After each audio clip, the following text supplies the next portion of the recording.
What if the most coveted throne in Europe was built on a foundation of betrayal, madness, and unquenchable ambition? Picture a world where loyalties shift like shadows at twilight, where the scent of blood mingles with the sweet perfume of power. Welcome to the tumultuous reign of Henry IV of the Holy Roman Empire. Medieval politics? It's just like a high-stakes poker game, but instead of cards, players wield swords and secrets. One wrong move, and you either lose your head or find yourself shackled in the dungeons of oblivion. Think you can handle the tension? Or will you crumble like a castle under siege? Henry IV, the man who dared challenge both crown and church, crouched like a lion in the brush, ready to pounce. But here's the twist: his fiercest enemies were not the rival monarchs, but the very men cloaked in robes, whispering sacrosanct hymns while plotting his demise. The Pope?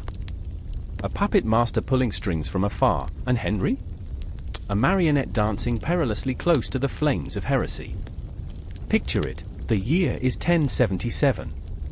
While you sip your morning brew, Henry trudges through the snow, bare feet exposed to the biting cold, pleading for forgiveness at Canossa.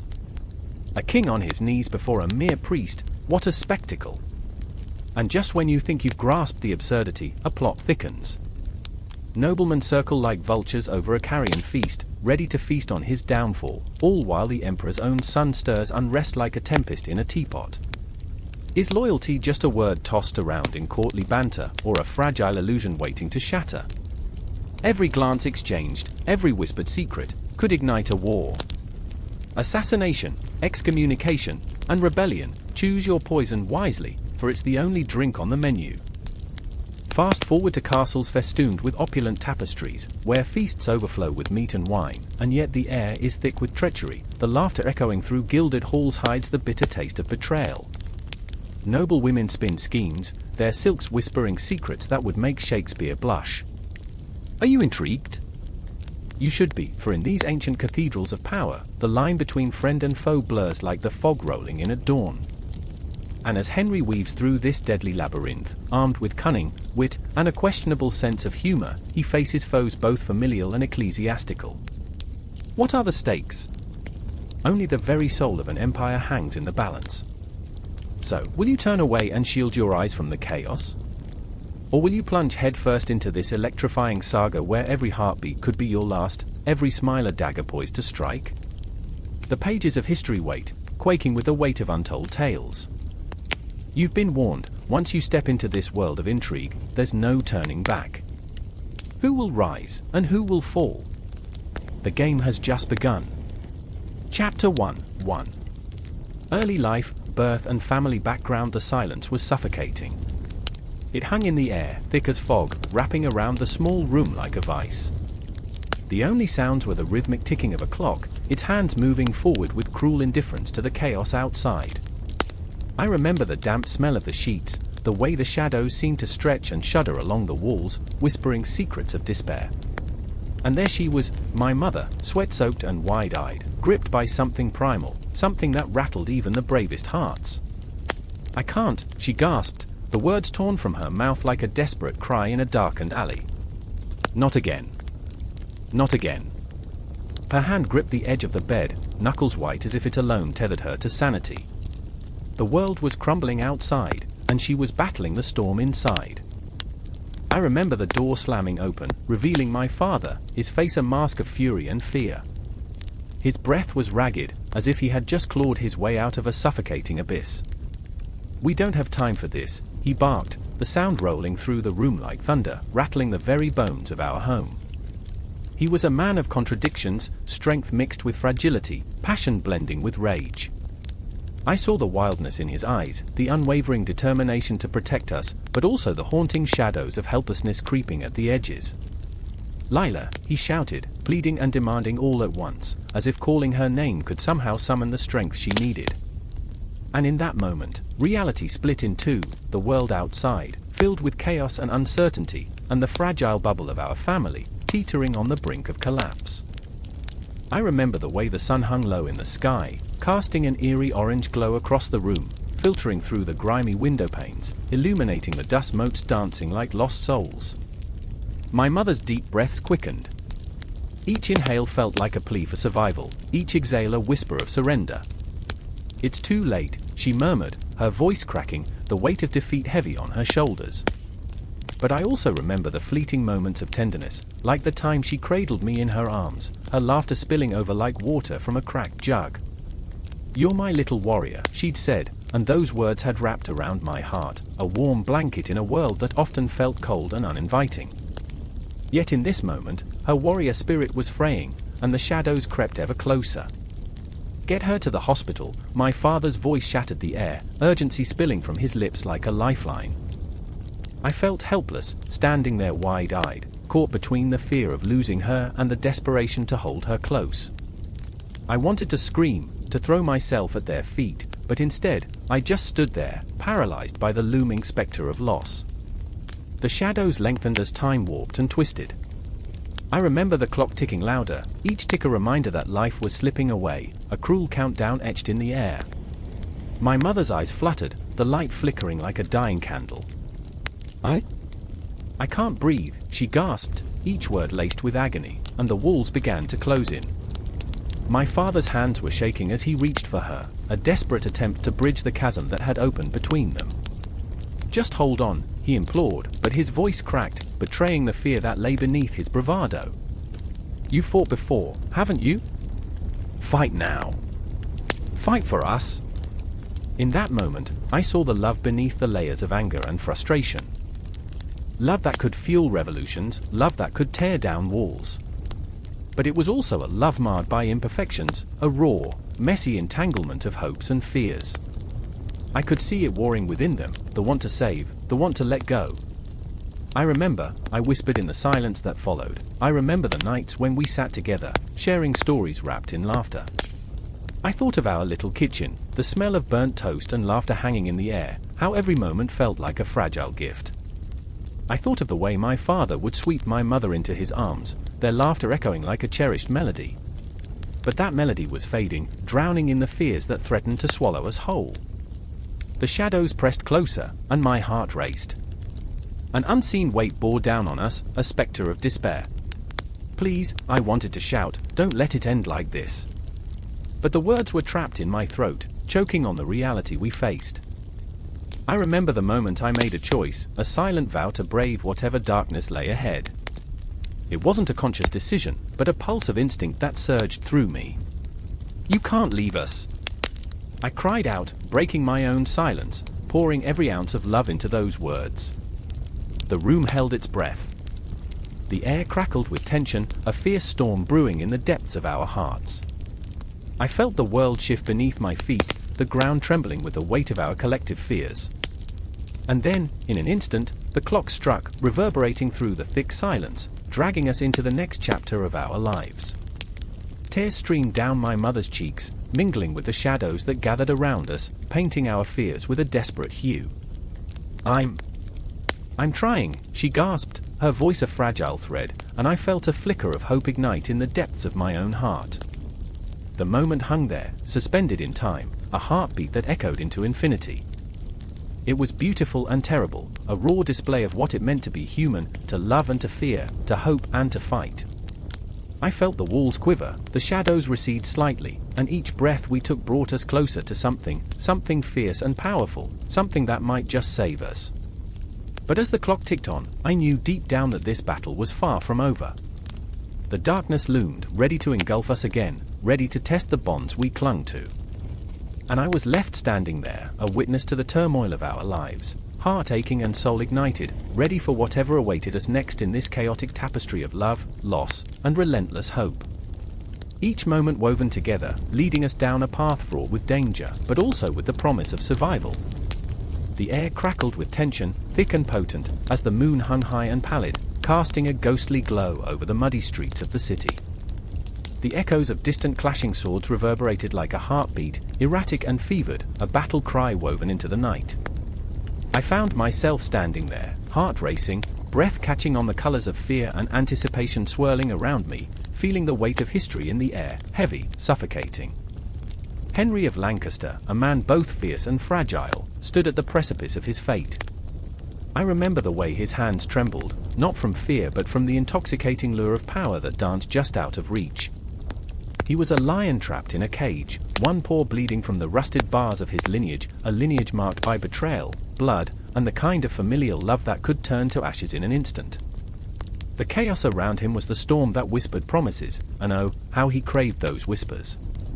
And then there was the king, Richard II, a shadow cast over the kingdom, a boy in a crown, misguided and naive, believing loyalty could be bought with gold and sweet words. He was a fragile mask behind which desperation brewed, a king clinging to fading power like a child clutching a tattered blanket. I remember his eyes, wide and glassy, reflecting the flickering torches that illuminated the dread in the hearts of those around him. They called him the Divine Right when, in truth, he felt more like a marionette, strings tangled and fraying. The night was alive with whispers, the kind that slither through the cracks of walls and slip into the ears of the desperate. "You will be king," they said. "You will take your birthright." Henry's heart raced, beating like a war drum, drowning out the reason that whispered caution. Blood would spill, that much was certain. He could feel it in his bones, that raw, iron taste of destiny mixed with fear. But then, in that moment of surreal clarity, he remembered the faces. The faces of the common folk who toiled and struggled under the weight of oppressive rule. They bathed once a year, and romance was earthy, yes, but their laughter rang out through the nights, resilient. He could hear them, their joy rising like incense, a stark contrast to the decay of the court. "How can I claim a crown stained with the blood of my own kin?" he thought, grappling with the truth that power is never clean. Richard's court was a theatre of shadows, filled with lords and ladies cloaked in silk and secrets, their eyes glinting like knives, eager for bloodshed. Each one a player poised on the edge of betrayal, ready to dance the macabre waltz of ambition. You can't trust the whispers, they would remind him, but who could trust their own heart when it beat in time with the drum of rebellion? Henry felt it then, that electric pulse, a devastatingly addictive thrill that coursed through him as he stepped closer to the precipice. What is a king, he wondered. A monarch lost in a maze of power, a puppet or the puppeteer? The line blurred with each heartbeat, the weight of his choices pressing down like 1,000 stones.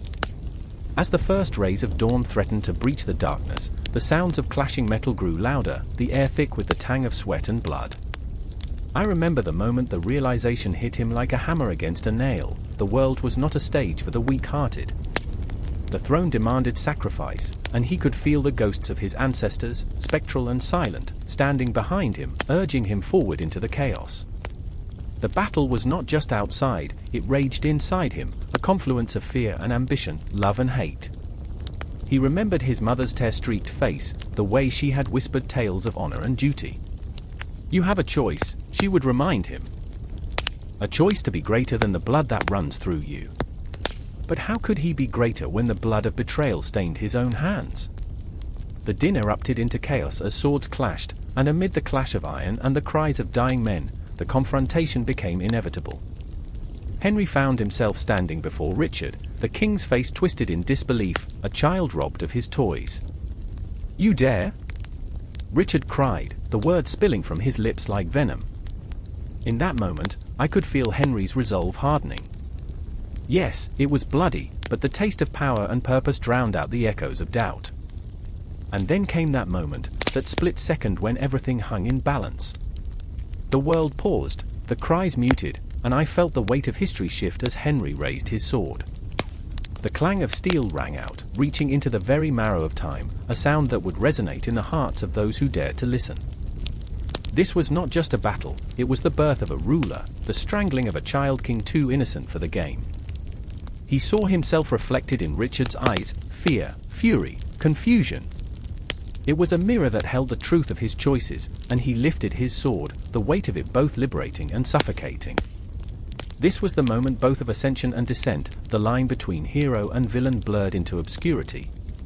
Time seemed to stretch, hang suspended, as if the universe held its breath, waiting. In that heartbeat, everything shifted.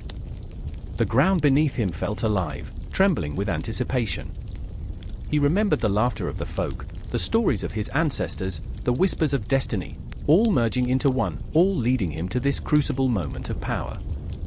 The stakes were high, impossibly high, and yet, amidst the noise, he heard a voice, soft but unyielding. "You will be king."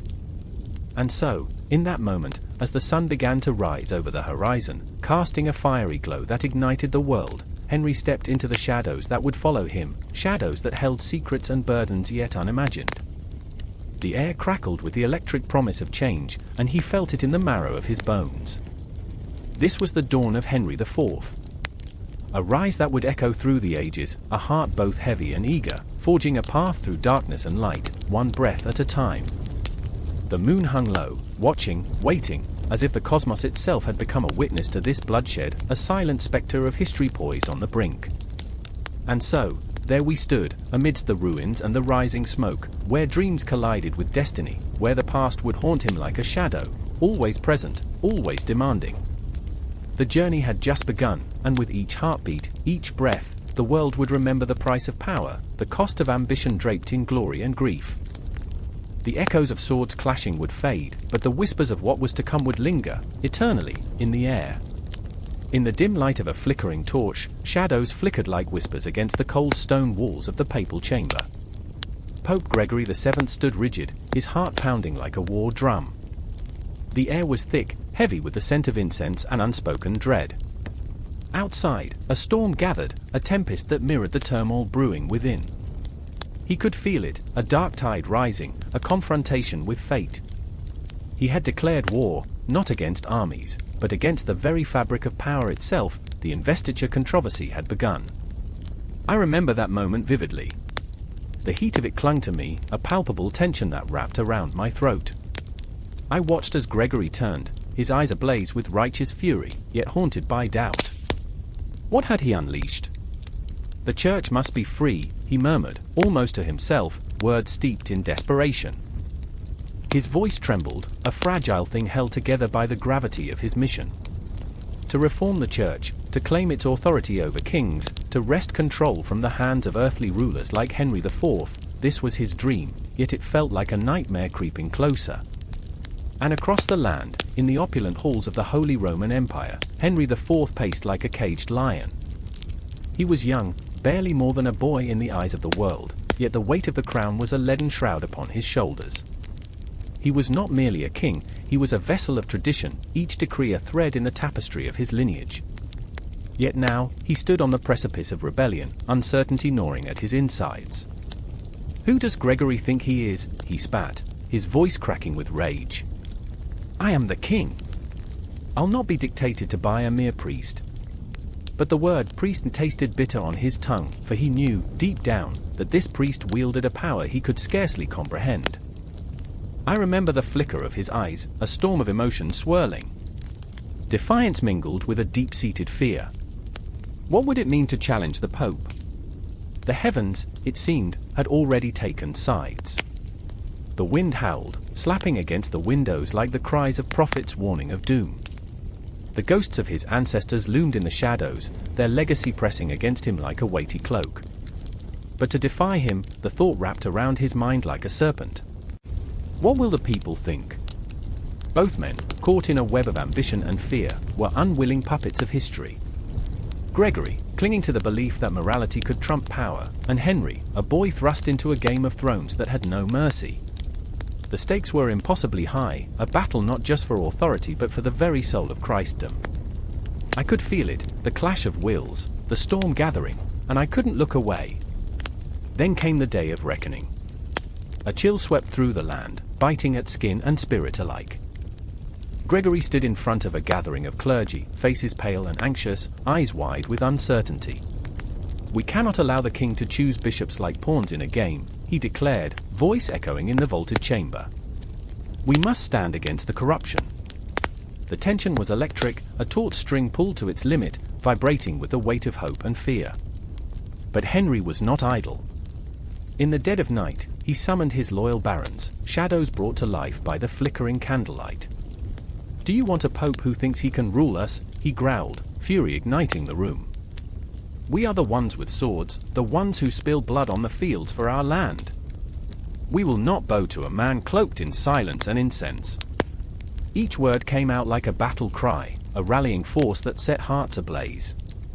I was there, caught in the whirlwind, feeling the pulse of rebellion rise like a tide. The air crackled with impending war, dreams shattering like glass underfoot. I saw faces twist in dark exhilaration, fear morphing into fervor. Was it madness or clarity that spurred them on? They cheered, fists raised, their loyalty swaying like wheat in the wind. But I could see the doubt, too, lurking in the corners of their eyes, a flicker of hesitation like a dying ember in a storm. Could they truly rise against the papacy? As the conflict escalated, I thought of Gregory. The weight of his conviction lay heavily upon him, a crown of thorns worn with pride. In his solitude, he prayed, each word a plea to the heavens, yet his heart trembled. "Am I forsaking the church?" he whispered into the shadows. "Will this path lead us to salvation or damnation?" The silence around him was thick with echoing uncertainty, and I felt the chill of his loneliness seep into my bones. The sun set low, casting shadows longer than lives, darker than ambitions. The winds of change howled louder, a cacophony of voices rising to a fever pitch. Each character became a mere echo of their desires, the king, the pope, the barons, and the clergy, each trapped in their narrative of loss and longing. Their souls bared before me like skeletons in a closet, secrets held tight in the grip of power. And then, as if the universe held its breath, the first blow struck. It wasn't a sword or a spear, it was the excommunication of Henry IV. The words rang out like a death knell, reverberating through the streets, shattering the fragile peace. "You are no longer my son." Gregory's voice thundered, mingling with the cries of the discontented. I felt it pierce the air, a moment frozen in time, filled with the weight of betrayal, the echo of lost love. In that charged atmosphere, the world teetered on the brink.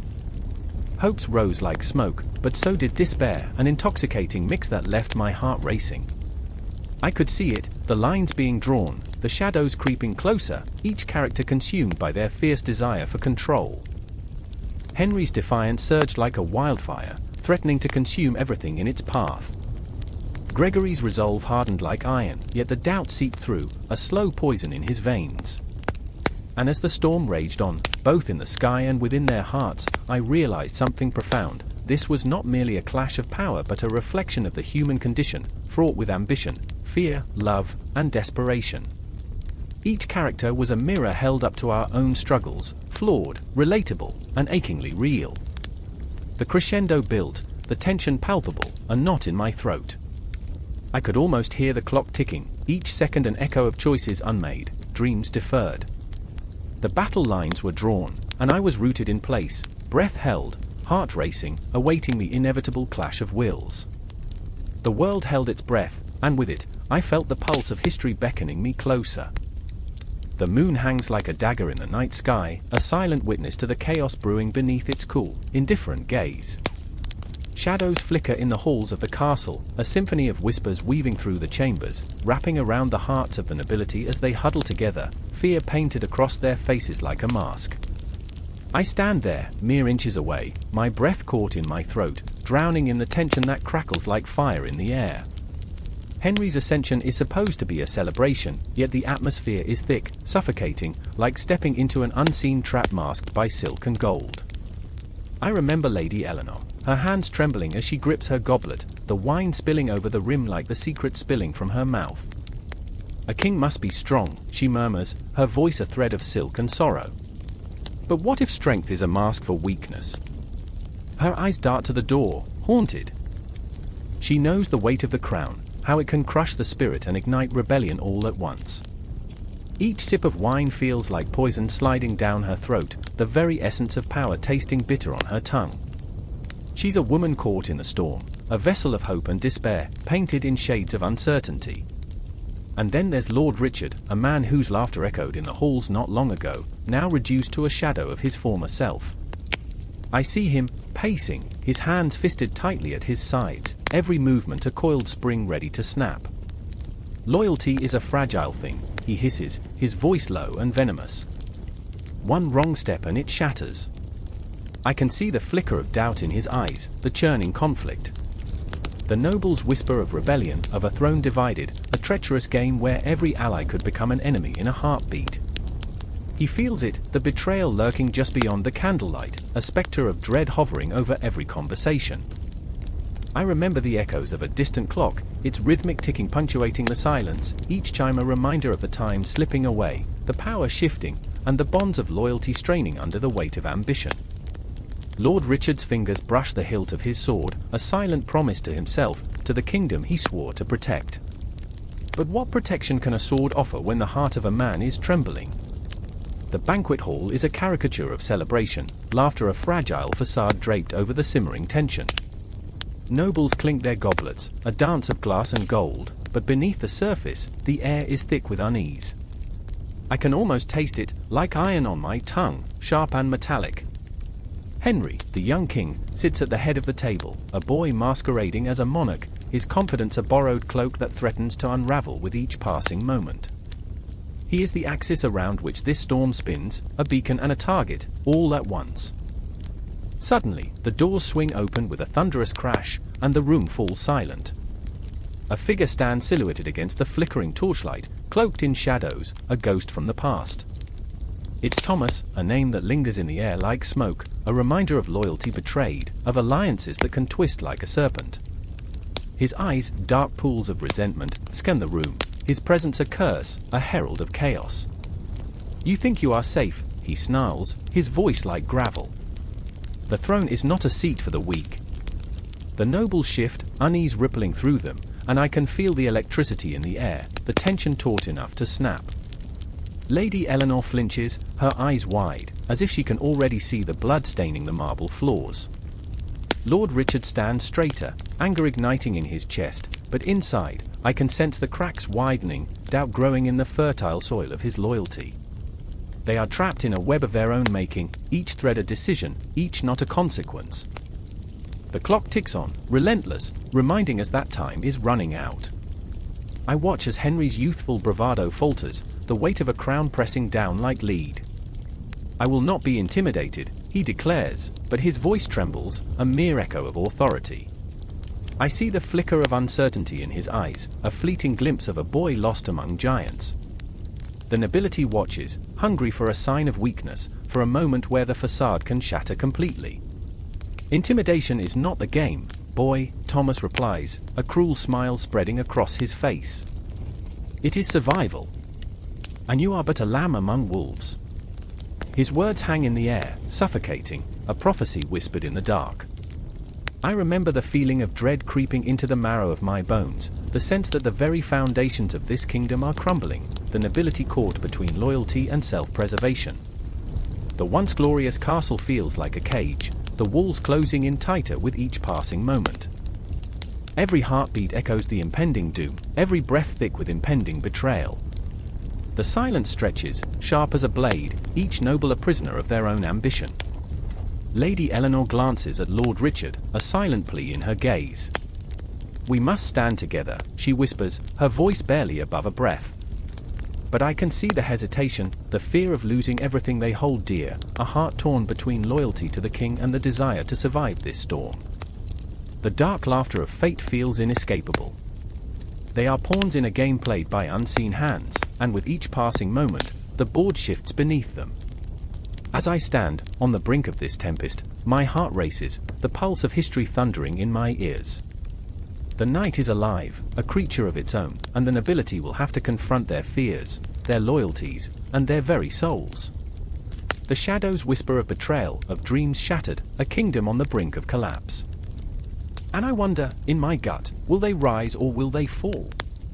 Will they grasp one another's hands, or will they plunge the dagger into each other's backs? The answer lurks in the darkness, a truth wrapped in shadows, just waiting for the dawn. The air hung thick with the metallic scent of impending chaos, as if the sky itself held its breath, waiting for the thunderous clash of wills. The cobblestones of the ancient streets were slick, not just with rain but with the sweat of a city gripped in fear. Shadows flickered against the walls, whispering secrets, secrets that only the ghosts of Rome could truly understand. I remember the tension, the hairs on the back of my neck standing at attention, as a murmur swept through the crowd like a gust of wind stirring fallen leaves. They called it a march, but it felt more like a funeral procession, each step echoing a heartbeat, slow, deliberate, dread-laden. I stood among them, a mere observer drowning in a sea of faces, grasping, fearful, hopeful. My heart raced as I caught sight of Henry IV, a king no more than a boy, yet bearing the weight of 1,000 broken promises. His eyes flickered with the fire of defiance, yet the tremor in his hands betrayed the tempest of doubt raging within. They say power is intoxicating, but I felt it twist in his stomach like a poisoned chalice. He was dressed in resplendent armor, yet I could see the rust creeping in, not from neglect but from the burden of leadership, a grim reminder that a crown can weigh heavier than a soldier's sword. Then there was Gregory, the Pope, a man draped in authority, yet haunted by shadows of a past filled with betrayal. His voice, when it pierced the air, was sharp enough to cut through the palpable tension, a clarion call that held the promise of divine judgment. But beneath that veneer of righteousness lay a man wrestling with his own demons, a man who believed he was the hand of God, yet felt the chill of doubt gnawing at his resolve. "Who is king?" he had asked, and I could see the answer teetering on the brink of madness in his eyes. The crowd hung on his every word, the air thick with a desperation that mirrored my own. I remember the way the light shifted as if the universe conspired to highlight the moment. Rome was alive, a beast awakening from slumber, its heart beating in time with the hastening march. The clang of armor echoed, a rhythm that thrummed through the stone streets, stirring fears long buried. I felt it, an electric current surging through the crowd, a mixture of hope and dread. What if? I thought, the very essence of uncertainty swirling around me. In that moment, Henry's gaze locked with mine, and I felt it, the weight of his fear, the ache of his ambition. He was not just a man, but an embodiment of every dream and nightmare that ever gripped a leader's heart. "I can't do this," he mouthed, though the words were swallowed by the roiling masses. The pulse of the crowd quickened, a sinister symphony of shouts and whispers, propelling him forward, towards the very reckoning he feared. Then the clash came, sudden and violent, a storm erupting from that fragile silence. The ground shook beneath our feet as the soldiers advanced, a wave of steel and fury crashing against the hopes of a nation. I could see Henry falter, a momentary crack in his armor as he struggled to shield his heart from the chaos around him. The clang of swords was deafening, a cacophony of chaos that drowned out the cries of the innocent. In that hellish dance, I saw a reflection of myself, lost, afraid, grappling with the ghosts that whispered lies into my ear. The streets, once a tapestry of life, became a battlefield, drenched in the blood of ambition and betrayal. I felt a pang in my chest as I watched men, brothers, fathers, turn on one another, the bonds of kinship severed in an instant. Is this the price of power? I wondered, as the universe seemed to contract, the stars themselves holding their breath. My heart pounded as I watched Henry, a lone figure amidst the storm, a flickering candle struggling against a hurricane. Then Gregory emerged from the shadows, a spectre of authority cloaked in righteousness, his voice carrying the weight of ages. "You think you can defy me?" he thundered, his eyes wild with conviction. "You are but a child playing at kingship." The words struck like arrows, piercing the fragile confidence that clung to Henry. I could feel the boy tremble, a gust of wind threatening to extinguish his flame. "The people have rallied behind you," I whispered under my breath, feeling the weight of their hopes pressing against my chest. "Do not let them down."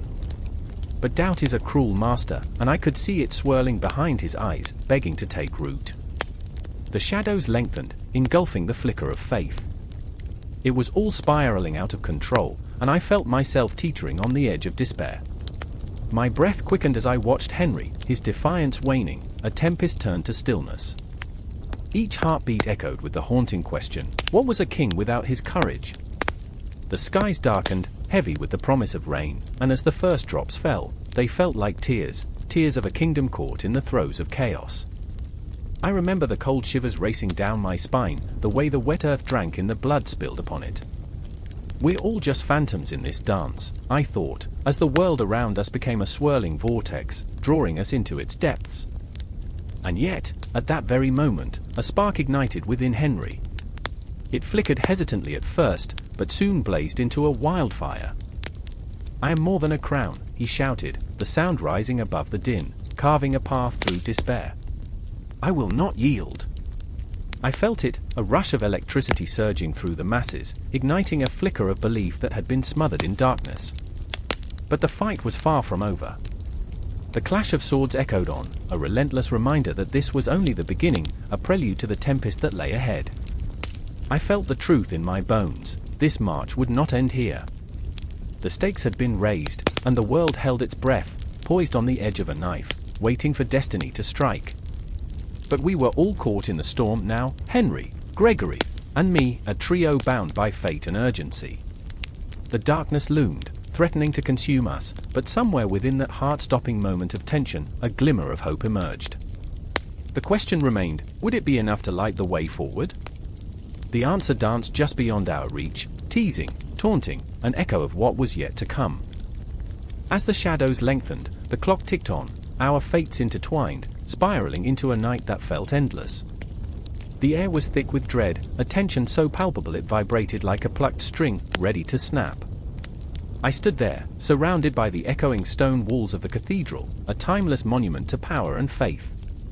The flickering candlelight danced on the walls, casting shadows that seemed to writhe in agony or perhaps laughter, mocking the very human folly of ambition. Outside, a storm brewed, the wind howling like a banshee, and I could almost imagine it carrying whispers, secrets of betrayal and despair. Henry IV, once a man of vigor and resolve, now stood before the altar, his head bowed under the weight of an excommunication that felt less like a decision and more like a sword, poised to plunge into his very soul. Shadows cloaked him, darkening the golden threads of his royal cloak, his once proud crown now a tarnished relic, a cruel reminder of what he had lost. I could see his fingers tremble as they brushed against the cold stone, seeking solace in the texture of something that had once felt solid, but was now slipping through his grasp like the grains of sand from a broken hourglass. God's will, they say, Henry muttered, his voice a low growl, tight with fury and defeat. But whose will is it, really? Is it yours, Papa? His father's spectre loomed over him, a ghost clad in disappointment, the kind that clawed at the heart and twisted it into knots. Or is it the Pope's? What power do they wield over me? I am king, not a pawn in their games. The strident intensity of his words hung in the air, a storm that echoed in the hollowness of the vaulted ceilings, reverberating down to the very stones that had borne witness to centuries of human folly. Nearby, a figure emerged from the shadows. It was Abbot Hugh, his face worn and creased like an ancient parchment. He was no stranger to the flames of battle that danced within Henry, yet he bore his own scars, of loyalty, of a faith that trembled like a candle in a storm. Henry, he pleaded, his voice quaking, you must understand the weight of this. It is not merely a sentence against you, it is a declaration of war against your very soul. The church is powerful, but your heart is where the real battle rages. There was a flicker in Henry's eyes, a moment of vulnerability that tore at my own heartstrings. The king shifted uncomfortably, his brow furrowed, as if he were wrestling with demons that clawed at the corners of his mind.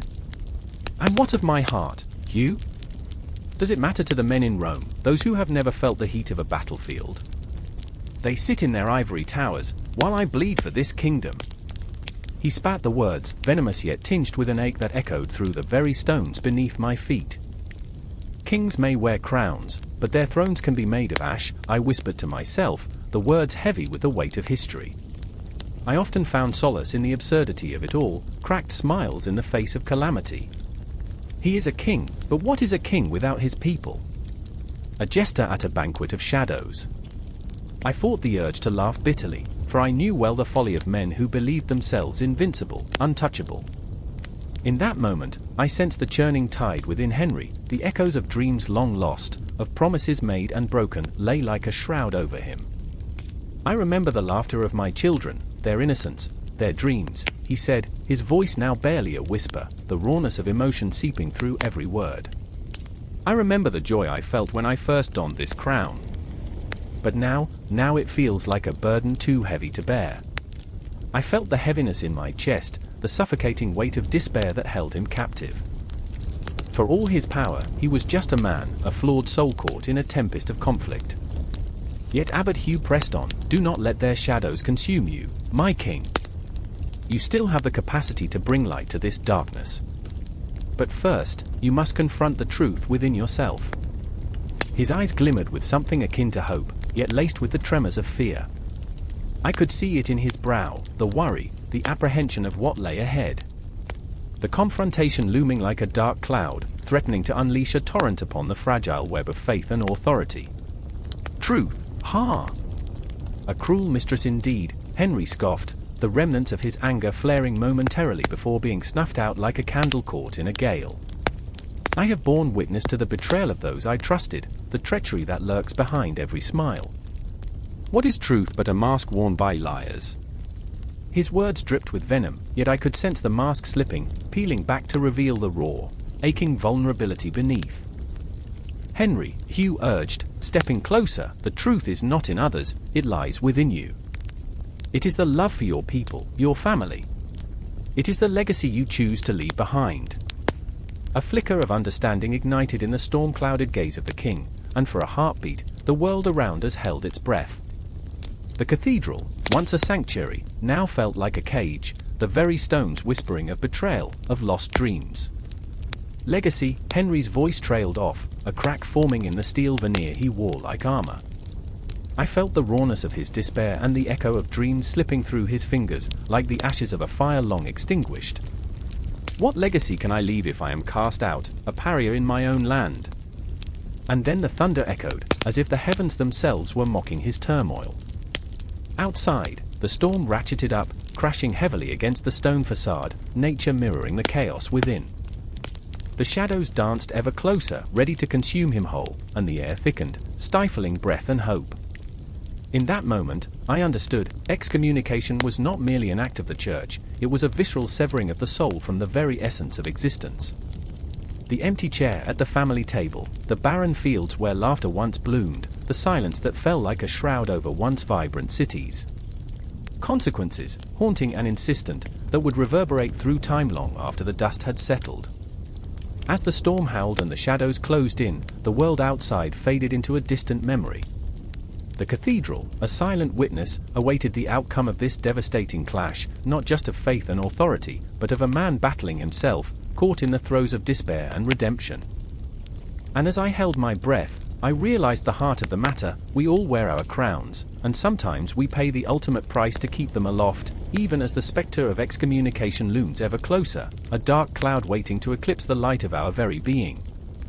Snowflakes shattered against the ground like brittle glass, each one a tiny curse as Henry IV trudged onward, a desolate figure against the wall of white.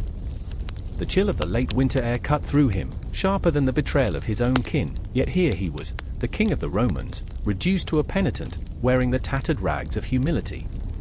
Each step toward Canossa felt like a dagger thrusting deeper into his pride, ripping him apart piece by piece. The weight of his crown, once a symbol of undeniable power, now felt like an iron noose around his neck.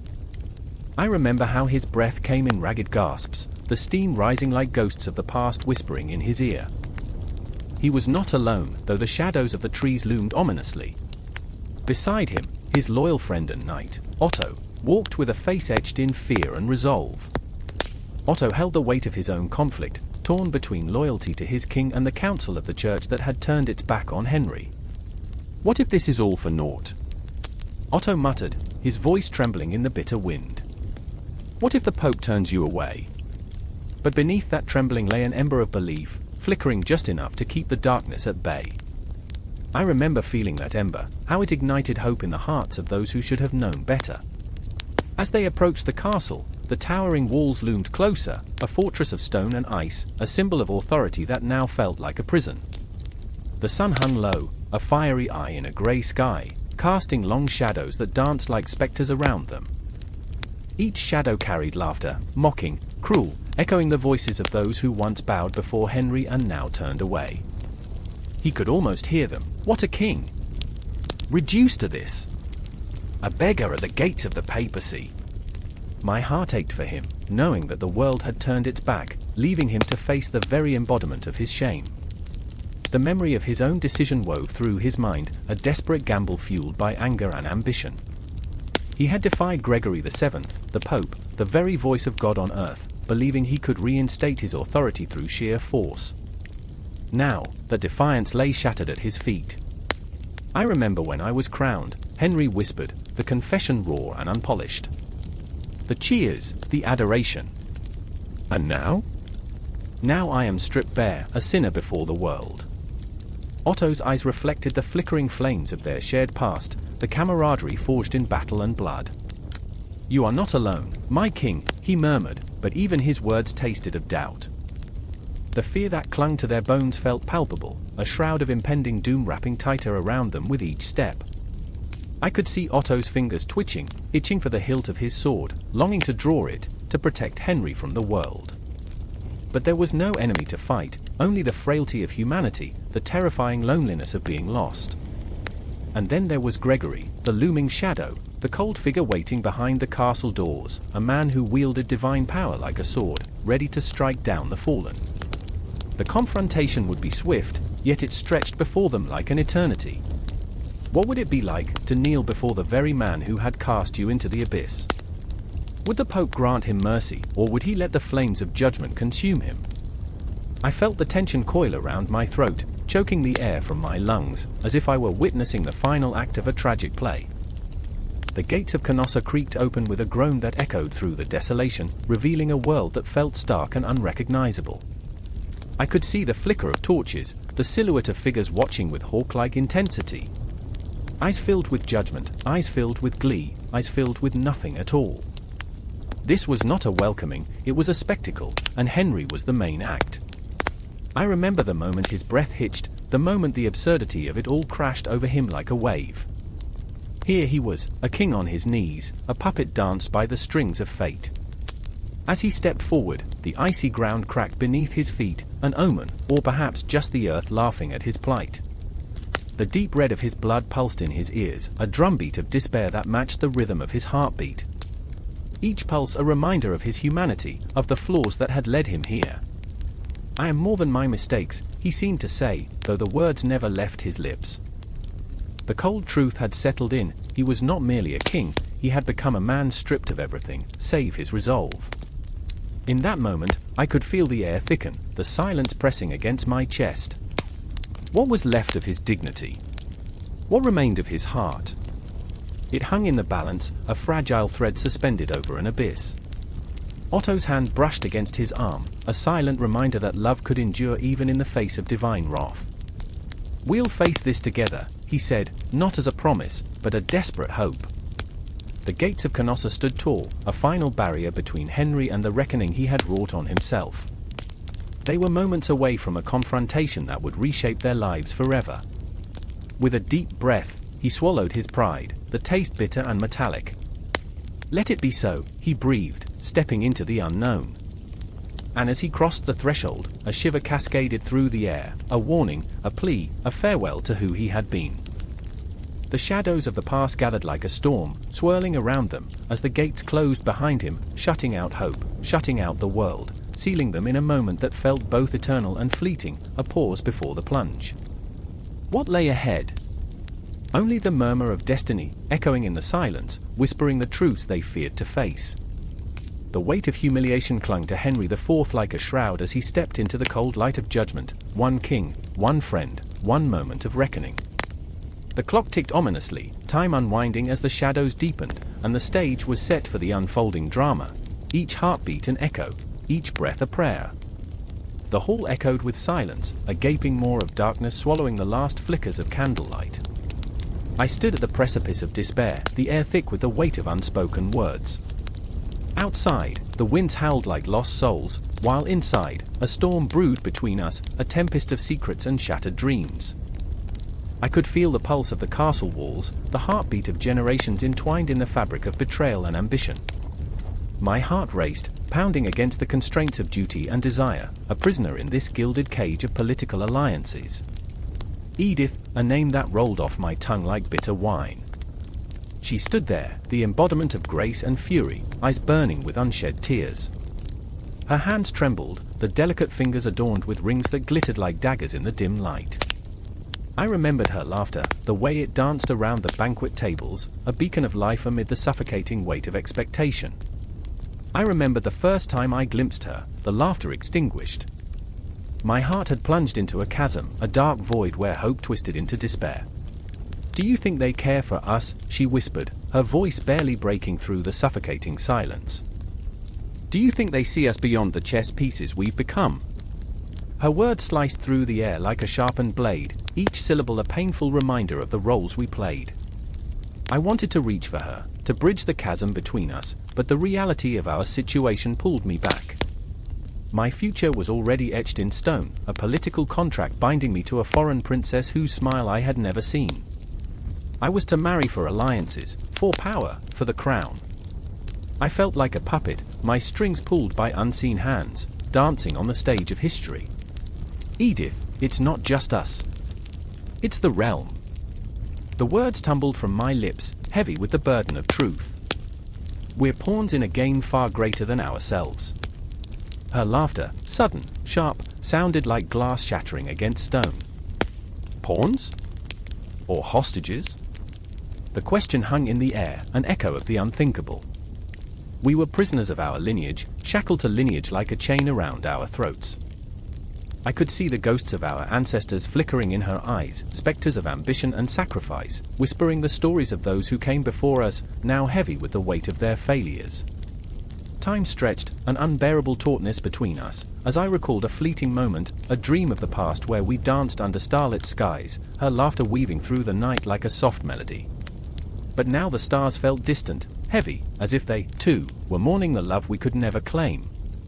The clock ticked on, its hands moving with cruel indifference. Each second marked a choice I could not make. I could feel the shadows creeping closer, the specters of our fathers looming over us. They were men of honor, or so they said, their ambitions cloaked in the guise of duty. But what was duty if it suffocated the very essence of love? I remember the first time you held my hand, I murmured, the memory flooding back with a rush of warmth. In the garden, beneath the ancient oak. You said we could change the world. Her eyes narrowed, a flicker of defiance igniting within them. Change the world? Or just our world? The walls seemed to close in, the ghosts of history pressing down like unseen weights. I could hear the whispers, the tales of marriages forged in blood and tears. Alliances born not out of love but necessity. My heart ached as I thought of the life waiting for me on the other side of this choice. A life that would never include her laughter, her warmth. A life with a woman whose heart belonged to another kingdom. And yet, every moment with Edith felt like a rebellion, a defiance against the very fabric of our existence. She was a wildflower in a world of concrete, I was a statue, eroded by the relentless march of time and expectation. Each stolen glance, each whispered secret was an act of war against the destiny that threatened to consume us. I can't do this, I confessed, my voice breaking under the weight of my resolve. I can't marry her. I can't. But no sooner had the words left my lips than the door burst open, revealing my brother, his face pale, eyes wide with terror. They've come. They demand an answer. The air shifted, charged with an electric tension.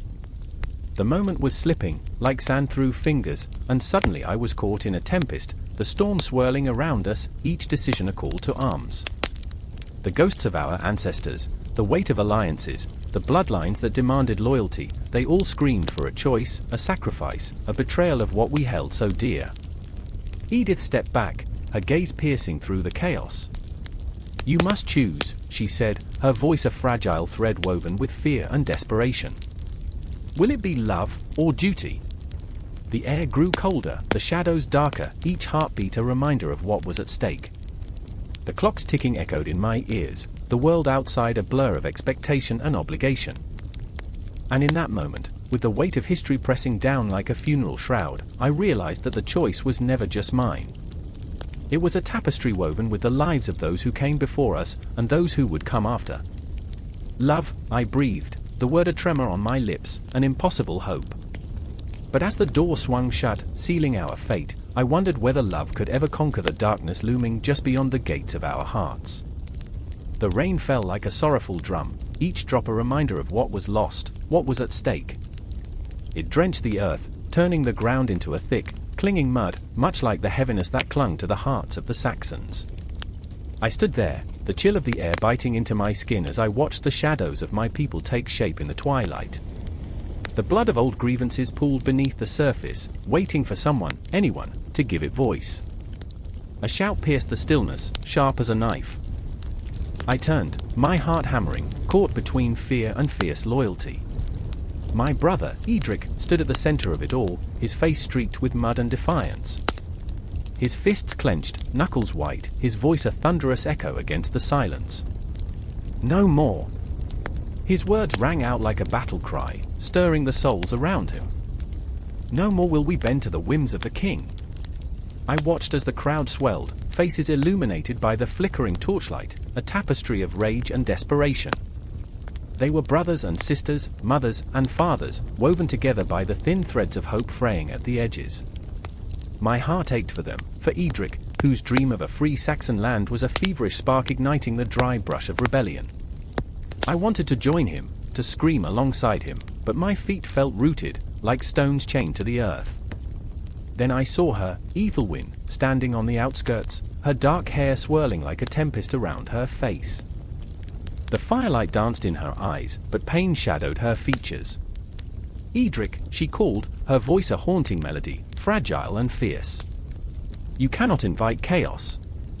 There are children to think of, families to protect. She was torn, the weight of her words crashing against Edric's fervor. I remember, I whispered to the wind, memories flooding back like a tide. I remembered the laughter before the crown had tightened its grip, the shared meals beneath the stars, the sense of belonging that had begun to unravel. I remember the way it felt to trust in our future. But that trust had withered, buried beneath the weight of betrayal. Edric's gaze met Ethelwyn's, and in that moment, I witnessed the clash of love and loyalty. The firelight reflected a truth that neither of them wanted to face. He stepped towards her, a warrior caught between the battle of his heart and duty. And what future will we have if we do nothing? We can't let them take us down like this. His voice trembled, a sharp edge of desperation, laced with the fear of losing her, the fear of losing himself. I could feel the tension crackling in the air, thick as the storm clouds gathering overhead. Ethelwyn's face, usually so radiant, now bore the scars of doubt.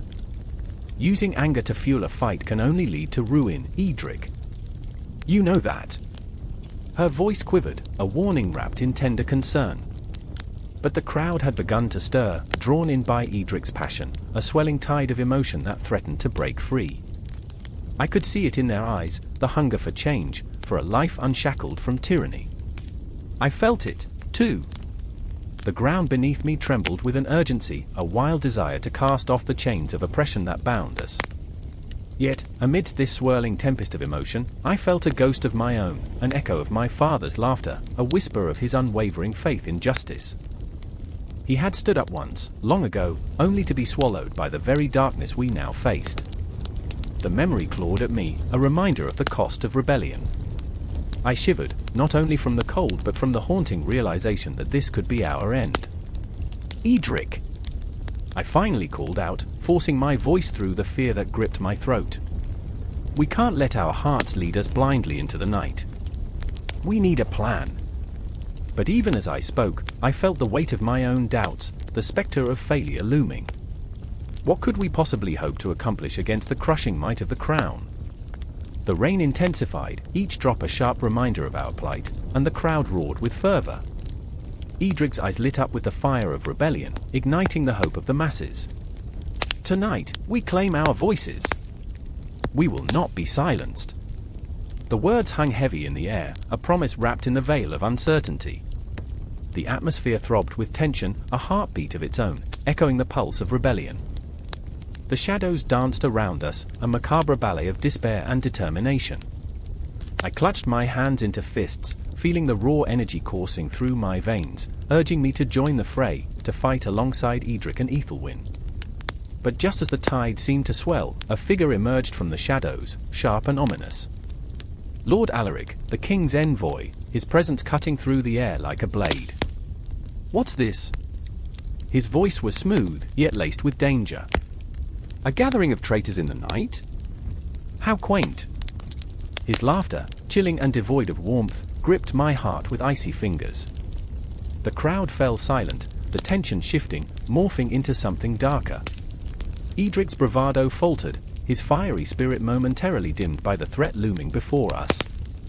I could see Ethelwyn's face pale, fear clawing at her features as the weight of reality crashed down. The rebellion, forged in passion, now hung by a thread, teetering on the edge of despair. In that moment, I was acutely aware of everything: the scent of wet earth, the taste of freedom bitter on my tongue, the flickering flames casting shadows that danced like ghosts around us. I could feel the pulse of our shared heartbeat, the fear binding us, yet the hope sparking fiercely beneath it all.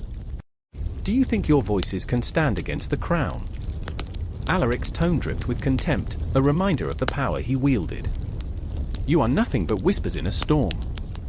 But whispers can grow into roars. I felt the words rise in my throat, urging me to break free from the shackles of fear. I had to believe that love, loyalty, and a desire for justice could spark a fire that not even the darkest night could extinguish. As the storm raged above, the winds of rebellion swirled around us, and the line between love and rage blurred. The rebellion was alive, pulsing with raw emotion, echoing our hopes and fears like a haunting refrain. Every heartbeat echoed the battle within, a fight not just for land but for our very souls. And as the shadows closed in, tightening their grip, I realized that this was not just about Edric or Ethelwyn, it was about all of us. Our hopes, our dreams, our collective will to rise against the darkness. The storm was coming, and as we stood at the precipice, I knew that the battle for our future had only just begun. The cathedral loomed above the cobblestones, a titan of stone and shadow, its spires clawing at the bruised sky. I stood in the chilling damp of the dawn, heart thundering in my chest, the air thick with the scent of impending rain and the ghostly echoes of whispered prayers. They say the church was the heart of medieval politics, but what did I know of the pulsing, raw flesh that lay beneath its cold, granite exterior? My fingers trembled as I held the crumpled parchment, the words scrawled in a hurried hand burning in my mind like a funeral pyre. Excommunicate him, and he will fall, the parchment claimed. A chilling certainty that could shatter kingdoms, break hearts, and twist the very fabric of loyalty itself. I had seen it happen before, the way the power of the church could slice through alliances like a dagger through flesh. I remembered the last time the sun set on a king's reign, the way the shadows deepened, curling around his throne like serpents, waiting to strike. In the distance, I spotted Brother Simon, his eyes dark with worry, a man torn between faith and reason, caught in the web of a destiny he never chose. You don't understand the danger, do you? He hissed, his voice a whisper that crackled like a flame on dry wood. To turn against the church is to invite fury, fury that brings fire and blood. His brow glistened with sweat, but even in that moment, I could feel the fervor of his belief lacing the air between us, thick and suffocating. My own heart was a battlefield, each beat a reminder of the weight I carried on my shoulders. I remembered the last feast, the laughter ringing hollow, the eyes darting nervously as nobles threw back their goblets, pretending that the darkness would not sweep them all away. Lady Eleanora, her beauty a wildflower in a field of thorns, had caught my gaze. Her laughter was a fleeting thing, a song that echoed with the promise of rebellion. What would you sacrifice for loyalty? She had asked, her voice a silky thread woven through the chaos of that night. But loyalty was just another name for chains, and I felt them tightening. I saw her again now, across the square, her face pale and pinched, caught between the church's iron grip and the simmering resentment of the people. The townsfolk were restless, their hearts beating like drums of war, and they could sense the shifting tides, the way the church's shadow loomed ever larger over their lives. I could see her resolve falter, a flicker in her eyes that spoke volumes of the turmoil brewing beneath her skin. Do you fear the church more than you fear the people?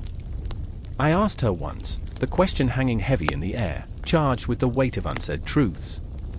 She had laughed then, a wild and reckless sound, before the laughter twisted into something darker. Fear is a luxury we cannot afford, she had whispered, glancing over her shoulder as if the shadows were listening.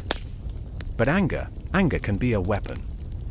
I could feel the undercurrent of her words now, thrumming through the square like a living thing, the townsfolk shifting restlessly as the day wore on. The church, with its gilded promises of salvation, was becoming a spectre, a twisted version of hope that fed on fear and wielded it like a sword. Brother Simon stepped closer, urgency painted across his features. You must understand, the church is not just a sanctuary, it's a fortress built on the bones of the damned.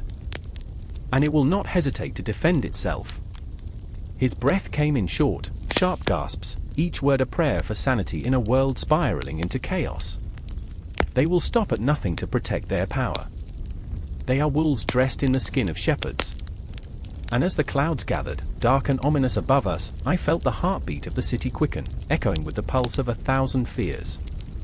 The church had its claws sunk deep into the hearts of the people, a grip that tightened like a noose. It was a time of madness, a time when the sacred and the profane intertwined, and I found myself wading through the treacherous waters of faith and betrayal. I recalled the cries that rang through the halls of power, "God is my witness." But whose God? Whose witness? The lines were blurred, the stakes high, and the price of dissent a nightmarish vision of fire and ash.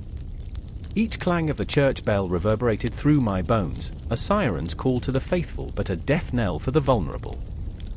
Eleonora stepped forward, her gaze fierce, the determination swirling in her chest like a storm.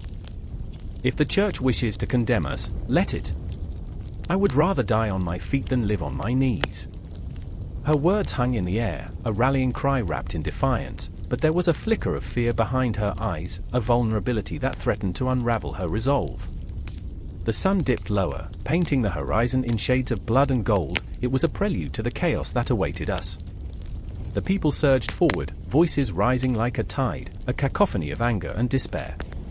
I felt the ground tremble beneath me, the weight of history pressing down, the echoes of those who had come before us, every crusade, every betrayal, every prayer that had been uttered in desperation.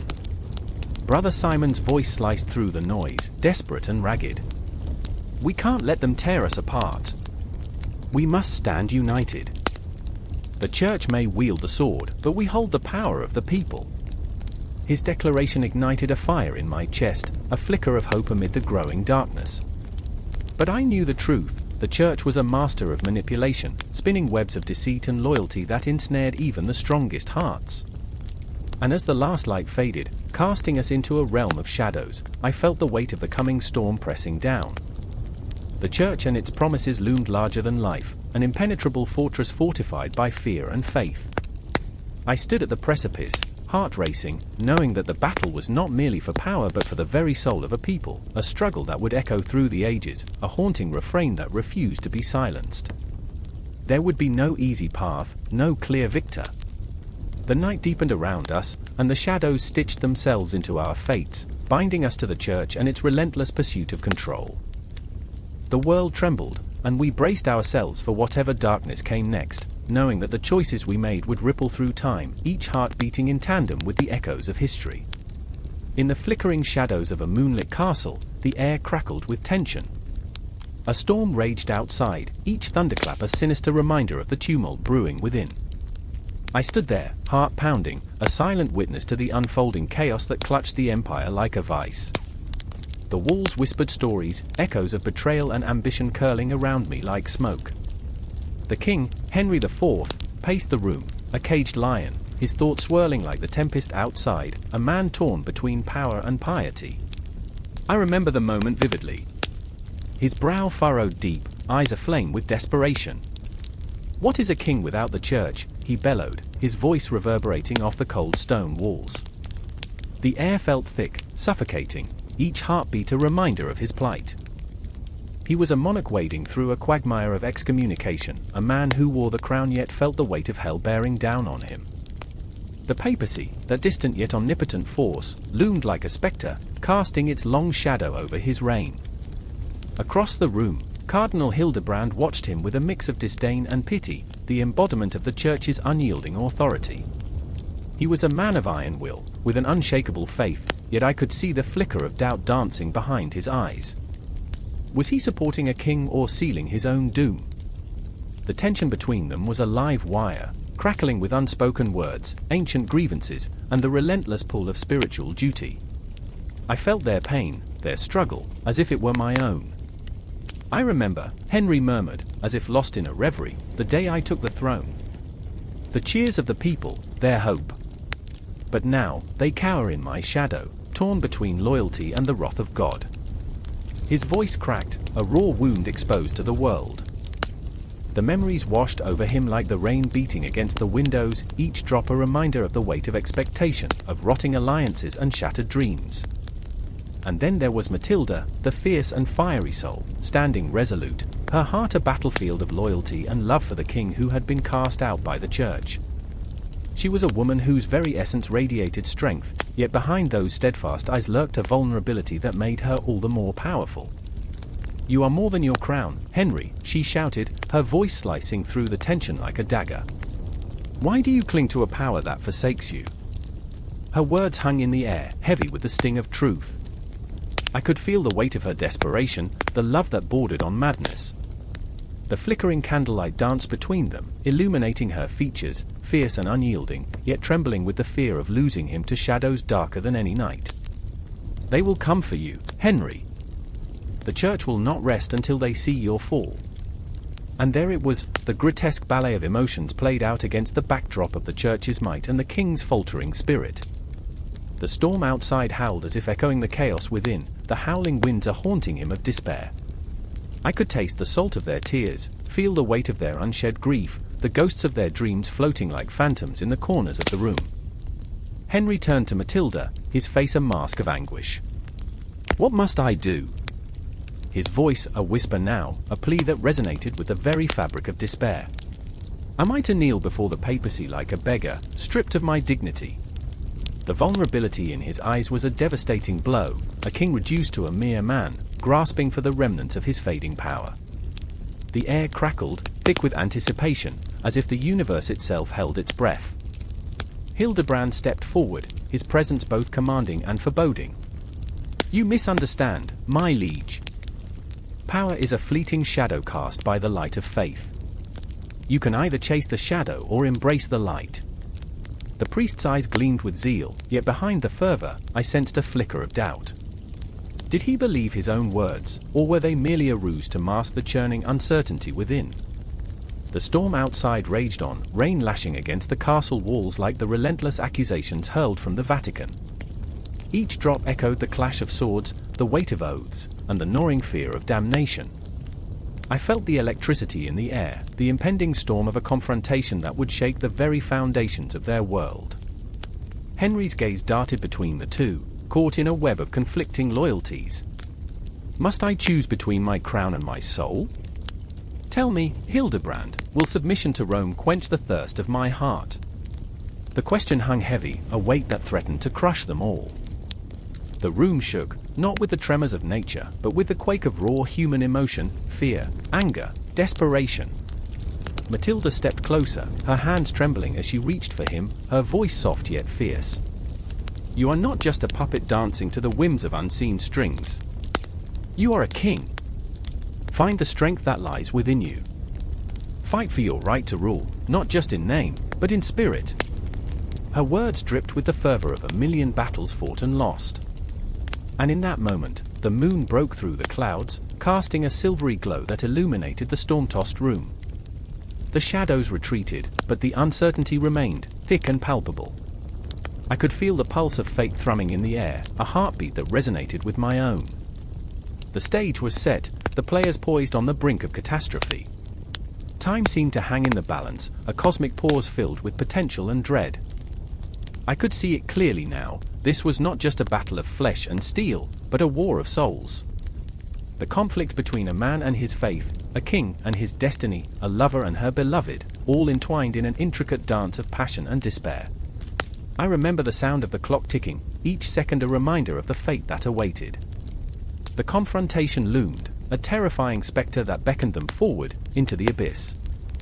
Would Henry rise, igniting the flames of rebellion, or would he bow, surrendering to the very forces that sought to extinguish his light? As the tension thickened, I felt the pull of the unknown, the inevitability of the choices they had yet to make. The storm outside raged, but within those stone walls, a tempest of emotion brewed, raw, relentless, and impossibly human. The heartbeats echoed, each thump a reminder of the stakes at hand, as the night deepened, and the shadows whispered secrets that only time could reveal. The church bells toll in the distance, each clang a haunting echo that reverberates in the cold, damp air of early morning. I stand there, heart racing, breath caught in my throat, an invisible weight pressing against my chest. The shadows of the towering cathedral, dark and forbidding, loom like specters. A chill winds through the cobblestone streets of Canossa, a chill not only of winter but of betrayal. I remember when this place brimmed with hope, a sacred ground to resolve the conflicts that tear at the fabric of our existence. But hope feels like a distant memory now, smothered beneath the weight of ambition and pride. And there he stands, Pope Gregory VII, his robes billowing like dark clouds, eyes aflame with righteousness. I can see him through the throng, a man driven, yet fractured, a pawn in a game far larger than himself. He believes in the divine right to lead, to guide souls, yet the very institution he seeks to purify is suffocating him. I remember the fervor in his voice, the passion that once ignited the hearts of many, now reduced to a whisper of fear. His enemies, cloaked in the armor of political expediency, circle like vultures, eager to claim the spiritual carcass of a once mighty leader. And then there's Henry IV, a king forged in the fires of conflict, a man whose crown now feels like a noose tightening around his neck. His once bright eyes are clouded with doubt, the weight of the realm bearing down on him like the mountains that cradle the castle where he plots. I see him pacing, driven by desperation, every footfall heavy with the burden of legacy. He wants to be a ruler of empire, yet each decision pulls him into a maelstrom of chaos and ambition. He has the armies, the swords, the gold, but he knows, deep down, he cannot wield power without the blessing of the church. The tension snakes through the air, thick and suffocating, as he grapples with the choice that will define his legacy. My heart skips a beat as I watch the two men prepare for their fateful encounter. The tension crackles, electric, with each passing moment. I remember the whispers that dance through the crowd, a mixture of fear and excitement that sends shivers down my spine. It's an age-old tale of power, of ambition, of purity corrupted by greed. Each character moves in this tragic ballet, their flaws woven into the very fabric of their being. Henry's desperation seeps through the cracks of his bravado. I can feel it, his desire to reclaim authority yet haunted by the prospect of excommunication. He strides through the courtyard, where statues of saints look down, stone-faced, judging him. I will not kneel, he growls to himself, yet the words carry a tremor, a ripple of uncertainty. He remembers a time when loyalty brimmed like a chalice, full and overflowing, and now it spills onto the ground, a bitter reminder of what is lost. Meanwhile, Gregory's faith feels like a fragile glass orb, shimmering but ready to shatter. Each moment that passes is a test of resolve, a question of what it means to lead in the face of rebellion. I remember the way he clutches his rosary, fingers white-knuckled around the beads as if they could anchor him in this storm. He wants to believe in the righteousness of his cause, yet doubt gnaws at the edges of his conviction. He thinks of his predecessors, the papal shadows that loom large, haunting him with their failures. To sacrifice one for the many, he whispers, is that not the greater good? But whose sacrifice? Whose blood stains the altar of ambition? And then, the moment arrives. The gates of the cathedral swing open, creaking like the bones of the damned. Gregory strides forth, regal yet trembling, and Henry enters, fists clenched, jaw set in defiance. The air is thick with a tension so palpable it feels as if the very heavens hold their breath. They exchange glances, each man a mirror reflecting the other's flaws, fears, and desires. The world narrows, becomes just the two of them, locked in this eternal struggle. Do you come in humility? Gregory demands, his voice a thunderclap that echoes off the stone walls, or in arrogance.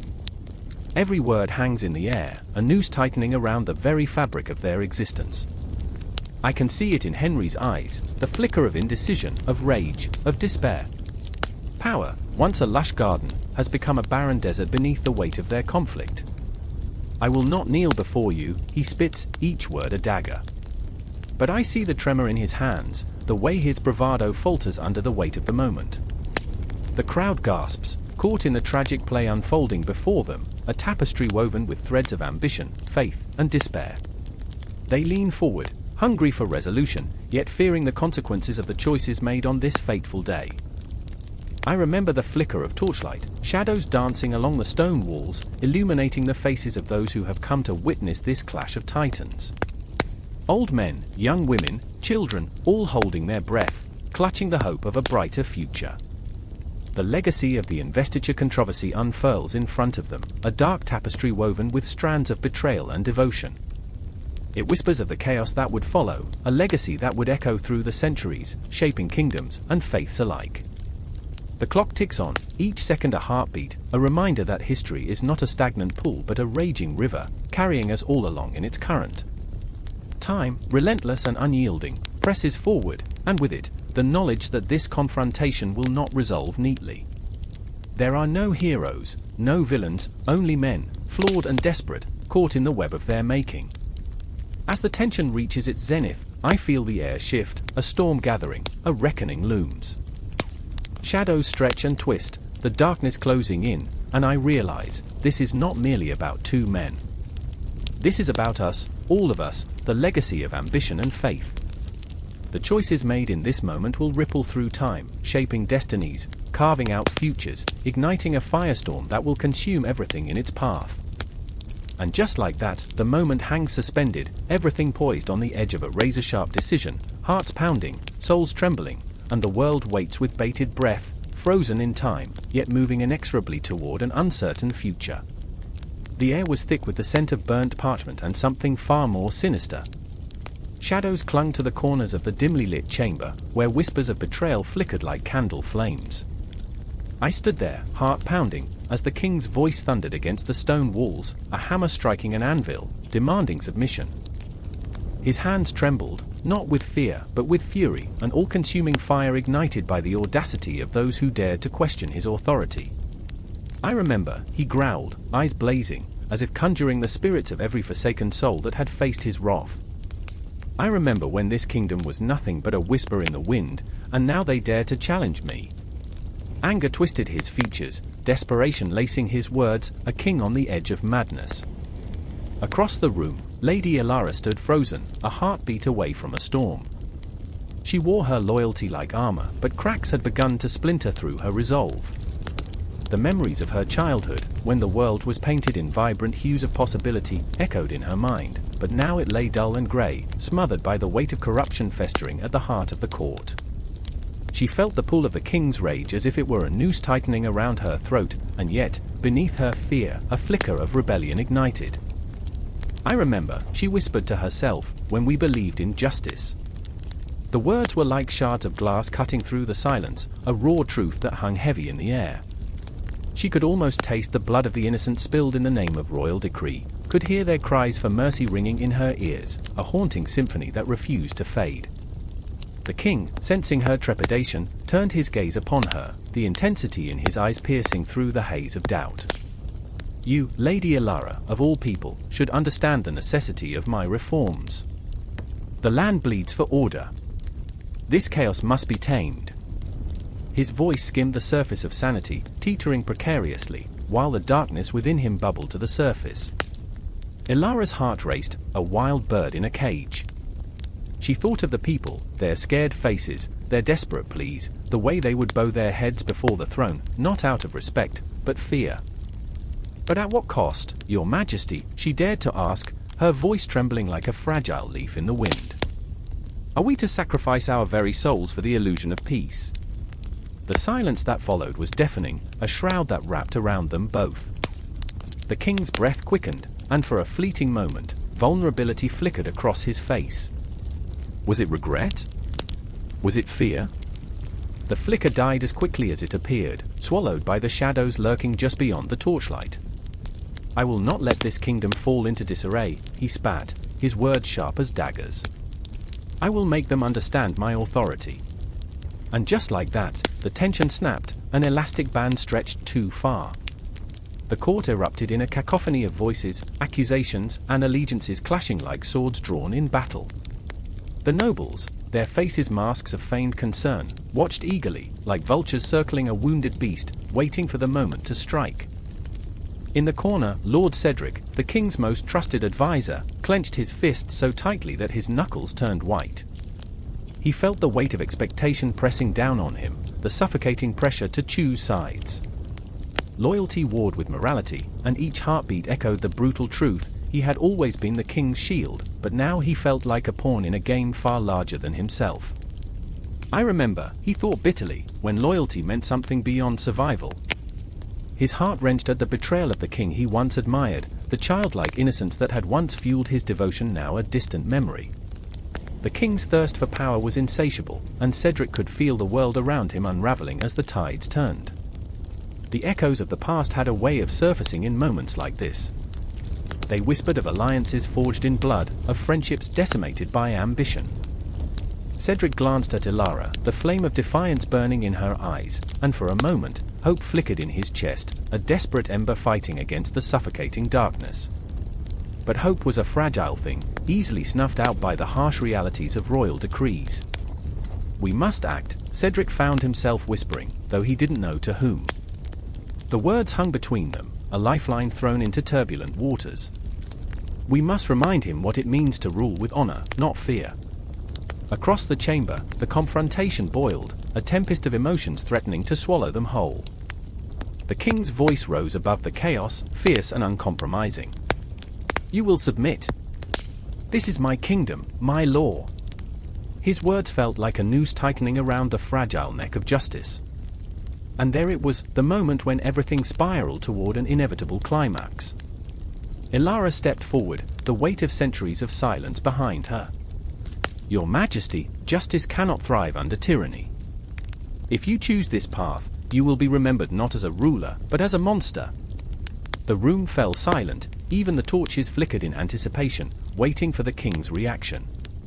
Anger blazed in his eyes, a tempest threatening to unleash itself, and for a heartbeat, I felt the intimate dance of fear and courage swirling around us all. But as the silence stretched, something within the king cracked. I could see it in the tight set of his jaw, the flicker of uncertainty behind his facade of authority. He was a king, yes, a king who wielded power like a sword, but also a man, grappling with the shadows of his own soul.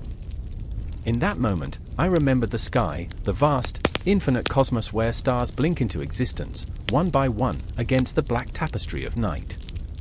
Hope, like a distant star, shone through the darkness. I could almost hear the universe whispering, "Change is possible." But change is a fragile thing, it dances on the edge of a knife, a heartbeat away from oblivion. In the tension, as the air crackled with unspoken words, I realized this was just the beginning, a prelude to the storm, where the assertion of royal authority would clash violently with the cries of the people. Something had to break.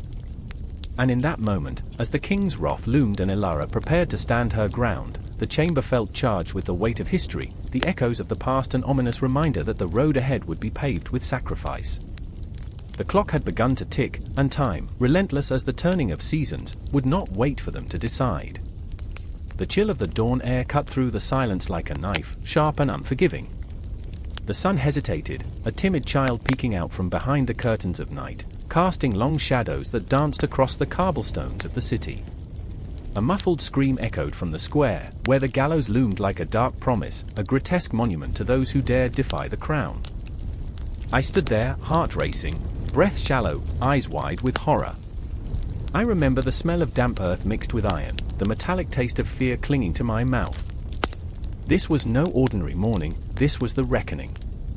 And there they were, three princes caught in the web of their own making: Edward, with his striking blue eyes and the burden of duty carved into his brow; Richard, the youngest, whose laughter had once filled the halls but now clung to him like a ghost; and Geoffrey, the schemer, with ambition so palpable it might as well have been a living, breathing thing. Each one was a tempest of emotion, each a reflection of the chaos swirling around them, a storm brewing on the horizon. I remember when it all began, the whispers in the dark, the rustle of scheming that slithered through the castle like a serpent poised to strike. It was a world ruled not just by kings but by the weight of expectations, by the crushing silence of unspoken words. The rebellion wasn't born from a singular blow, it was a slow bleed, each drop of defiance pushing the princes closer to the edge. Edward, the eldest, felt it most acutely. His loyalty was a double-edged sword, slicing through the fabric of brotherhood. He wore his crown like a shackle, every royal decree a reminder of the screams echoing from the gallows. "Do you hear them?" he whispered one night, his voice trembling with the weight of despair. "They're calling for us. They want blood." Those words, heavy with foreboding, sent chills racing down my spine. I felt the air shift, the tension thick like fog clinging to the ground. Richard, the once spirited boy, now a shadow of himself, nodded silently, eyes glazed with fear. He was a storm trapped in a bottle, desperation bubbling just beneath the surface.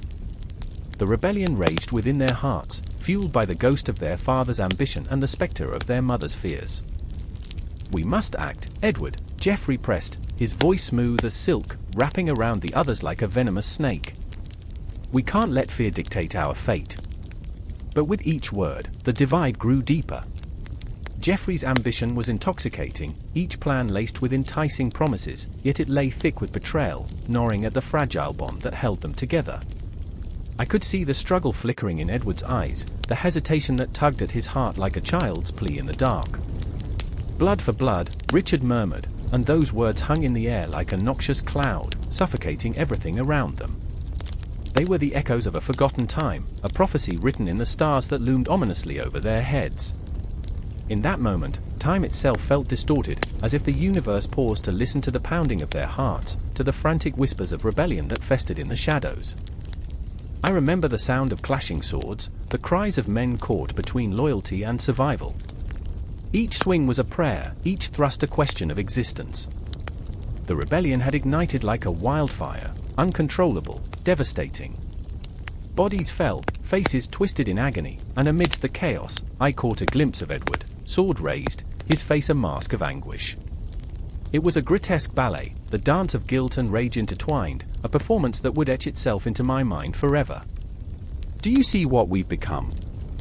Edward shouted, voice raw with desperation, staring into the void of brotherly betrayal. "This is not what Father wanted." But Geoffrey's laughter cut through the air, sharp and mocking, a knife twisting deeper. "Father wanted power," he hissed, eyes glinting with a feverish light. "We are merely pawns in a game far greater than us." And in that moment, I understood. The swords they wielded were not merely weapons, they were symbols of their fractured souls. Each strike echoed the discord that had long festered within them. I felt a tear slide down my cheek, unbidden. The weight of the world was suffocating, and I was but a spectator, powerless against the tempest that raged before me. As the sun began to rise, spilling crimson across the horizon, I felt the tremors of a confrontation looming. It was a moment suspended in time, the air thick with tension, a heartbeat away from explosion. I watched as the princes stood on the precipice of their own making, the fate of their lineage hanging in the balance. "Brothers," Richard's voice trembled, barely a whisper against the backdrop of chaos. "We must stand together." But unity was a fragile concept, a dream long since shattered. This was not merely a rebellion against the crown, it was a rebellion against each other, against their own fears, their own failures. In that haunting silence, the clock struck, a reminder that time was slipping through their fingers like grains of sand. The future loomed ahead, shrouded in uncertainty, a darkness that whispered of betrayal and bloodshed. I felt the pull of fate tightening around them, the inevitability of conflict drawing near. And with that, the confrontation erupted, a cacophony of chaos and despair, where each heartbeat carried the weight of 1,000 sins. The rebellion of the princes was no longer a distant threat, it was here, alive, breathing, a living nightmare that danced on the edges of their souls. I remember standing there, heart racing, as shadows descended and the boundaries of loyalty and betrayal blurred into a haunting tapestry of pain. The princes' rebellion was not just against the crown but against the very essence of themselves, a fight for survival that would leave scars deeper than any blade. As the sun climbed higher, so did the tension, weaving a web of uncertainty that ensnared us all. The dawn of reckoning had arrived, and the echoes of their choices would ripple through eternity. The air was suffocating, thick with whispers and secrets, as the chamber doors creaked open. There, in the dim light, shadows danced across the stone walls, ghosts of the past, perhaps, or merely the anxiety of the living, waiting for judgment. I stood at the threshold, heart pounding like a war drum, the din of 1,000 voices echoing in my ears, each one a reminder of the weight of power, of decisions that hung like a guillotine above our heads. "The Empire needs a hand, don't you think?" My friend, Albrecht, hissed, his eyes darting around as though he might catch the very essence of authority slipping through his fingers. He had a way of seeing the world as a chessboard, each piece a life, a story, a consequence. But tonight, the game felt different. Tonight, we were the pawns, the bishops, the very souls destined to be sacrificed for the sake of governance, of legitimacy. I remember the flickering candles casting treacherous shadows. The flicker mirrored the uncertainty in my chest, a fear that gnawed at me, relentless. It whispered of betrayal, of alliances forged in darkness. "We must stand strong," I murmured, though my voice trembled, betraying my resolve. My fingers brushed against the hilt of my dagger, a reminder that power was as much about survival as it was about influence. Across the room, I caught a glimpse of Duchess Lysandra, her presence commanding, yet her smile was a razor's edge. She embodied the very conflict that we danced around, the legitimacy of rule hanging on her every word. They called her the Iron Rose, graceful yet deadly, a reminder that beauty can conceal thorns. I watched her, enraptured and terrified, knowing her heart beat with the pulse of ambition, a fire that could consume anyone foolish enough to stand in her way. "Lysandra's a viper," Albrecht whispered, his voice a trembling ember against the roaring flames of the room. I wanted to agree, to feel the truth of his words, but the raw intensity of her determination drew me in like a moth to a flame. She was a master of the game, her eyes shimmering with secrets, a haunting melody playing behind her confidence. She was unyielding in her pursuit of power, as if the very essence of governance coursed through her veins, intoxicating and dangerous. "Look at her," I said, my voice barely a whisper. "She knows what we all want: control. And yet, we are all so desperate. Each one of us, dangling like marionettes." The words felt bitter, laced with the taste of hope and despair, a cocktail served at the table of inevitability. Were we really any different? Were we not all puppets in this grand performance?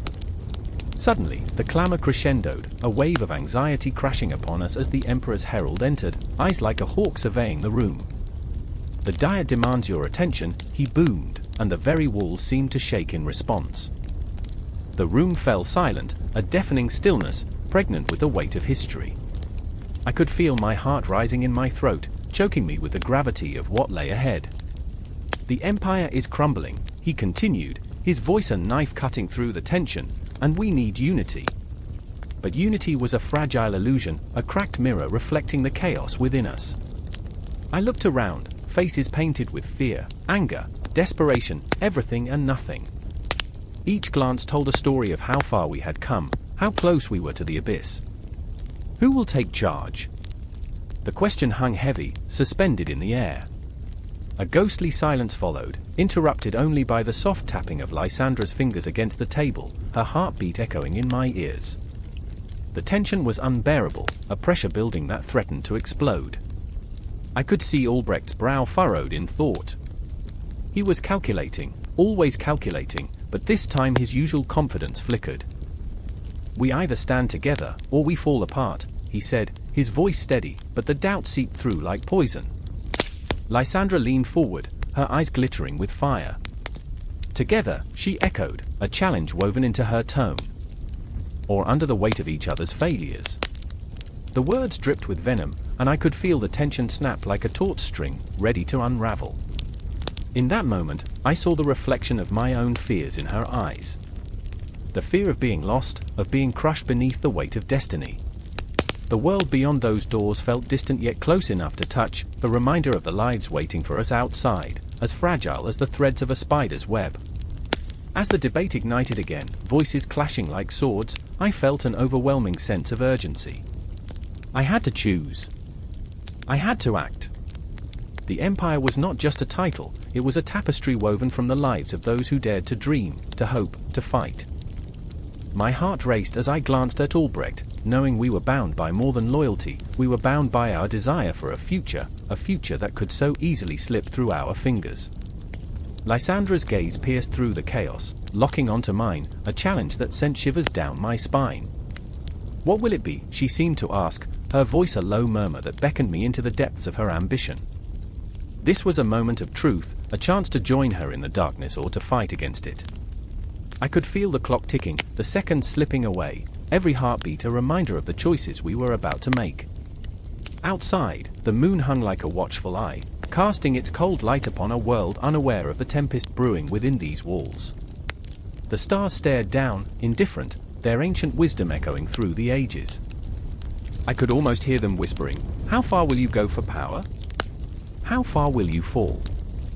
The whispers grew louder as the tension escalated, voices rising and falling, an orchestra of desperation. Each plea, each shout, was a heartbeat in the grand tapestry of the empire, woven with the threads of ambition, love, betrayal, and hope. In that charged atmosphere, I felt the crossroads before me, the choice of governance and legitimacy hanging like the swords of Damocles above our heads. All around, the world held its breath, waiting for us to decide, unwilling to let go of the fragility of life, of purpose. And I stood on the precipice, teetering between the abyss and the stars, the ghosts of decisions past swirling around me, echoing like a haunting refrain. As the darkness crept in, the imperial diet became a crucible, melting away the facades we wore. And in that moment, I realized, this was not just a gathering of power but a reckoning, a confrontation with the very essence of who we were. Each heartbeat echoed like a war drum, a reminder that in this Game of Thrones, we were all players, dancing on the edge of oblivion, desperate for a chance to rewrite our fortunes, yet terrified to see what lay at the end of the path. The night was oppressive, a thick blanket of darkness hanging over the encampment, pierced only by flickering torches that cast shadows as distorted as the hearts of the men who were about to march into chaos. The air hummed with a tension that crackled like the dry grass beneath their boots. I stood among them, my breath hitching in my throat, tasting the salt of fear and anticipation.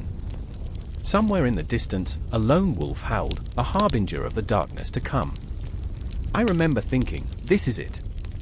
The moment that destiny hands you a sword, and you suddenly understand the weight of your own blood. Marcus, a towering figure with the scars of past battles etched into his skin, gripped his sword tight enough to turn his knuckles white. The memory of his younger brother, fallen in a skirmish just a year prior, gnawed at him like a relentless beast. Every breath he took was a reminder of his failure. This time, he whispered to himself, this time, I will not fail. But the ghosts of the past haunted him, each shadow a cruel reminder of the price of honor. I could see the determination in his eyes, a fire that flickered and waned like the torches around us. And then there was Elara, her dark hair whipping around her face like a tempest, a flash of defiance in her bright eyes. She had never wanted this life, the blood and the sweat, the endless march toward an uncertain fate. But to abandon her people, her village, was a betrayal she could not fathom. They need us, she insisted, her voice cracking as she struggled between the weight of duty and the ache of her own desires. If we don't stand, everything we love will burn. The intensity in her voice resonated like the clang of metal on metal, a sound that could shatter resolve, that could rally the hearts of the weary. The men around us made their final preparations, the quiet hum of anxiety simmering just beneath their bravado. I watched as they fastened their armor, each clink of metal echoing in my chest. The scent of sweat mingled with the acrid smoke of the torches, an olfactory reminder of the war that awaited us.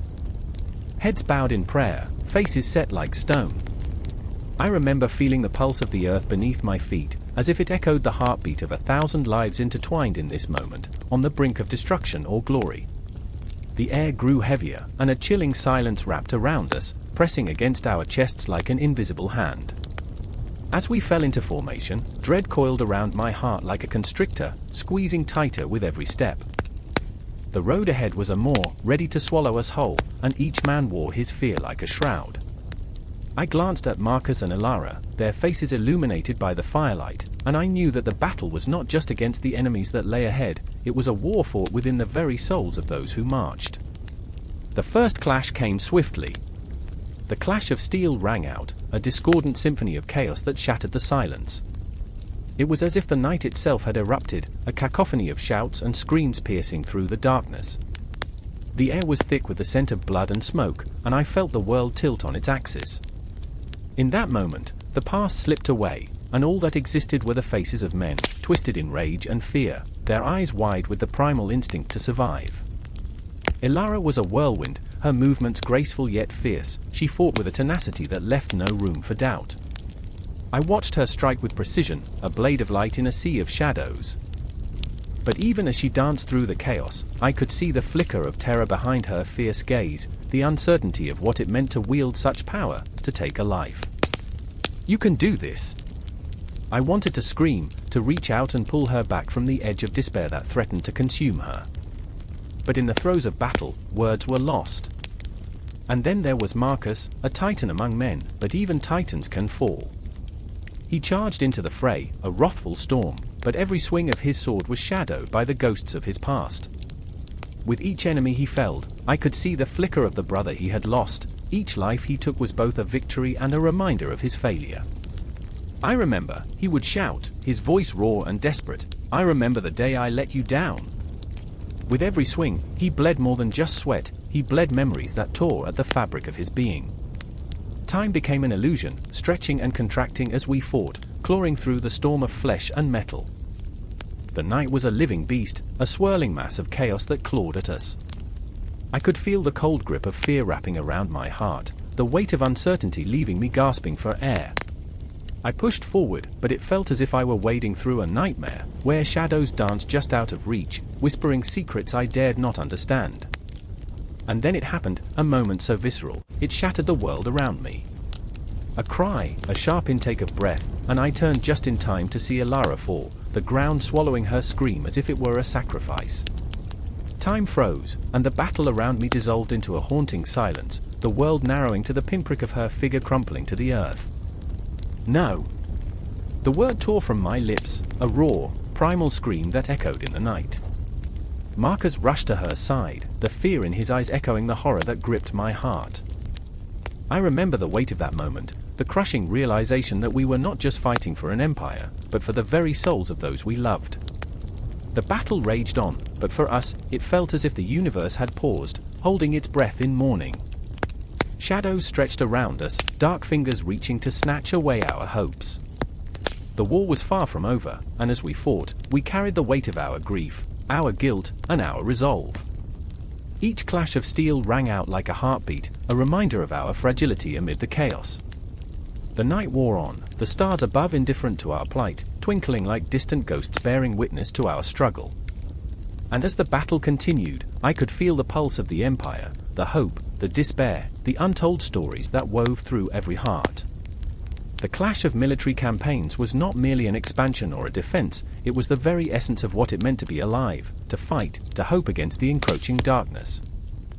The stories of Marcus, Ilara, and myself intertwined, creating a tapestry that was both beautiful and heartbreaking. In that moment, as the battle surged on, I realized that we would fight not just for land or glory, but for each other. And as the night stretched on, I could feel the cosmos watching, waiting for us to find the light amid the darkness, waiting for the moment when our hearts would beat as one. In the end, it was not the empire that mattered, but the love and sacrifice that defined us. The war was far from over, and the echoes of our struggle would ripple through time, reminding us that even in the darkest nights, we are not alone. The clang of steel reverberated through the air, a deafening chorus of chaos and despair. I stood there, paralyzed, my heart drumming a frantic rhythm against my ribs. The stench of blood and sweat clung to me, a heavy cloak draped across my shoulders. The battlefield sprawled before me, a hellscape of bodies, each one a story cut short, and the cries of the wounded pierced the air like knives. I remember the sun, cruel and mocking, casting shadows of broken men across the scorched earth, while the banners of kings and popes fluttered above, symbols of divine betrayal. And him, Godfrey, my brother, a knight in gleaming armor, now stripped of his innocence, running toward the heart of the melee, eyes wild with fervor. For Christ, he roared, as if that singular phrase could shield him from the grim reality of his fate. I remember how effortlessly he charged into battle, a lion among sheep, yet I could see the flicker of doubt in his soul, the way he hesitated at the threshold of violence, a split second too long, like a clock teetering on the edge of midnight. Across the field, a figure caught my eye, Isabella, a healer draped in a tattered cloak, her hand stained with the crimson remnants of the dying. She moved through the chaos with a grace that belied the horror surrounding her, a ghost weaving between the living and the dead. I watched her kneel beside a fallen soldier, whispering soft prayers, her voice mingling with the anguished cries of the wounded.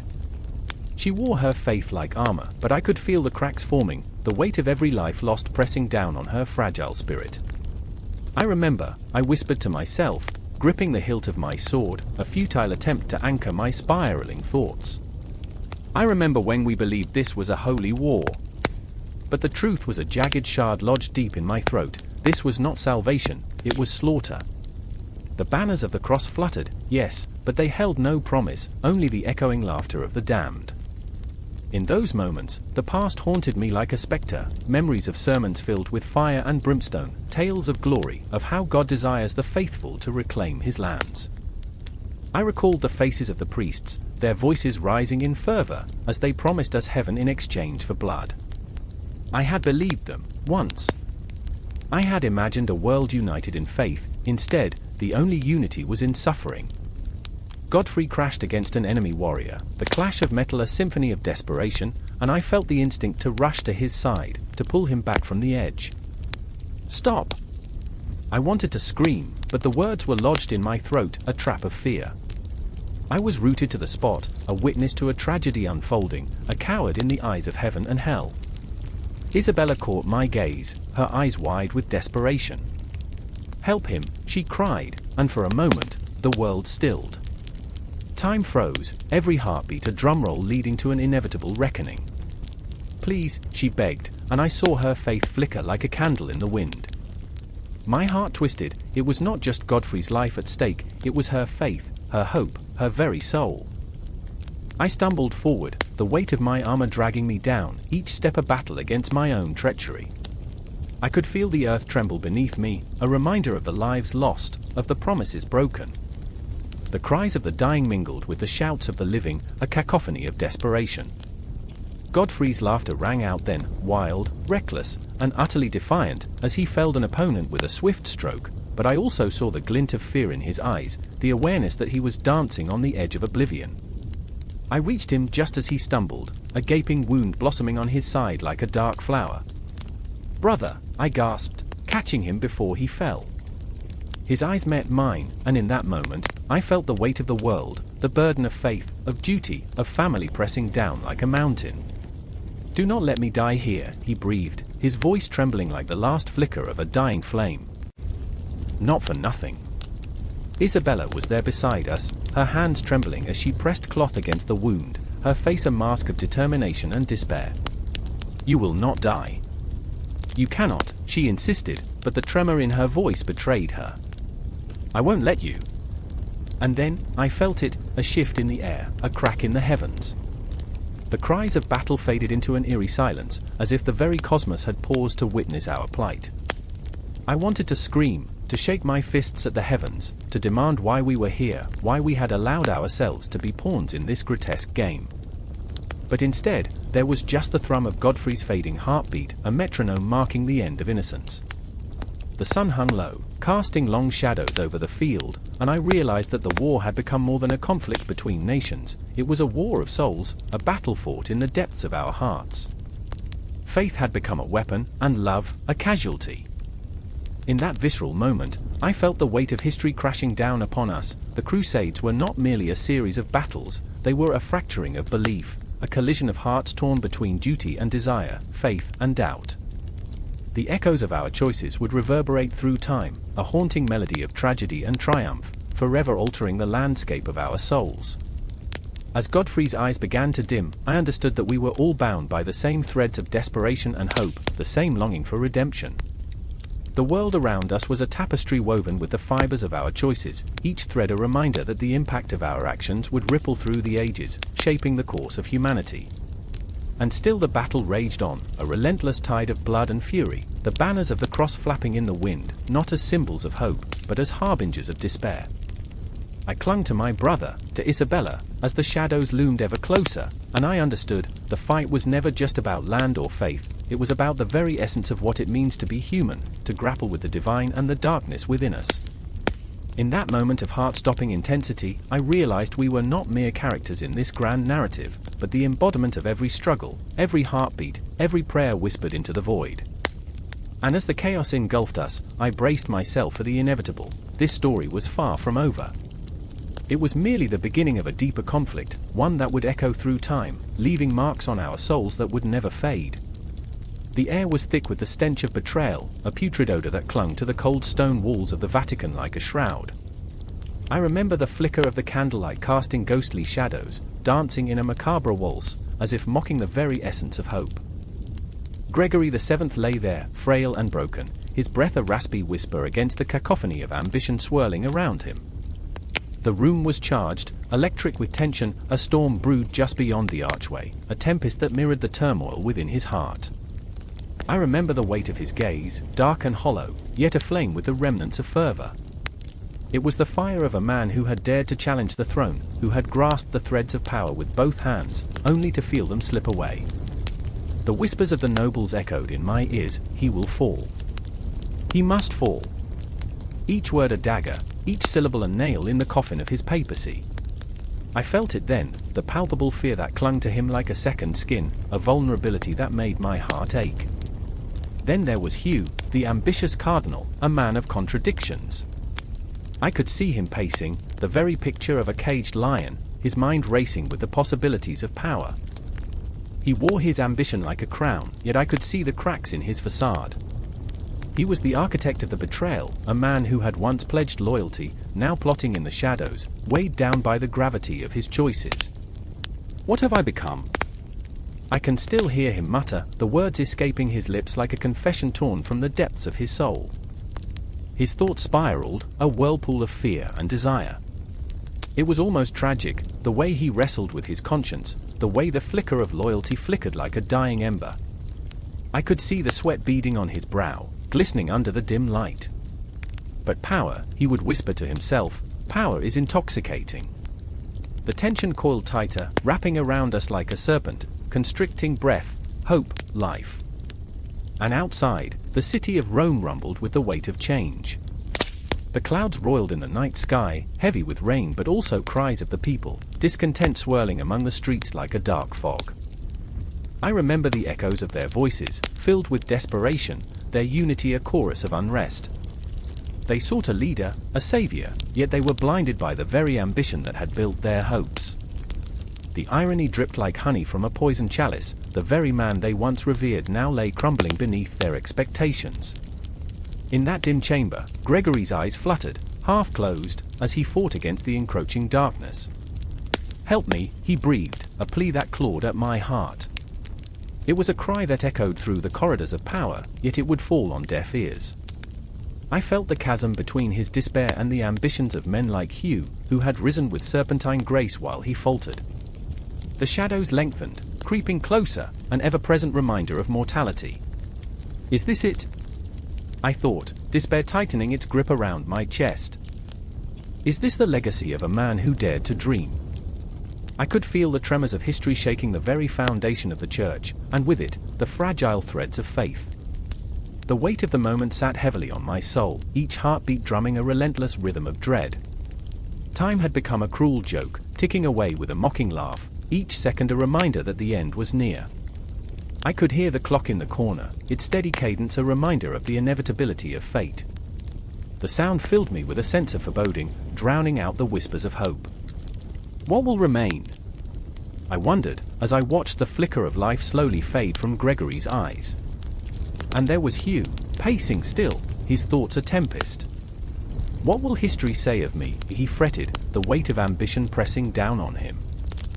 The darkness whispered back, "You will be remembered, but not as a savior."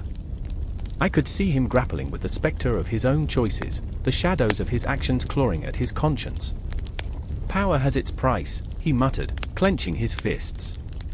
I felt the bitterness in those words, bitter as ash, heavy as the sins he carried.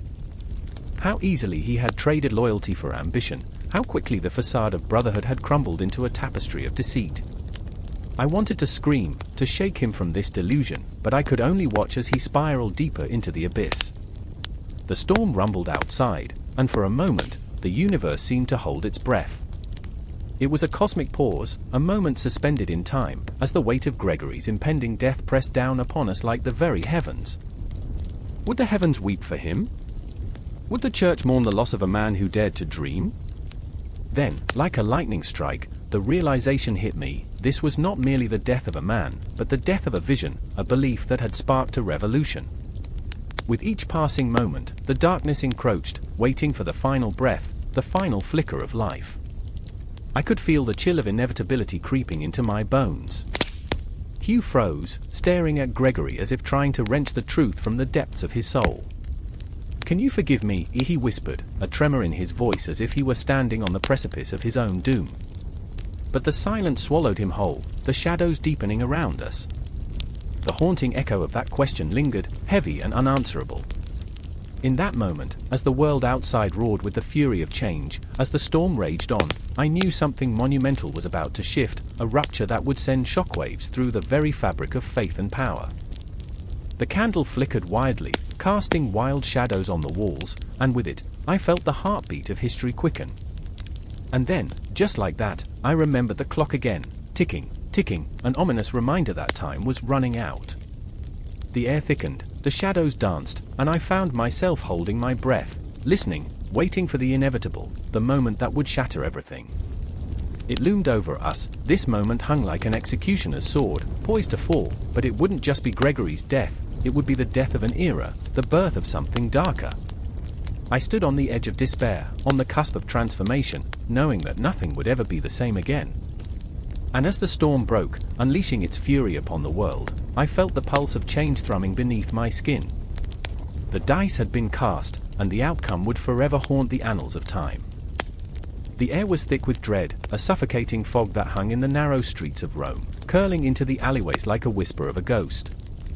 I remember the night vividly, the flickering torches casting grotesque shadows that danced on the ancient stone, as if the very walls were alive, breathing in sync with my racing heart. It was a chaos of sound, shouts, the clatter of armor, the terrified gasps of the crowd, each note a reminder that authority was at war with itself. The church, once a bastion of strength, now faltered, its foundations trembling beneath the weight of dissent. I stood there, an invisible spectator to the unfolding tragedy, my thoughts racing like wild stallions. The smell of sweat and fear mingled in the air, a pungent reminder of the power struggle that tore at the fabric of faith. And then, I saw him, Clement. Not the Pope, but the anti-Pope, a man born from the ashes of rebellion, his eyes aflame with a fervor that could ignite the darkest corners of the world. He was a tempest of contradictions, both a sinner and a savior, a man who looked heavenward while the ground beneath him crumbled. "Why do they fear me?" he once said, his voice low but charged. "I am not their enemy, I am their reflection." I remember the way he spoke, each word piercing through the tension like daggers. There was a raw magnetism in his flawed humanity, a vulnerability that wrapped around my heart and squeezed. He was a dreamer, desperately clinging to an ideal that seemed impossibly out of reach, at a world where the faithful could reclaim their voices, where the church could be reborn in honesty and truth. But shadows loomed over him, thick and suffocating. The men in power, their faces betraying the betrayal of loyalty, saw Clement not as a beacon but as a threat. There was Cardinal Odo, the iron-fisted guardian of tradition, whose very name sent chills through the hearts of the faithful. He believed in order, in a hierarchy that stretched to the heavens, and Clement was a storm that threatened to tear it asunder. Odo's gaze was cold, calculating, and as I watched him, my stomach churned with an understanding of the lengths to which he would go to protect his fragile dominion. History is written by victors, he spat one night in the flickering candlelight, his face twisted with disdain. Let it not be said that I did not prepare for the inevitable. The air crackled with a tension so thick it was palpable, and I felt the weight of his ambition pressing down on me, suffocating yet exhilarating. There was a fire in his belly, a fierce dedication to preserving the status quo, but beneath that steely exterior lay a heart that beat in rhythm with fear. Fear of losing control, fear of the chaos Clement represented. What a beautiful irony, I thought, that the man who desired to hold everything together was, in his own way, just as lost as Clement. In the shadows, I could see them both, driven by their ideals, yet haunted by their imperfections. I remember standing in the crowd, straining to hear the words as Clement gathered his followers, his voice a siren call that cut through the night. "We are not mere subjects, we are the Church." He raised his hands, and I felt the surge of hope ripple through the masses, electrifying us, binding us together in our shared desire for change. Yet, even as I felt that spark ignite within me, I knew that hope can be a double-edged sword. I watched as the crowd's fervor transformed into something darker, a ravenous beast fueled by the desperation of the downtrodden. The pursuit of change can spiral into madness, and I feared what might happen if the tides turned too violently. The flickering torches became a metaphor for our own fragile hopes, one gust of wind, and they could be snuffed out. I could sense Odo lurking in the background, a wolf in priestly garb, his eyes sharp like shards of glass. He was plotting, always plotting, I could feel it in my bones. The clock of doom ticked in my ears, each chime a reminder that time was not on our side. The confrontation loomed closer, the air thickening with anticipation, a storm ready to break. "Who do you think you are?" Odo shouted, his voice like thunder, echoing through the crowd as he confronted Clement. The world seemed to shrink around us, the tension palpable enough to cut with a knife. "You are a pawn in a game far greater than you can fathom. You are nothing."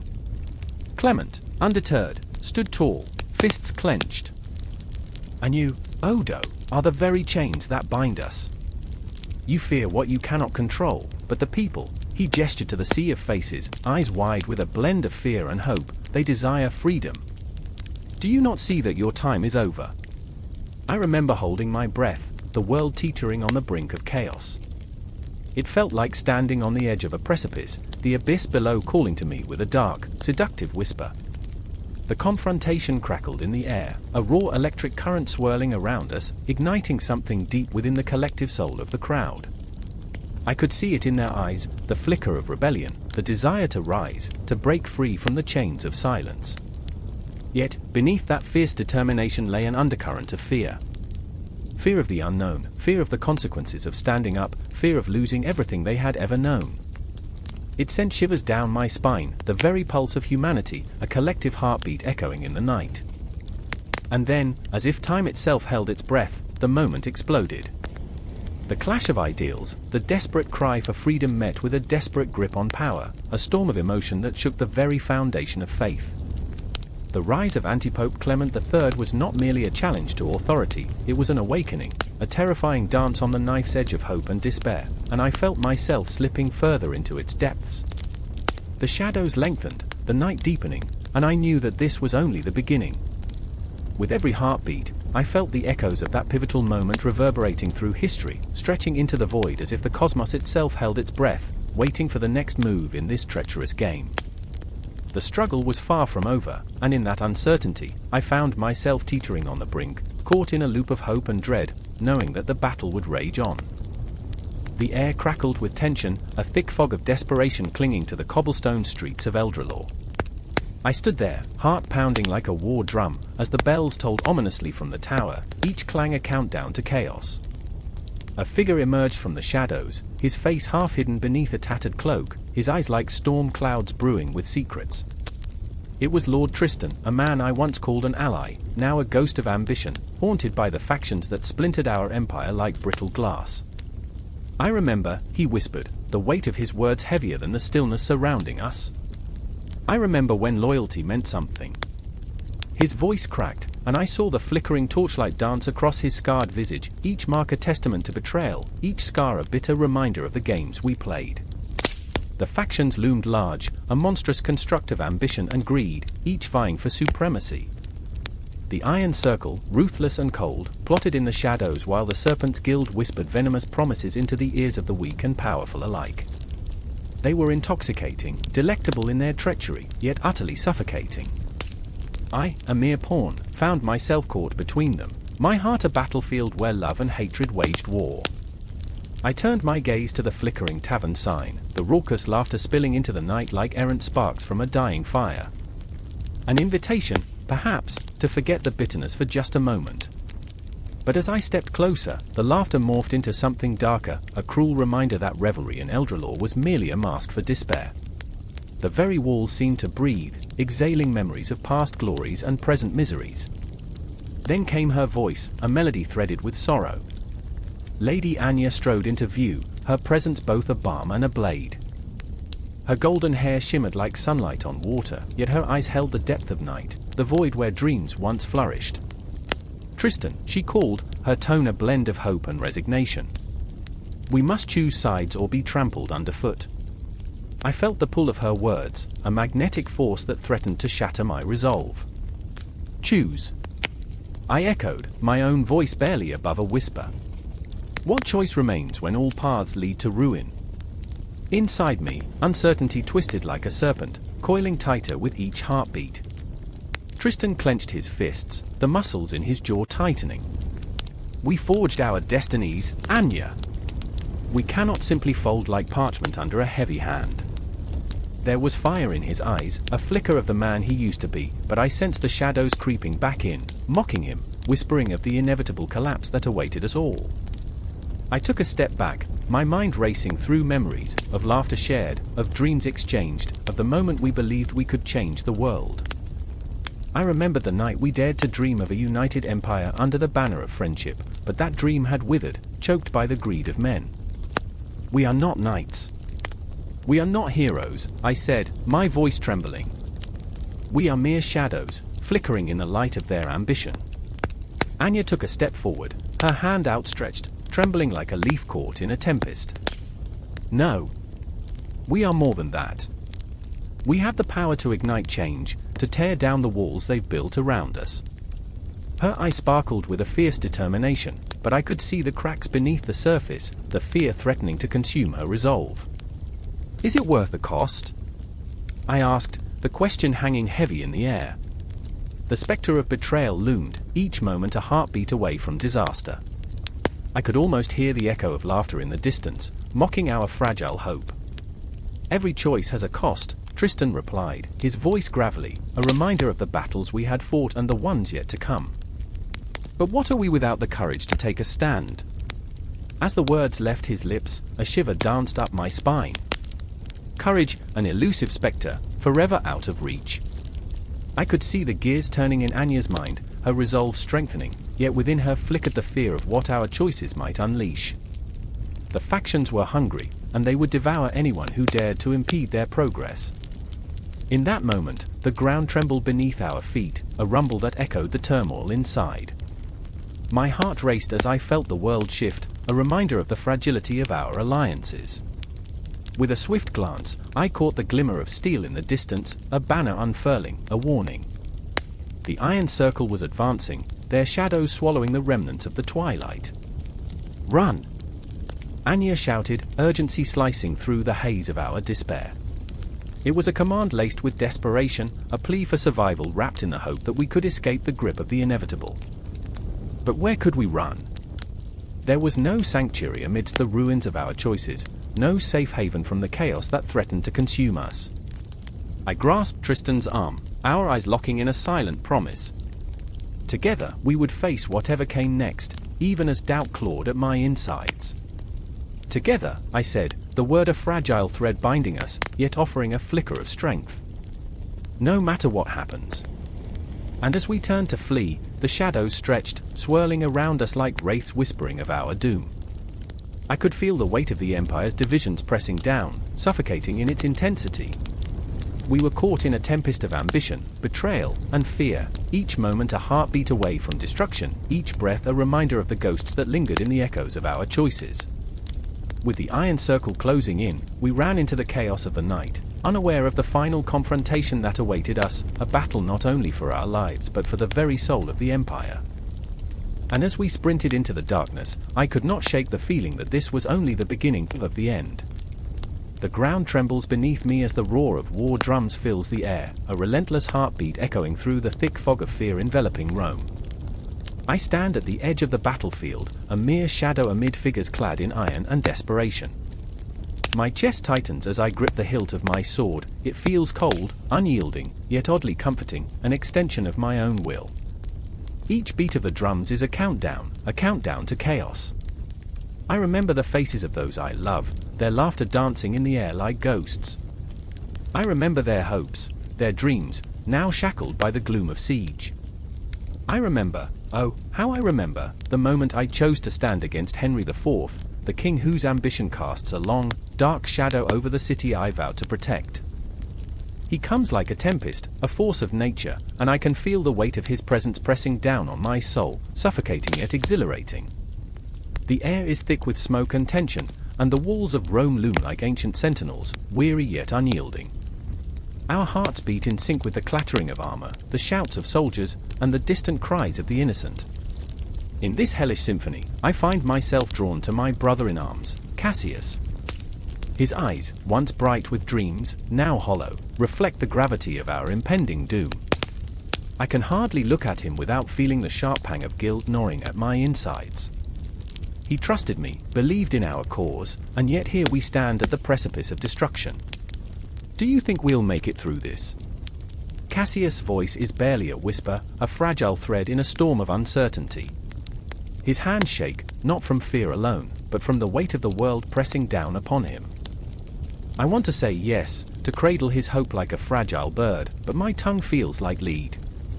I can only nod, the gesture hollow in the face of looming catastrophe. In the distance, Henry's banners flutter like the wings of crows, dark and ominous against the pallid sky. He is not a man, he is a relentless tide, a force that surges forward, unstoppable and unyielding.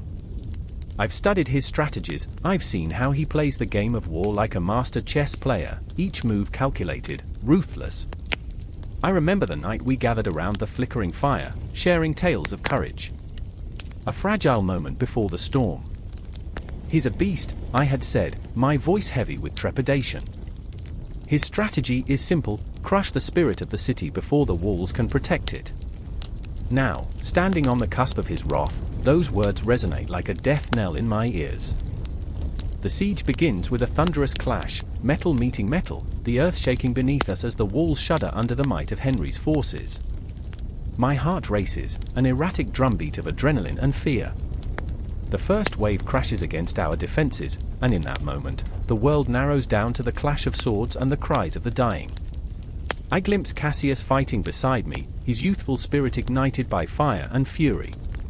But beneath that rage lies a torrent of fear, an undercurrent that threatens to pull him under. I can see it, the way he falters, the way his breath comes in ragged gasps. I want to reach out, to anchor him, but we are swept apart in the chaos, the tide of war sweeping us further from each other, further from safety. I dodge a blow aimed at my head, the metallic taste of blood mingling with the acrid scent of sweat and smoke. Around me, shadows flicker and dance, warriors caught in a macabre waltz of life and death.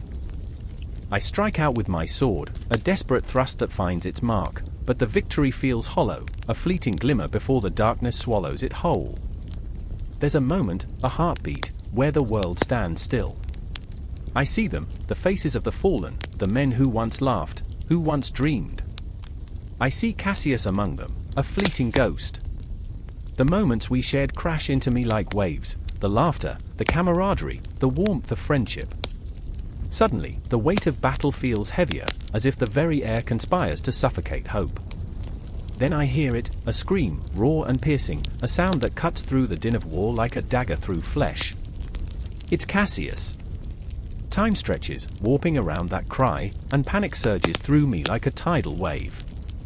I fight my way through the chaos, each step a battle against despair, each swing of my sword a desperate plea for salvation.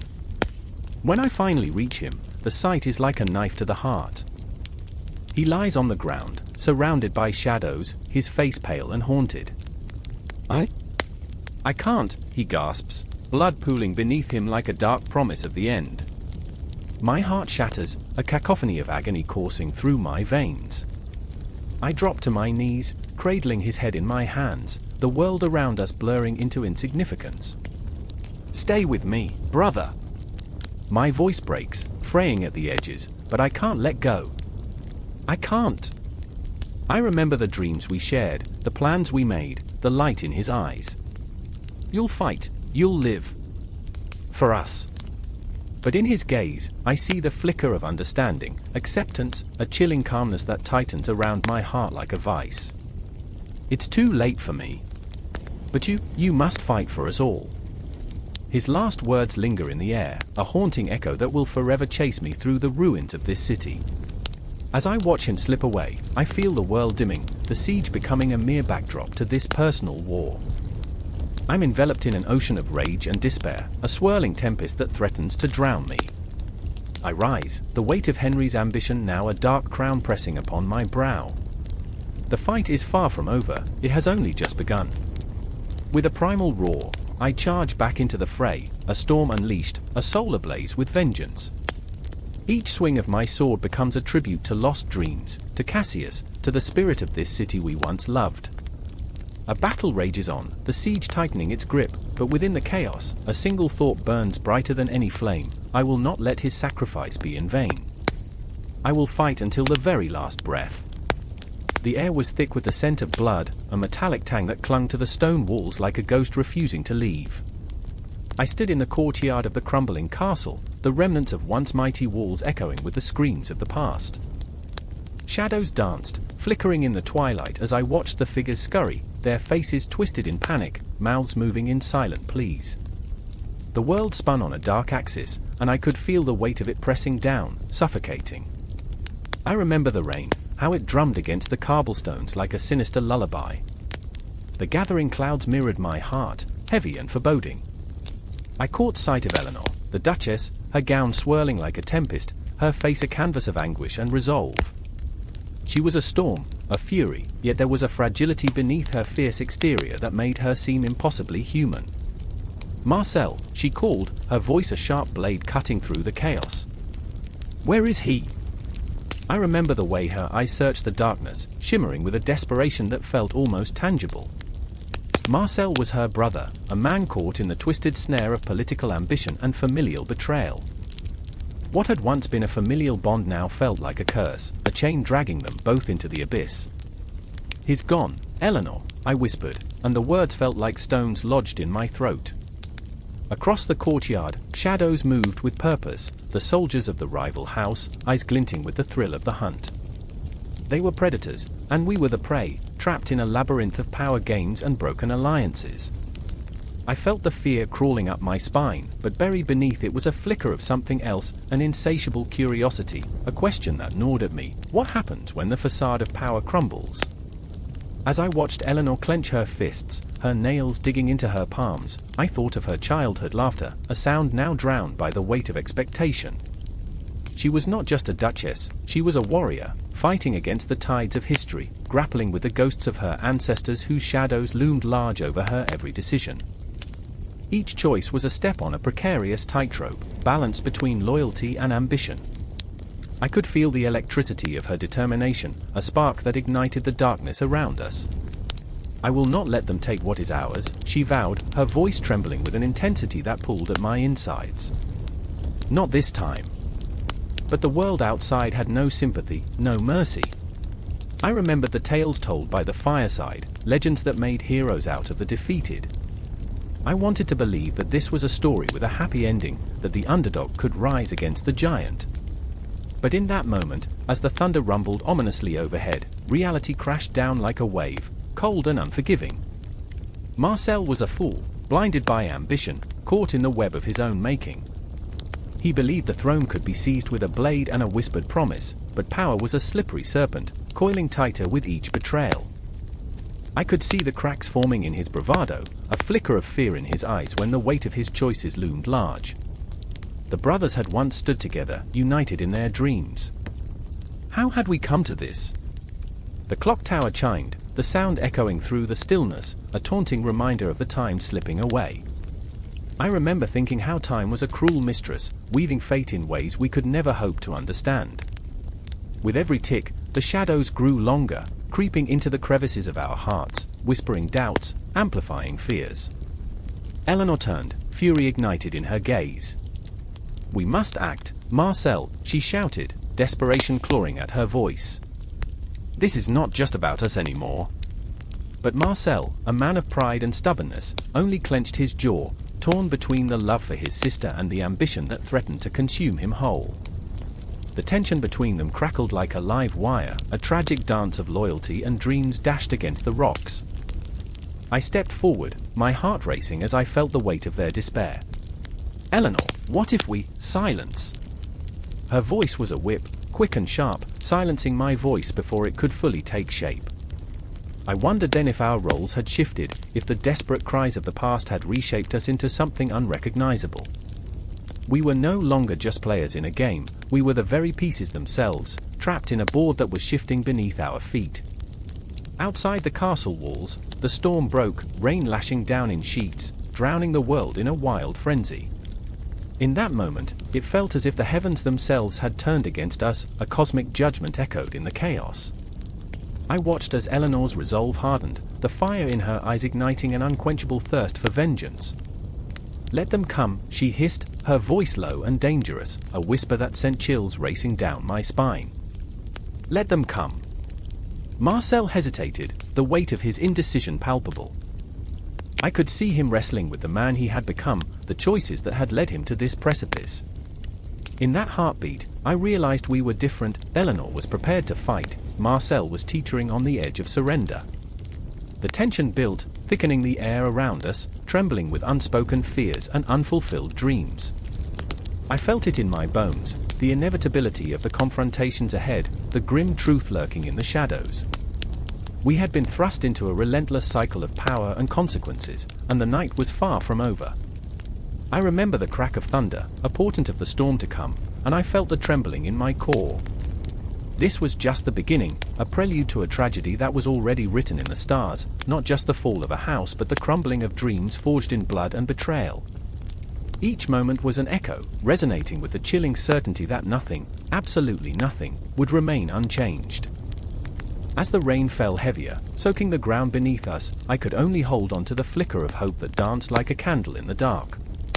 Because amidst the chaos and despair, I still believed in the resilience of the human spirit. And though we might fall, we would rise again, transformed, broken, yet defiantly alive in a world that sought to extinguish our light. The storm was brewing, and with it came the promise of change, both terrifying and exhilarating, an unwritten fate that awaited us just beyond the horizon. The air in the hall was thick with tension, a silence so profound it felt as if the very stones of the castle held their breath. Lady Eleanor stood at the edge of the chamber, her fingers trembling against the fabric of her gown, grasping at the rich velvet like it was a lifeline. The flickering candlelight cast shadows that danced around her, whispering secrets of betrayal and alliances forged in the dark. The court's laughter echoed faintly from a distant banquet, a stark contrast to the storm brewing within her heart. I remember the day my father's name was stripped from our family like a skin peeled away, leaving only raw flesh behind, she thought, the memory clawing at her throat. The sting of shame still lingered, a bitter reminder of the power games played by men who saw women as mere pieces on their chessboard. She caught a glimpse of herself in the ornate mirror, her reflection, a mingling of beauty and despair, the weight of her lineage heavy upon her shoulders. Across the room, Lady Margaret, a fiery spirit with wild curls and an unwavering gaze, caught Eleanor's eye. They shared a bond as thick as blood, forged in whispers and shared dreams. But Margaret's eyes were haunted tonight, clouded with the shadows of her own past.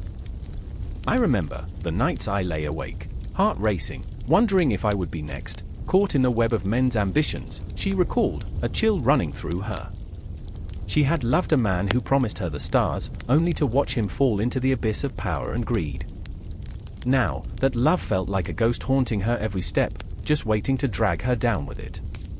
As the laughter grew louder, Eleanor felt a relentless tension tightening within her.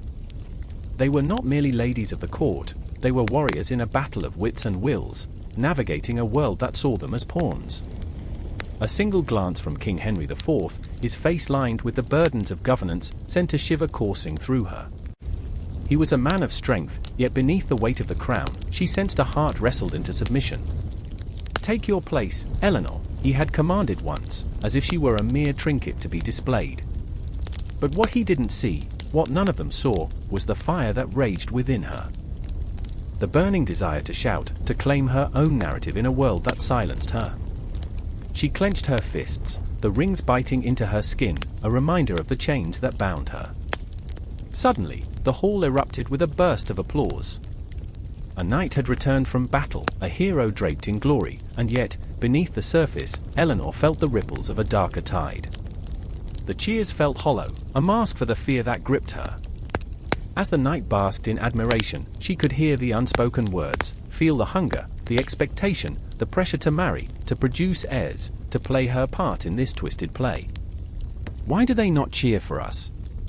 Margaret whispered, her voice a slim thread of defiance. "Why must our lives bend and twist to their whims?" I remember the tales of the women who wielded power from the shadows, the queens and the witches. They knew how to navigate the darkness, how to turn their pain into flames, Eleanor replied, her voice thick with longing. They were not just bystanders, they were the heartbeat of the court, tender yet fierce, fragile yet unyielding. But the moment shattered as a figure stepped forward, a man with a reputation steeped in betrayal, Lord Cuthbert.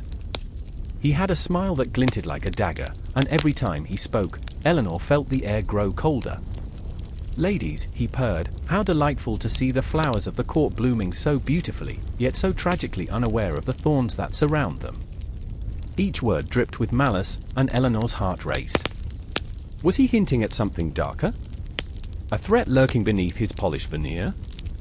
Margaret's fingers twitched at her side, and Eleanor knew she wasn't the only one feeling the tremors of impending doom. "Do you know what I find most tragic?" Cuthbert continued, his gaze piercing through the laughter like a knife. "It's how easily women forget their place, how they wander into the storm, thinking themselves untouchable." Eleanor's breath caught in her throat. She could feel the eyes of the court upon her, their curiosity like weights pressing down. "I will not be a victim of your games," she thought fiercely. She understood now the weight of her choice, to fight or to succumb. The clock ticked loudly in the silence that followed, each second stretching into an eternity. It was a reminder of time slipping away, of choices made and unmade, like shadows dancing in the moonlight. Eleanor's mind was a tempest of thoughts, memories swirling around her like the currents of a river, her mother's laughter, her father's stern lessons, the dreams they once shared, each one a thread woven into the tapestry of who she was. I remember the stories my mother told of fierce women who took the reins of their destiny," she whispered to Margaret, her voice barely audible through the din. "What if we are those women? What if we become the legends they speak of?" Margaret's eyes shone with a mix of fear and excitement, and the fire ignited within them both. They were not just ladies, they were the weavers of fate, the architects of their own stories. But the question remained, would they be strong enough to shatter the silence that bound them? As the applause died down and the laughter faded, Eleanor and Margaret stood at the precipice of a choice. Would they step into the light, casting shadows behind them, or would they remain hidden, waiting for someone to pull them from the dark? The answer lay just beyond the threshold, ready to embrace them. And the night, draped in its secrets, listened closely, as if the stars themselves were holding their breath, waiting for the moment when the echoes of their courage would finally break free. The room was suffocating, filled with the heavy, cloying scent of sweat and fear, a pulse racing through the air like a drumbeat heralding disaster. I remember the glimmers of candlelight flickering against the stone walls, casting long shadows that danced like ghosts. Sweat dripped down my back, pooling at the small of my spine. The weight of a kingdom rested on a fragile thread, a mere whisper of doubt hanging in the air, everyone could feel it. Advisors huddled around a table, their faces pale, eyes wide and lost, as if they were caught in a dream they couldn't wake from. We were in the midst of a crisis, the kind that could carve a man's legacy into stone or drag it through the mud. The great ruler stood at the head of the table, his fists clenched, knuckles white from the pressure that threatened to crush him. I saw him there, a young man, handsome and brave, yet burdened by the weight of expectation. His name was Victor. But in that moment, he was just a boy grappling with shadows, haunted by the whispers of those who surrounded him. "Trust me," the advisor said, his voice smooth as silk, but the deceit lay hidden beneath the surface like a venomous snake coiled and ready to strike. I knew that tone. It was an act, a performance. Tobias had long mastered the art of manipulation, knowing just when to pull the strings of power. But Victor, oh Victor, with his azure eyes that glimmered with conviction, was wavering. I could see it. The uncertainty flickered in his gaze like the dancing shadows. "I remember the stories of my father," he said, his voice breaking, the way he ruled with an iron fist yet loved his people fiercely. "Am I destined to repeat his mistakes?" The words hung heavy in the air, and I felt the ache in my chest like a vice. I could almost taste his fear, a metallic blend of anxiety and desperation. Tobias leaned closer, his smile a predator's, all teeth and no warmth. "Your father's legacy is a chain, my lord. A yoke. You must break free, embrace the power that lies before you." And there it was, the poison seeping into Victor's veins, a seductive promise laced with danger. Outside, the wind howled, a lament for the lost souls who wandered the earth. The night was thick, the kind of darkness that clings to your skin, a reminder of impending doom. I could hear the distant tolling of a bell, a reminder that time was slipping away, each chime echoing like a countdown to catastrophe. But it wasn't just Victor who was caught in the web of conflict. Then there was Ilara, the queen, seated in her gilded cage, a beauty trapped behind gilded bars. She possessed a fierce spirit, one that burned bright against the encroaching shadows. Yet, in that moment, she felt small, her heart wrapped in chains, a warrior with a sword dulled by doubt. "Victor," she begged, her voice tremulous, "listen to your heart, not the whispers in the dark." Her words were like a lifeline thrown into turbulent waters, but Victor was lost, caught between two worlds, two visions of power. "Power can twist you, Victor," she continued, her eyes glistening with unshed tears. "I've seen it destroy men, leave them hollow, ghosts of who they once were." I could see it in the way she held herself tightly, her hands folded in her lap as if she could contain the chaos swirling around her. She was a tempest, a force of nature held captive by circumstance. Yet I could feel her resolve, a ferocious fire flickering just beneath the surface. "I remember when we first met," Victor said, his voice soft, almost lost in the din of uncertainty. "You called me a dreamer." "Because you were," she replied, her voice fierce and determined, "and you still can be. But you must choose who you want to be, not who they want you to be." But the shadows danced, beckoning him towards a darker path. Tobias's influence loomed larger, a spectre that leered from the corner of the room, whispering sweet nothings that could turn into bitter truths. The tension was electric, a living entity pushing against our skin. I leaned forward, feeling my heart race, knowing that something had to give. The air crackled with anticipation, each breath laden with the weight of unspoken fears. "Victor!" Tobias interjected, his voice rising, slicing through the stillness like a knife. "You cannot let her sway you. Remember the crown, the throne. It demands strength." I could see the flicker of doubt in Victor's eyes, the temptation of power glimmering like a beacon. The room was a battlefield, emotions colliding like swords, echoing in the silence around us. Shadows shifted, and I could almost feel the palpable fear gnawing at the edges of reality. Time was running out, the clock ticking down like a countdown to doom, and the laughter of the past felt distant, almost mocking. I could see it all unraveling, each choice laden with consequence. Choices that could redefine not just a kingdom, but the very essence of who Victor was. Ilara reached out, her fingers grazing his, a touch that could ignite worlds. "Victor, I believe in you," she whispered, her voice a soft plea, yet imbued with conviction. "You are more than the crown. You are a leader, a protector. Don't let them break you." But in that moment, faced with the cacophony of voices clamoring for his allegiance, he faltered. The weight of expectation pressed down like a leaden shroud. Darkness swept in, a tide threatening to pull him under. I could see it, the abyss calling to him, promising power at a devastating cost. And as the room erupted into chaos, filled with the shouts and cries of uncertainty, I understood the gravity of the moment. The influence of advisors, their whispers, their cunning, could reshape destinies and forge iron chains or lead to liberation. A choice lay before Victor, a choice that would ripple through history, echoing long after the final breath had been drawn. In that silence, just before the storm hit, I knew we were all standing at the precipice, hearts racing, souls bare, waiting for the thunderous crash that would change everything forever. A chill crept through the cobbled streets of the city, an omen no one dared to voice aloud. A solitary figure hurried past me, her breath a plume of frost in the night air, as the distant clang of chains echoed like a heartbeat. I remember the sound reverberating in my chest, a grim metronome to the chaos unfurling around us. Men in cloaks whispered of the Emperor's edicts, their eyes flickering like dying coals, the weight of impending doom heavy upon them. I was there, in the thick of it, my heart pounding against the walls of my chest, a prisoner to the very laws that defined our existence. Ilara, a passionate scribe with ink-stained fingers and a heart drenched in conviction, knelt before the crumbling steps of the palace.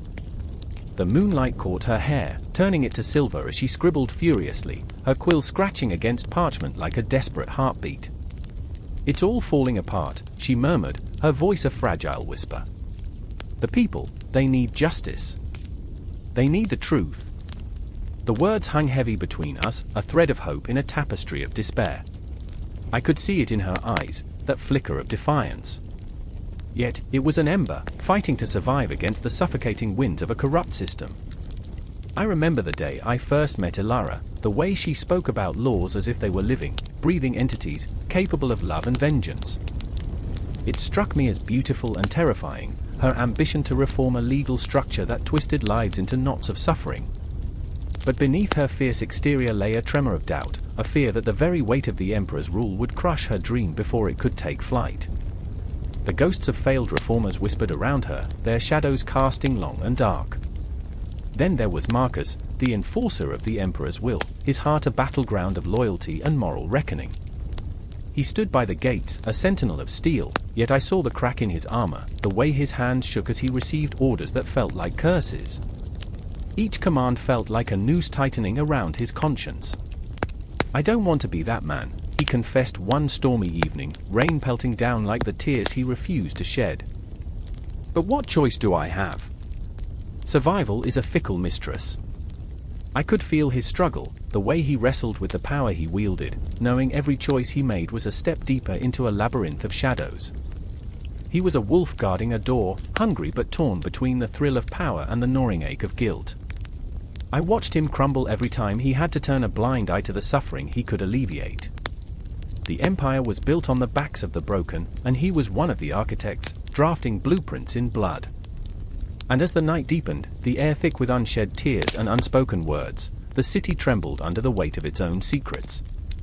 Each alley whispered of pain, of families torn apart, of innocence cast aside like refuse. The law, meant to protect, had become a shackle, binding us to a cycle of despair. The reforms were promised like a shimmering mirage, but just as elusive. What's a law if it can't be just? Ilara cried, her voice rising above the cacophony of hopelessness. "We can't just sit here." The very breath of the city felt laden with anticipation, as if the air itself was holding its breath. I felt Marcus's gaze shift to Ilara, a moment so charged it crackled like lightning. He stood there, conflicted yet drawn, a moth to the flame of her determination. "What if they come for you?" he asked, each word a dagger that cut through the silence. The fear in his voice was palpable, a tether holding him back from stepping into the light she so desperately sought to create. "I'll fight, even if it's in the dark," she replied, her spirit unyielding. Her laughter rang out, bright yet laced with a tremor that betrayed her resolve. In that moment, I glimpsed the fragile line they walked, two souls intertwined in a dance of defiance against a system that sought to extinguish their light. The clock tower loomed nearby, the hands moving relentlessly forward, marking time like a grim reminder of the fate awaiting us. I remember feeling the weight of every tick, each chime echoing like a call to arms, a reminder that action was needed, urgently, fervently. The city was a living entity, pulsating around us, its veins running with the blood of broken promises. And as shadows lengthened, the air grew electric. Ilara's vision ignited something in Marcus, a flicker of rebellion that refused to be snuffed out. "We can change this," he whispered, the words falling from his lips like a sacrilege. "But it will cost us everything." The gravity of the moment hung between them, the tension weaving a tapestry of hope and fear, each thread thicker than the last. They stood on the precipice of something monumental, yet the abyss below threatened to swallow them whole. I felt the world spin as the confrontation loomed, an inevitable clash between the weight of law and the breath of justice. It was more than just a struggle for reform, it was a battle for the very soul of the Empire, a reckoning that would shake the foundations of our existence. I was caught in the current, swept away by the tide of their emotions, anguish, hope, fear, and a burning desire for change. The night wore on, a relentless tide of darkness, and I felt it all, the despair of 1,000 voices speaking in unison, the dreams of a better tomorrow hanging by a thread, fraying under the strain of a system that thrived on oppression. The clock struck midnight, and with it came a promise, a whisper that echoed through the streets: change was coming, and it would be fierce. Time flowed like a river, carrying us toward a confrontation that would reshape the very fabric of our lives. I knew then, in the marrow of my bones, that we were on the brink of something profound.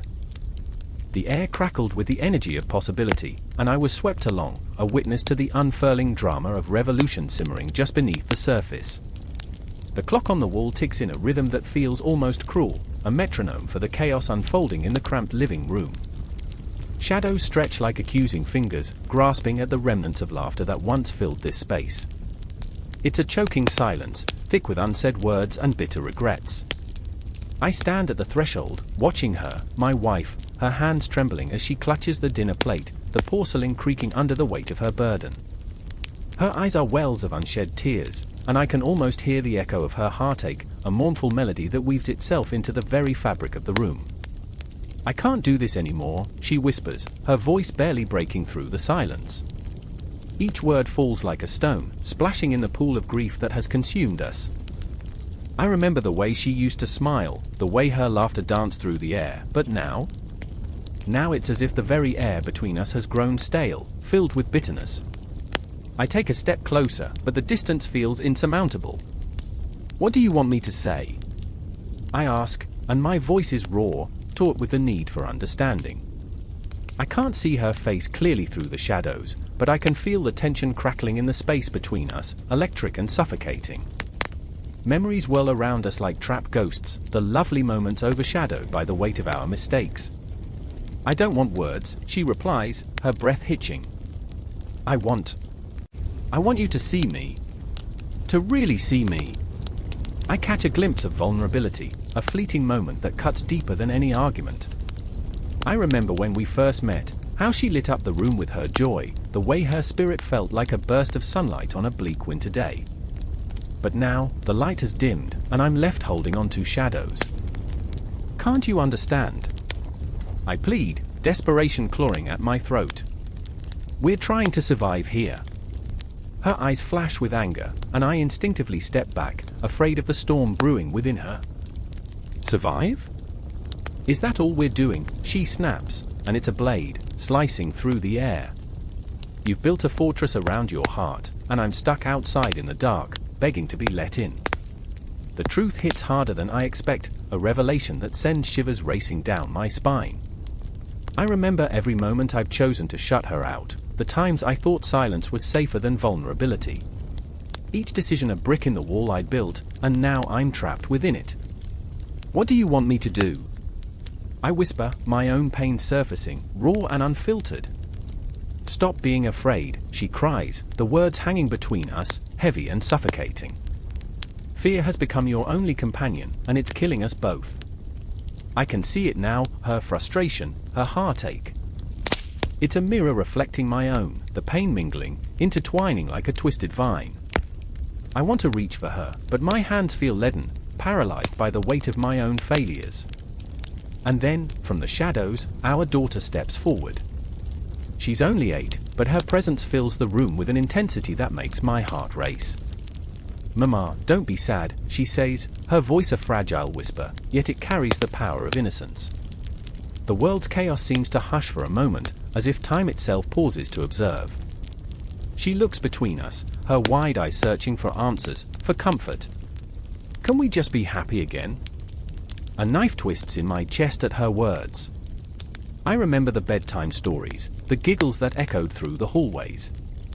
But those moments now feel like relics of a time long gone, buried beneath the weight of our adult conflicts. "Sweetheart, we're trying," I say, my voice breaking, and the emotion rises like bile in my throat. "Trying isn't enough," she shoots back, her little voice piercing through the veneer of my composure. It's an accusation disguised as a plea, and suddenly, I'm unraveling. I watch as her innocent face crumples, the very embodiment of hope and despair. I remember the dreams we had, of laughter and love, of a life painted in vibrant colors instead of the muted grays we've been living in. "Stop," my wife suddenly shouts, the word echoing off the walls, reverberating like a gunshot. I flinch, feeling the tremor in the air. "Just stop pretending everything is fine."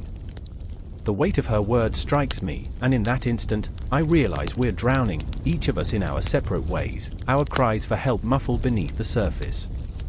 In the corner, the clock ticks on, indifferent to our suffering, a relentless reminder of the time slipping away. I look at my wife, at the woman I once thought I knew completely. Her features are etched with both love and resentment, a canvas of our marriage stained with unspoken truths. She's a warrior, battling the demons that threaten to consume us whole, yet here I stand, shackled by my own fears. I remember, I whisper, words spilling out before I can stop them. I remember when we were happy, when we laughed until we cried. The memories flood over me like a tide, and I see the flicker of hope in her eyes. I remember, I continue, when we dreamed together, when life felt boundless. Something shifts in the air, a crack in the armor we've worn for so long. For one fleeting moment, vulnerability binds us together. But then our daughter speaks again, her voice fragile, and the spell is broken.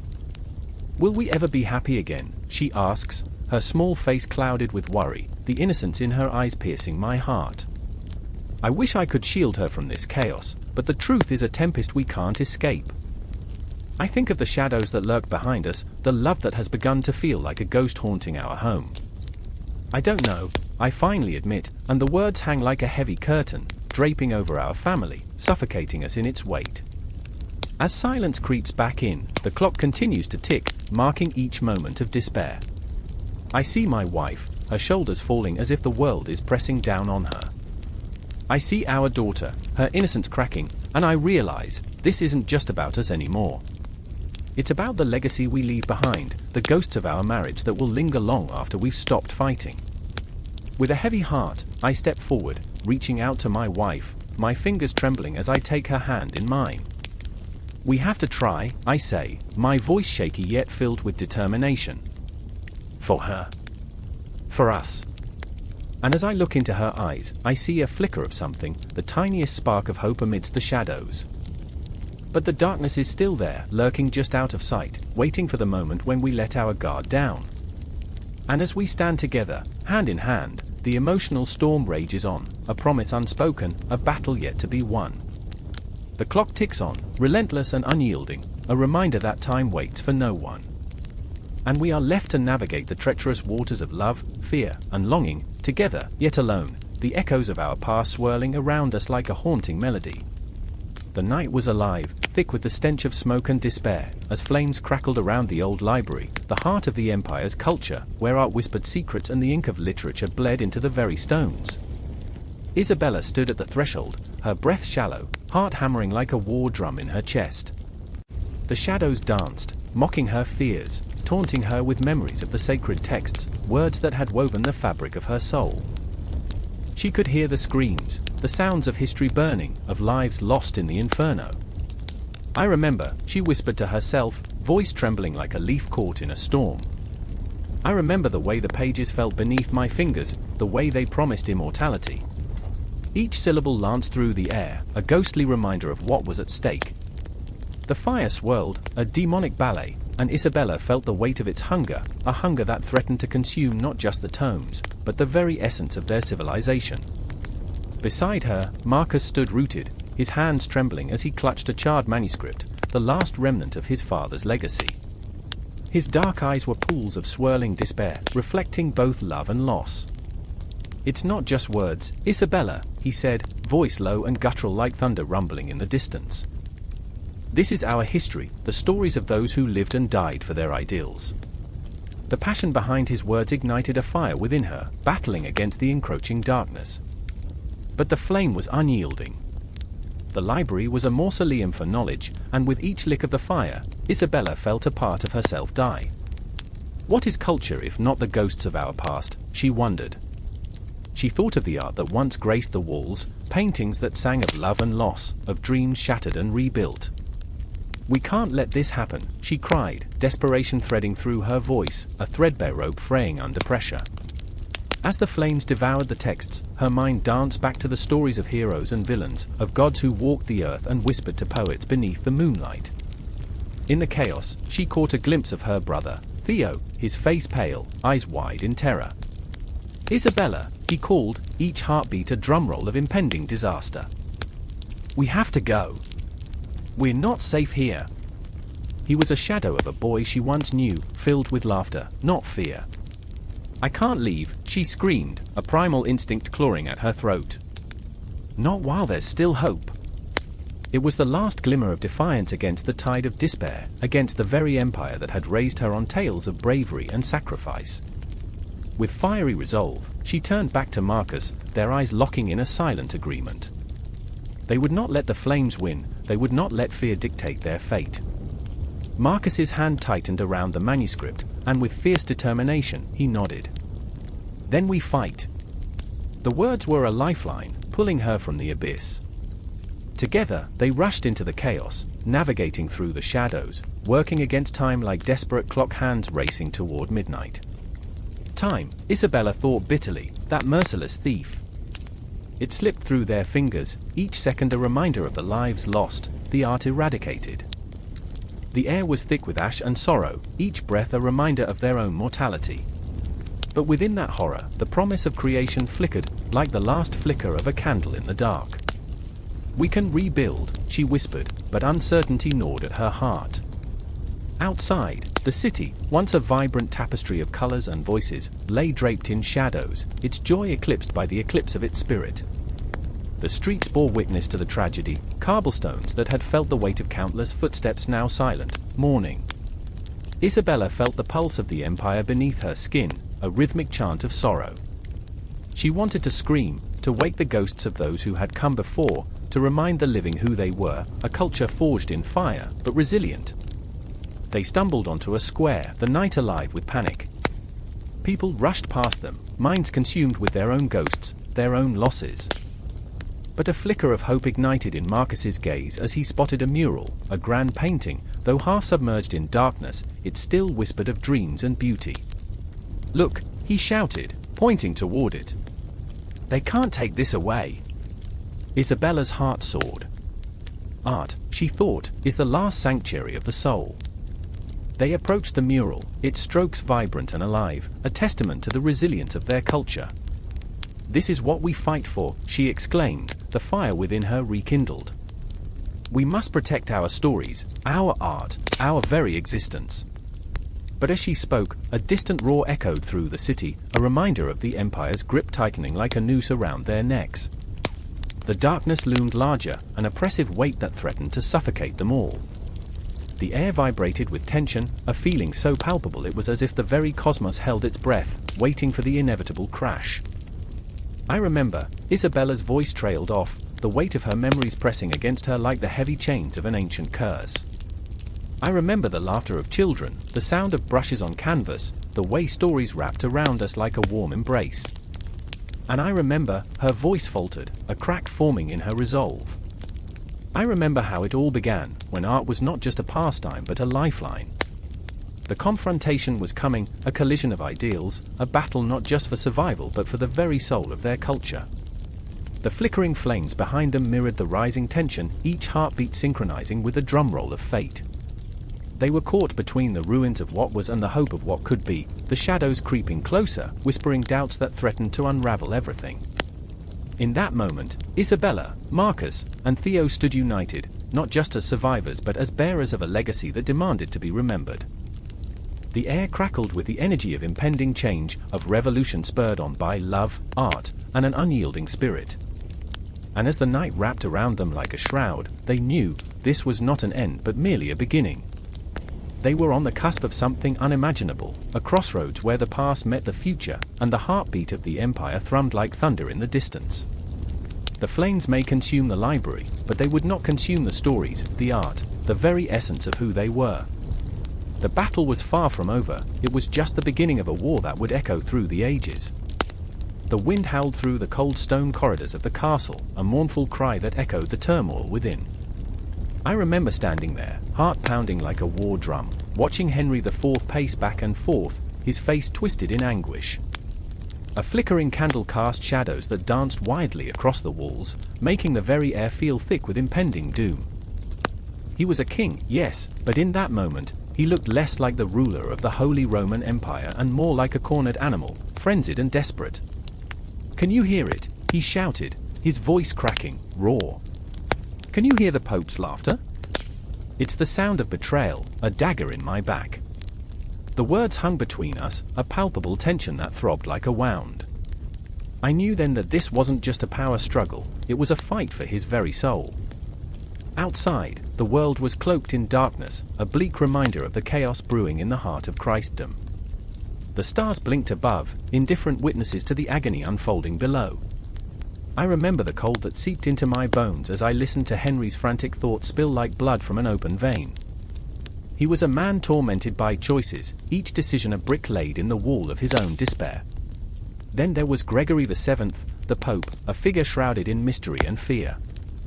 I could almost feel his presence, a looming shadow, whispering doubt into the hearts of men. His power reached beyond the walls of the Vatican, curling like smoke into the minds of the faithful, igniting rebellion against kings who dare to defy him. He thinks he holds the keys to heaven, Henry muttered, bitterness choking his words, but they are keys forged in chains. I felt the weight of the world on his shoulders, a crown that felt more like a noose. The church's decree loomed over him like a dark cloud, threatening to unleash its storm. "Excommunicate me!" "Let them," he screamed, the walls trembling at the ferocity of his defiance. What does a king do when the very breath of his people is held hostage by a man in robes? Desperation gnawed at Henry, and I felt it clawing at my insides. There was a fierce pride in him, a wildness that spoke of untamed forests and roaring rivers. "I am not just a pawn on a chessboard, destined to be knocked aside," he roared, throwing a goblet against the stone wall. It shattered into 1,000 glittering pieces, each shard a piece of his shattered resolve. Glass glistened like stars in a night sky, beautiful yet dangerous. And in that moment, I could see the ghost of his youth lurking behind his eyes, shrouded in regret. A boy who dreamed of glory, who craved love and acceptance. But those dreams had been twisted into something grotesque, a battlefield strewn with bodies of loyalty and betrayal. "What have I become?" he whispered, and it cut through the air like a knife. Time itself felt elastic, stretching as we stood there, suspended in this maelstrom of emotion. I could see the clock in the corner, its hands moving with an agonizing slowness, as if mocking us. Hours melted into minutes, and still, the weight of uncertainty pressed down. Would he bend to the Pope's will or fight until his last breath? In the depths of that darkness, I couldn't help but think of the people, those nameless faces who looked to Henry for strength, who trusted him with their lives. "They will not forgive weakness," I said softly, a warning laced with fear. "You risk everything, Henry. What will become of them?" "I will become a better man, or I will fall in flames," he replied, a fierce determination igniting in his gaze. It was a fire that flickered but never died. I cannot let this Pope strip away my dignity like a thief in the night. But beneath the bravado, I sensed the tremor of doubt. The Pope, seated in his ivory tower, was a master of manipulation, an architect of devastation. "He will make me a martyr," Henry murmured, the realization a weight that settled in his gut, an anchor pulling him into the abyss. I remember the chill that slithered up my spine, the fear that wrapped itself around my heart like a constrictor. How many had suffered in the name of faith? How many had been crushed under the weight of ambition? It didn't matter if they were kings or commoners, the stakes were the same. As the hour drew near, the tension between ambition and duty thickened in the air. "You must decide, Henry," I urged, my own voice trembling. "Will you be a king who bows to the Vatican, or will you reclaim your throne?" "Reclaiming what is mine, my authority, my life," he paused, eyes glistening with fervor. "I will not cower in the shadows of a man who wraps himself in sanctity while wielding the sword of excommunication." The word struck a chord, reverberating through the very marrow of my being. I felt the weight of history pressing down like the night sky, vast and unforgiving. But the cost, Henry, every cost worth paying. There it was, that glimmer of hope, like the first light of dawn breaking through the suffocating darkness. Yet, I could not shake the feeling that we were standing on the precipice of destruction. And as the clock ticked on, the shadows grew long, and the threat of confrontation loomed like a dark cloud over the castle. A storm was brewing, one that would engulf not only Henry but all of Christendom. The candle flickered, a final farewell to the warmth of hope, and I was left with the chilling realization that this was just the beginning of a war, not just for land or power, but for the essence of what it meant to be human, to be torn between duty and desire. With a final, haunting glance, Henry turned, and I could feel the weight of his decision pressing down on us both. The silence that followed was deafening, thick with the promise of chaos. I held my breath, knowing that whatever lay ahead would change us forever, echoing through the annals of time. And so, we stood at the brink, our fates intertwined, Hearts racing, souls ablaze, waiting for the storm to break. The night was a canvas of shadows, thick and oppressive, painted with the acrid scent of smoke that curled through the air like a serpent. The flickering torches cast ghostly shapes against crumbling stone walls, illuminating faces twisted in fear and defiance. I stood among them, a mere spectator caught in the tempest of history, yet every heartbeat felt like a drum, echoing the pulse of rebellion that thrummed in our veins. This was not just a community, but a cauldron of unyielding spirit, boiling with the promise of a fight that would either save us or see our very essence suffocated in the weight of oppression. I remember Ginevra, her dark curls wild in the wind, eyes wide and fierce as she clutched a rusted sword, a relic of forgotten glories. "We must stand together," she shouted, her voice slicing through the tension like a blade. The anguish of her convictions was palpable. She had lost too much already.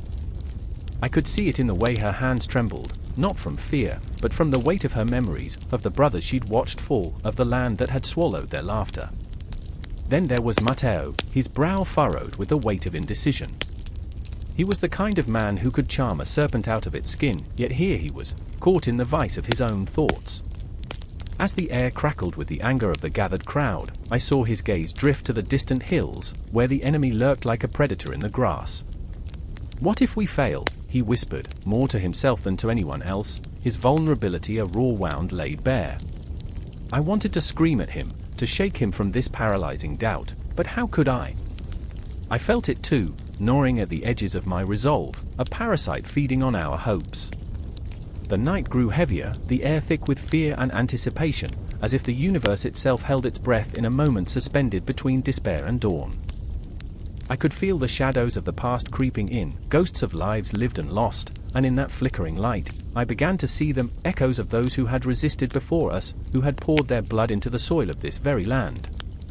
They had fought for dignity, for autonomy, their spirits woven into the tapestry of our struggle. I felt their strength surging within me, a fire igniting in the depths of my soul. Together, Ginevra shouted again, her voice fierce, unyielding like iron. It was a rallying cry that echoed off the stone walls and shot through the crowd, awakening something primal within us. Around me, fists clenched, hearts raced, the air vibrated with raw, electric energy. We were more than men and women now, we were a storm ready to break, a tide rising against the encroaching darkness. But then, a figure emerged from the shadows, a sentinel cloaked in the colors of our enemy. A chill swept through us, silencing the fervor in an instant, a tight coil of dread wrapping around our hearts. The figure stepped closer, revealing a face carved from stone, ice cold as winter's breath. He spoke, his voice a low rumble that sent shivers down spines. "You are foolish to resist. What waits for you is death." I felt Ginevra's hand tighten around mine, her resolve unbroken, but I saw the crack of fear in her eyes. Matteo's gaze flickered to the ground, the weight of his doubts pulling him under like quicksand. The words of our enemy hung in the air, a dark cloud threatening to rain despair on our hopes. But then, I remembered, life is a tapestry of choices, each thread woven with intention, pain, and triumph. "Death!" I shouted, my voice breaking through the silence, "We are already dead if we do not fight. We are shadows in this world if we do not claim our place." My heart pounded as I spoke, each word a stone hurled at the fortress of their arrogance. I could see the flicker of understanding in Ginevra's eyes, the spark of determination rekindled. Matteo's gaze lifted, a glimmer of defiance sparking to life. He was not alone in this battle. The fear that once wrapped around us now became a cloak of righteous anger. The crowd began to stir, whispers swelling into a chorus of resolve. The night transformed. It was no longer an enemy, but a stage for our fury, a scene crafted by the hands of fate, where we, the players, would refuse to cower. The dark figure of our opponent faltered, the doubt creeping into his stance as the weight of our collective spirit bore down upon him. "Together?" Ginevra cried once more, and this time, the word exploded from our lips like a thunderclap, a shockwave that rippled through the air. The sound of it reverberated in my bones, a promise, a pact. We were united, a tapestry of flesh and blood, stitched together by our dreams, our fears, our rage. And in that moment, As the shadows writhed around us, I understood that the Lombard League was more than a historical footnote. It was the embodiment of defiance, the fierce heartbeat of those who dared to dream of something greater. We were not just individuals caught in the current of history, we were the current, the unstoppable force that would carve our names into the annals of time, a stubborn refusal to be silenced. As the first light of dawn began to break, I knew that this fight was only the beginning. We would stand as one, our voices rising like a phoenix from the ashes of oppression. The confrontation was looming, the shadows would not relent easily, but neither would we. This was the crucible of our existence, a moment where history would bend, and we would rise from the darkness, unyielding. And as the day broke over the horizon, painting the sky in hues of blood and fire, I felt the universe spinning beneath our feet, the stars aligning in our favor. We were alive, and we were ready to ignite the world with our fury. The shadows may have haunted us, but we would not let them consume us. We were the Lombard League, and this was just the beginning. The hallways echoed with silence, the kind that wraps around you like a thick fog, stifling every breath. I remember the weight of it pressing against my chest as I stood there, heart thrumming like a caged bird, the shadows creeping along the stone walls whispering secrets too sinister to comprehend. I remember how the flickering torches cast dancing shapes, ghostly reminders of loyalty now turned to dust. Henry's throne loomed at the far end of the hall, a desolate monument to power lost, and I could almost hear it weeping. I was not alone. Eleanor stood beside me, her pale face a mask of conflict, eyes glistening with unspilled tears. She had once been the jewel of the court, a living emblem of grace and strength. Now, she felt like a paper flower, wilting under the weight of betrayal. I could see her gnawing at her lip, the same lip that had once curled into smiles as rich and resplendent as the feasts we used to indulge in. How could they abandon him, she whispered, her voice trembling like a fragile leaf caught in a tempest. I shrugged, though the very act made me feel hollow. The nobility had chosen the scent of power and ambition over loyalty. They were like vultures now, circling overhead, waiting for the moment to feast on the remains of a once great king. They bathed once a year, you know, I said, invoking a bit of humor to mask the rising dread. So yeah, romance was earthy. But it fell flat, the joke lingering in the air like an uninvited guest. I remember the day we all gathered on the green outside the castle. The sun was bright, a deceptive warmth kissing our skin while the chill of discontent festered beneath. Henry stood before us, a man caught in the throes of delusion, his voice booming with the remnants of authority. "We are united. We are one," he declared, but I could see the cracks forming, the way he clenched his fists as if the very earth might shatter beneath him. Eleanor's gaze cut through the facade, piercing the layers of pretense. "Look at them," she said, her voice a sharp blade. "They're not with him. They're waiting." I followed her gaze, and there they were, the lords and ladies, their eyes cast sideways, murmuring amongst themselves, their loyalty as volatile as the wind. And yet, I felt a strange pulse in my chest, a kinship with them, a kinship born from fear. They were merely human, flawed beings, seeking safety over honor. Night crept in like a thief, shadows unfurling and swallowing the remnants of daylight. Anxiety coiled in my gut like a serpent, a slithering reminder of what was to come. The nobles met in secret, plotting and scheming, their whispers curling through the darkness like smoke, tainting the very air we breathed. What if they turn? I asked Eleanor, the words spilling from my lips chaotically, each syllable heavy with despair. What if Henry falls? Then we all fall, she replied, and I could see the fear reflected in her eyes, a mirror of my own. What do you think they will do? They'll cut off the head of the serpent and let its body writhe in agony. I glanced towards Henry's chamber, where he sat, back hunched, eyes glazed over, lost in a reverie of what could have been. A king without a kingdom, a father without his children, the weight of his solitude was palpable, a thick blanket stifling the air around us. I remember the night Eleanor found me, trembling in the corners of the castle, the walls closing in like the ribs of some monstrous beast. "They've decided," she said, and in her voice, I heard the echoes of countless lives shattered, dreams extinguished. "They're turning against him. Tonight, they'll make their move." My heart raced, pounding against my ribs, a frantic bird longing to escape. We could run, we could leave this cursed place behind. But the chains of duty held us tight, dragging us toward the inevitable. As the clock told midnight, the echo reverberated in my bones, a grim reminder of time slipping away. Eleanor and I stood together, watching as shadows converged outside the door, their forms flickering like candle flames. "This isn't just about him," I whispered. "This is about us." She nodded, and I could see the resolve hardening her features, a fierce light igniting in her stormy gaze. "We fight for something greater," she said, her voice no longer quivering but steady like a blade. The door creaked open, and the nobles poured in, a tide of ambition and treachery flooding the room. I felt the air shift, charged with electric tension, every breath a battle. "Henry," one noble called, his voice a jagged knife.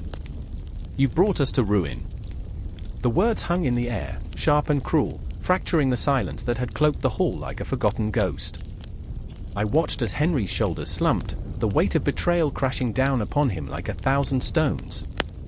"You were my brothers," he choked out, his voice breaking, and in that moment, I felt the shattering of something beautiful, something pure. The bonds of loyalty twisted and turned, contorting into something grotesque. Eleanor stepped forward, fierce as an ancient warrior.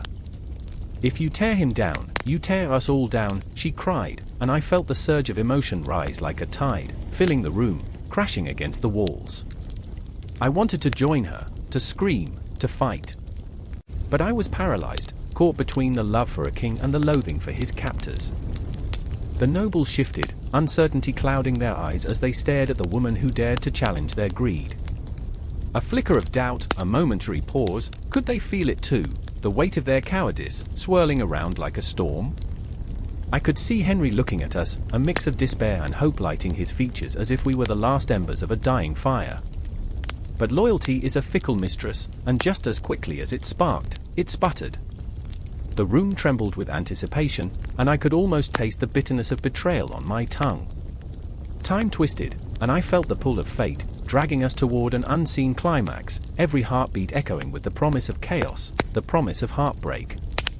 And in that despair, when everything was poised to change, I understood. The decline of Henry's power was not just his fall, it was ours too, a shared tragedy written in the ink of our collective disloyalty. The clock ticked on, the darkness deepened, and the question loomed, when would the storm break? When would the screams shatter this heavy silence? I was terrified, yet I was tethered to the moment, my heart racing as we stood on the precipice of destruction. What was to come? What dark fate awaited us all? The answer lingered, a ghost in the shadows, ready to consume us. The clock ticks, a monotonous heartbeat in the silence, the shadows stretch, elongate, and merge into one another like whispers of forgotten souls. I sit in this dimly lit room, where the air is thick with the smell of antiseptic and despair, the walls closing in on me, suffocating. Outside, the world bustles, unaware of the war going on within me. The sunlight filters through the dusty window, casting patterns on the floor like spider webs, intricate yet fragile. I can hear the faint hum of life, but inside, I am a ghost, haunted by echoes of laughter now silenced. I remember the day it all began, the moment the weight of illness first settled on my chest like an iron shroud. I stood in front of the mirror, my reflection a stranger, eye sunken, skin pale. "You still have time," I told myself, though the tremor in my voice betrayed me. The clock ticked on, relentless, as if mocking my desperation. Time of a cruel master, always in motion, but here I was, frozen in this moment of dread. I was not alone in this battle. Across the room sat Clara, my sister, her presence both a balm and a dagger. Clara, with her fiery spirit, had always been the one to hold our world together. Now, she looked at me with a mixture of fear and determination, her fingers twitching at her side, as if holding back a torrent of emotions threatening to drown us. "We'll get through this," she said, but her voice trembled, and I could see it in her eyes, the flicker of hopelessness, the shadows of what might be. I wanted to believe her, to grasp the threads of optimism she offered, but the darkness loomed, heavy and unyielding.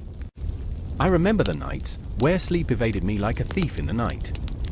Instead, I lay awake, listening to the rhythmic beeping of machines, the hushed whispers of nurses, the muffled cries of others fighting their own battles. Each sound was a reminder of my fragility, a ghost of the life I once lived. I'd close my eyes, but visions of what I used to be, a vibrant soul, laughing at the absurdities of life, flooded my mind. The dreams, they turned sinister. I'd wake gasping, the weight of mortality pressing down on me like a leaden blanket. Faces of those I loved floated in and out, a carousel of memories, my mother's warm embrace, my father's quiet strength, moments of joy now tinted with the spectre of loss. Would they still remember me, or would I fade into the ether, a forgotten whisper among the living? On one particularly haunting evening, the shadows danced on the walls, casting silhouettes that seemed to mock my existence. Clara sat at my bedside, a warrior in her own right, but even she was beginning to crumble. Her bright laughter, once a beacon of hope, echoed hollowly in this space that felt so claustrophobic, so devoid of life. "Do you think the stars still watch us?" she whispered, a question that hung in the air like a fragile thread. I wanted to tell her yes, that the universe was vast and beautiful, but the truth gnawed at my insides. The stars felt so distant, so unreachable. There was a moment, a fleeting flash of clarity, where I felt the walls close in tighter, my chest constricting as if the very air conspired against me. "I can't do this anymore," I confessed, my voice barely a whisper, but it sliced through the air with an intensity that lingered long after. Clara's face crumpled, tears shimmering like light on glass. "You have to. I can't lose you," she breathed, and in that moment, the world outside the room ceased to exist. Isolation wrapped around us, a palpable entity, and I began to notice the small things, the way Clara's hands trembled, the shadows under her eyes growing darker with each passing day. The persistent ticking of the clock morphed into a taunting rhythm, each tick a reminder of time slipping away. Her laughter became strained, a fragile thing, like a bird caught in a storm. "I remember when we used to chase fireflies in the summer," she said one night, her voice laced with nostalgia. The memory hung in the air like a bittersweet ghost, teasing us with what once was, what felt like lifetimes ago. But the darkness, it clawed at the edges of our minds, whispering doubts and fears, wrapping a suffocating shroud around our hearts. Every shared moment felt like a countdown, seconds ticking away, life reducing us to mere shadows of ourselves. I wanted to scream, to rage against the abyss, but each breath was a reminder of my fragility. The universe felt vast, but in this room, we were trapped in our own small world of pain. Yet, in the depths of despair, there were moments, brief flickers of light that pierced through the haze. Clara would put on her favorite records, the soft melodies wrapping around us like a warm embrace, if only for a fleeting moment. I watched her sway, lost in the music, and for a heartbeat, I felt alive again, a glimmer of hope amid the encroaching darkness. But it never lasted. Reality would seep back in, heavier than before, a weight that threatened to crush us both. Each day became a cycle, a repetition of pain and fleeting joy, an unending dance with mortality. I could see it in Clara's eyes, the fight against hopelessness, the desire to grasp onto something, anything, to pull us from this void. But how do you fight when the enemy is within? How do you stand against the shadows that lurk in the corners of your mind? The night stretched on, each tick of the clock echoing in the silence like a countdown to an inevitable end. I clung to my sister, to the memories of laughter and light, each heartbeat intertwined with fear and love. In this time of illness and isolation, we were both prisoners of our bodies, of our minds, of the haunting spectre of what was to come. And so we sat, side by side, as the world continued to spin outside our window, unaware of the storm brewing within our hearts. Each day was a battle, each moment a choice between surrender and resistance. I could feel the pull of the darkness, but I could also sense the flickering light of hope. In that fragile balance, we existed, fighting against the tide, drawn into the embrace of the unknown, where every heartbeat was a reminder of our humanity, raw and unfiltered. The air was thick, heavy with the scent of burning candles and the bitter tang of dread. Outside, the night draped the world in an unsettling quiet, a lullaby for the restless. Shadows danced on the walls of the chamber, flickering like the last flickers of life in a fading heart. In this sanctum of mortality, the great King Henry IV lay sprawled on a canopied bed, the once mighty warrior reduced to a frail husk. I can still hear the ragged breaths heat from his lips, each one a plea, a prayer, a scream muffled by the weight of unsaid words. And there was Falstaff, the great fool who masqueraded as a jester and sage. He stood at the foot of the bed, his belly quaking, not from laughter but from the looming spectre of loss. His eyes were wide, pools reflecting the dim light, a storm stirring within. Falstaff had always been larger than life, but in this moment, he felt like a ghost. "You can't leave now, Henry. What's a kingdom without its king?" His voice, usually so boisterous, sounded like breaking glass, sharp and painful. I remember how the room crackled with tension, the silence punctuated by the soft, desperate whispers of conspirators plotting in the corners, shadows that loomed ever closer. Hot breaths of treachery whispered past my ear, reminding me that a kingdom was just a mirage, a castle built on shifting sands. The weight of the crown, heavy, burdensome, sat not on the king's head, but on the hearts of those who loved him. Then there was Prince Hal, Henry's son, a tempest incarnate, standing at the bedside with uncertainty etched into his brow. His hands trembled, fingers fidgeting as they hovered over the king's still form, caught between duty and disillusionment. "Father," he managed, his voice a fragile thread, barely holding together the fabric of their strained relationship. I need you." The words hung in the air, soaked in regret. Oh, but how they yearned for connection, for the warmth of paternal love that had always felt like a distant star, glimmering yet unreachable. Inside my chest, my heart ached for both men, bound by blood yet separated by walls built from pride and past grievances. I could see it in Hal's eyes, that flicker of desperation. He had spent years in rebellion, a prince reveling in excess, but now? Now, he was a boy peering into the abyss, terrified that he'd never hear his father's laughter again. Remember the taverns, the wine? It was all good fun, he stammered, voice breaking, desperation spilling over. Fun? Falstaff echoed, a bitter laugh escaping him. What is fun when the world is crumbling? His gaze flickered to Henry, and for a moment, I thought he might break down, might let the tears flow like the rivers of grief that swelled around this dying man. But he held it together, a testament to the absurdity of their lives. "You can't leave us, my king. I'll have no one to laugh with. Who else will indulge my appetite for life?" I felt the tension coil tighter, wrapping around me like a noose, choking off any breath of hope. The room was a mausoleum, filled with the weight of unfulfilled promises. Time flowed like molasses, thick and sticky, each second stretching into eternity. Every heartbeat echoed like a drum, resounding with the sobering truth, Henry IV was slipping away. Each breath became a faltering prayer as fear clawed its way up Hal's throat. The boy, or a man, really, was trapped in the expectations laid upon him. "What will happen to us if you go?" he whispered, raw emotion spilling forth. The vulnerability in his voice pierced the air, cutting through the thick fog of dread that enveloped them both. And Henry's eyes, those once bright orbs, flickered open, dimmed by pain but ignited by love. Hal, the whisper was a ghost, a mere echo of what once was. You must be a king." I felt the weight of those words like stones crashing against my soul, for they were more than a father's wishes, they were an inheritance, a shroud draped over the future. "Be a king?" Hal scoffed through choked breaths, tears spilling onto his cheeks, unchecked. "What do you know of kings? You've taught me nothing but how to drink and revel in the night." His anger was a tempest, crashing against the heart of the dying man, but in that fury, I saw a deep-seated longing, a desire to be seen, to be understood. Henry's mouth quirked into a ghost of a smile, even as his body trembled. "Revelry, my son, is a king's armor. Wear it well." The words dripped with irony, a bitter reminder of a life lived in the shadows of laughter.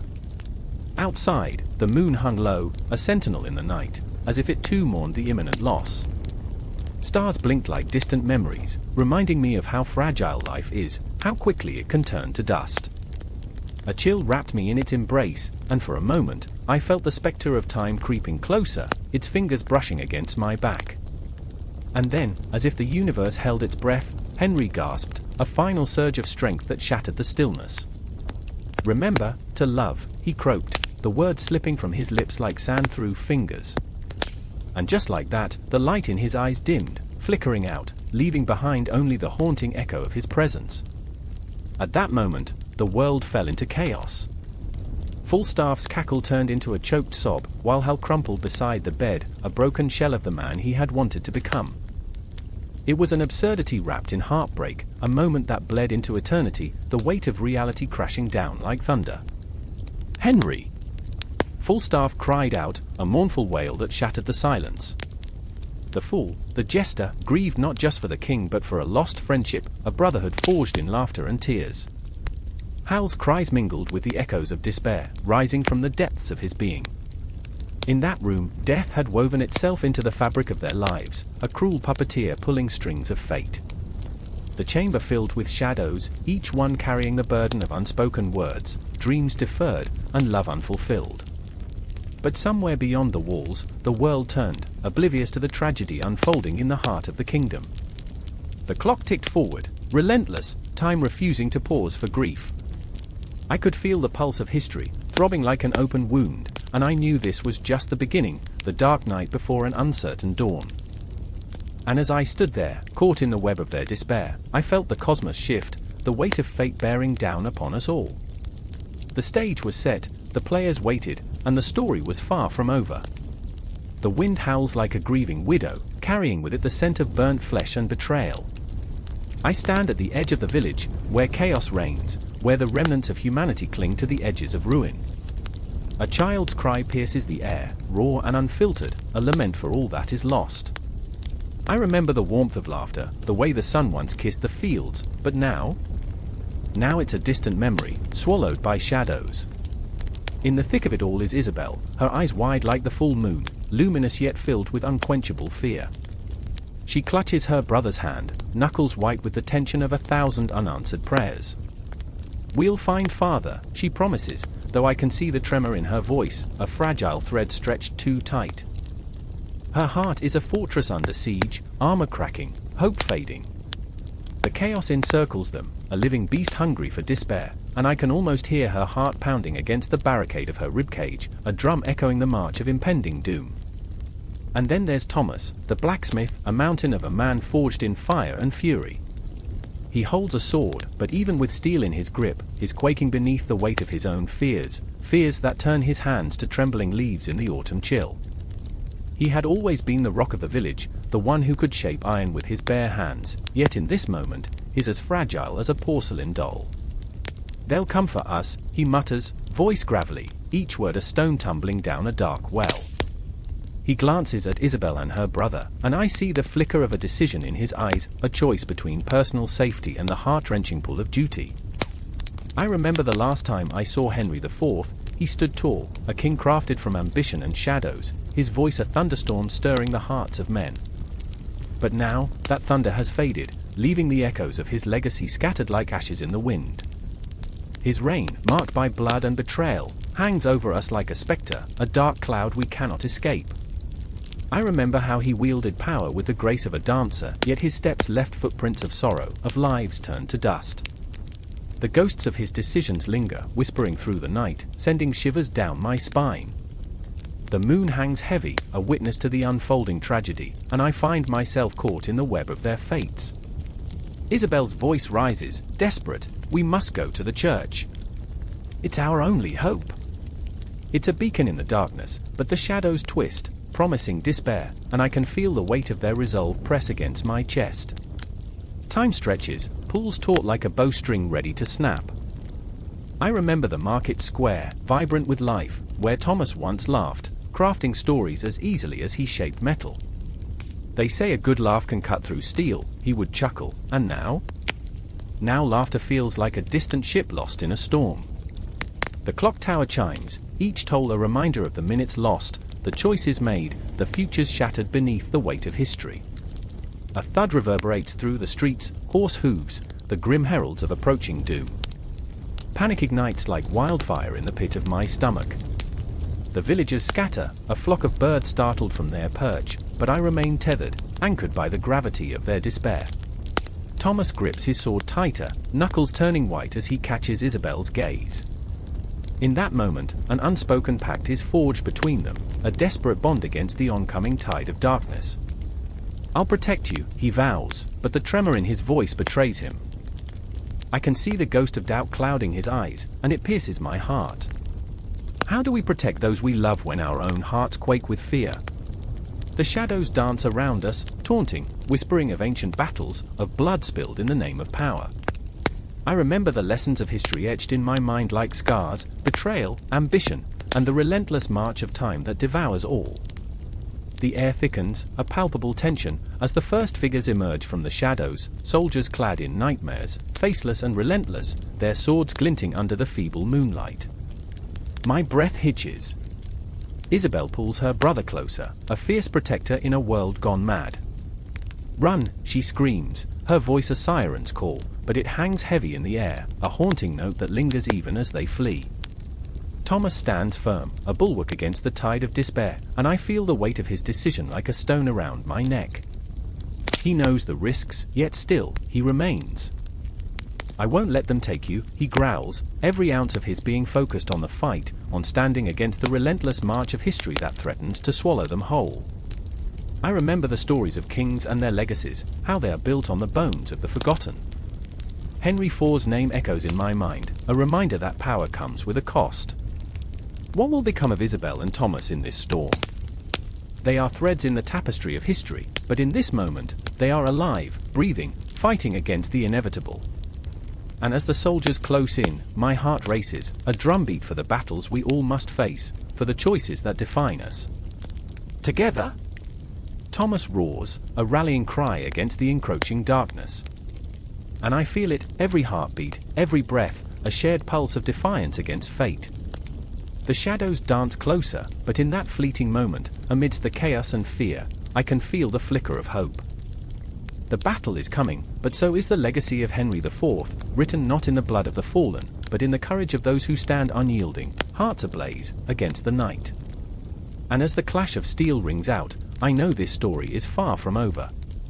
Time ticks on like a ticking bomb, and with every moment, the battle for their souls rages on, echoing through the annals of history, a legacy that refuses to fade into silence. The air crackles with tension.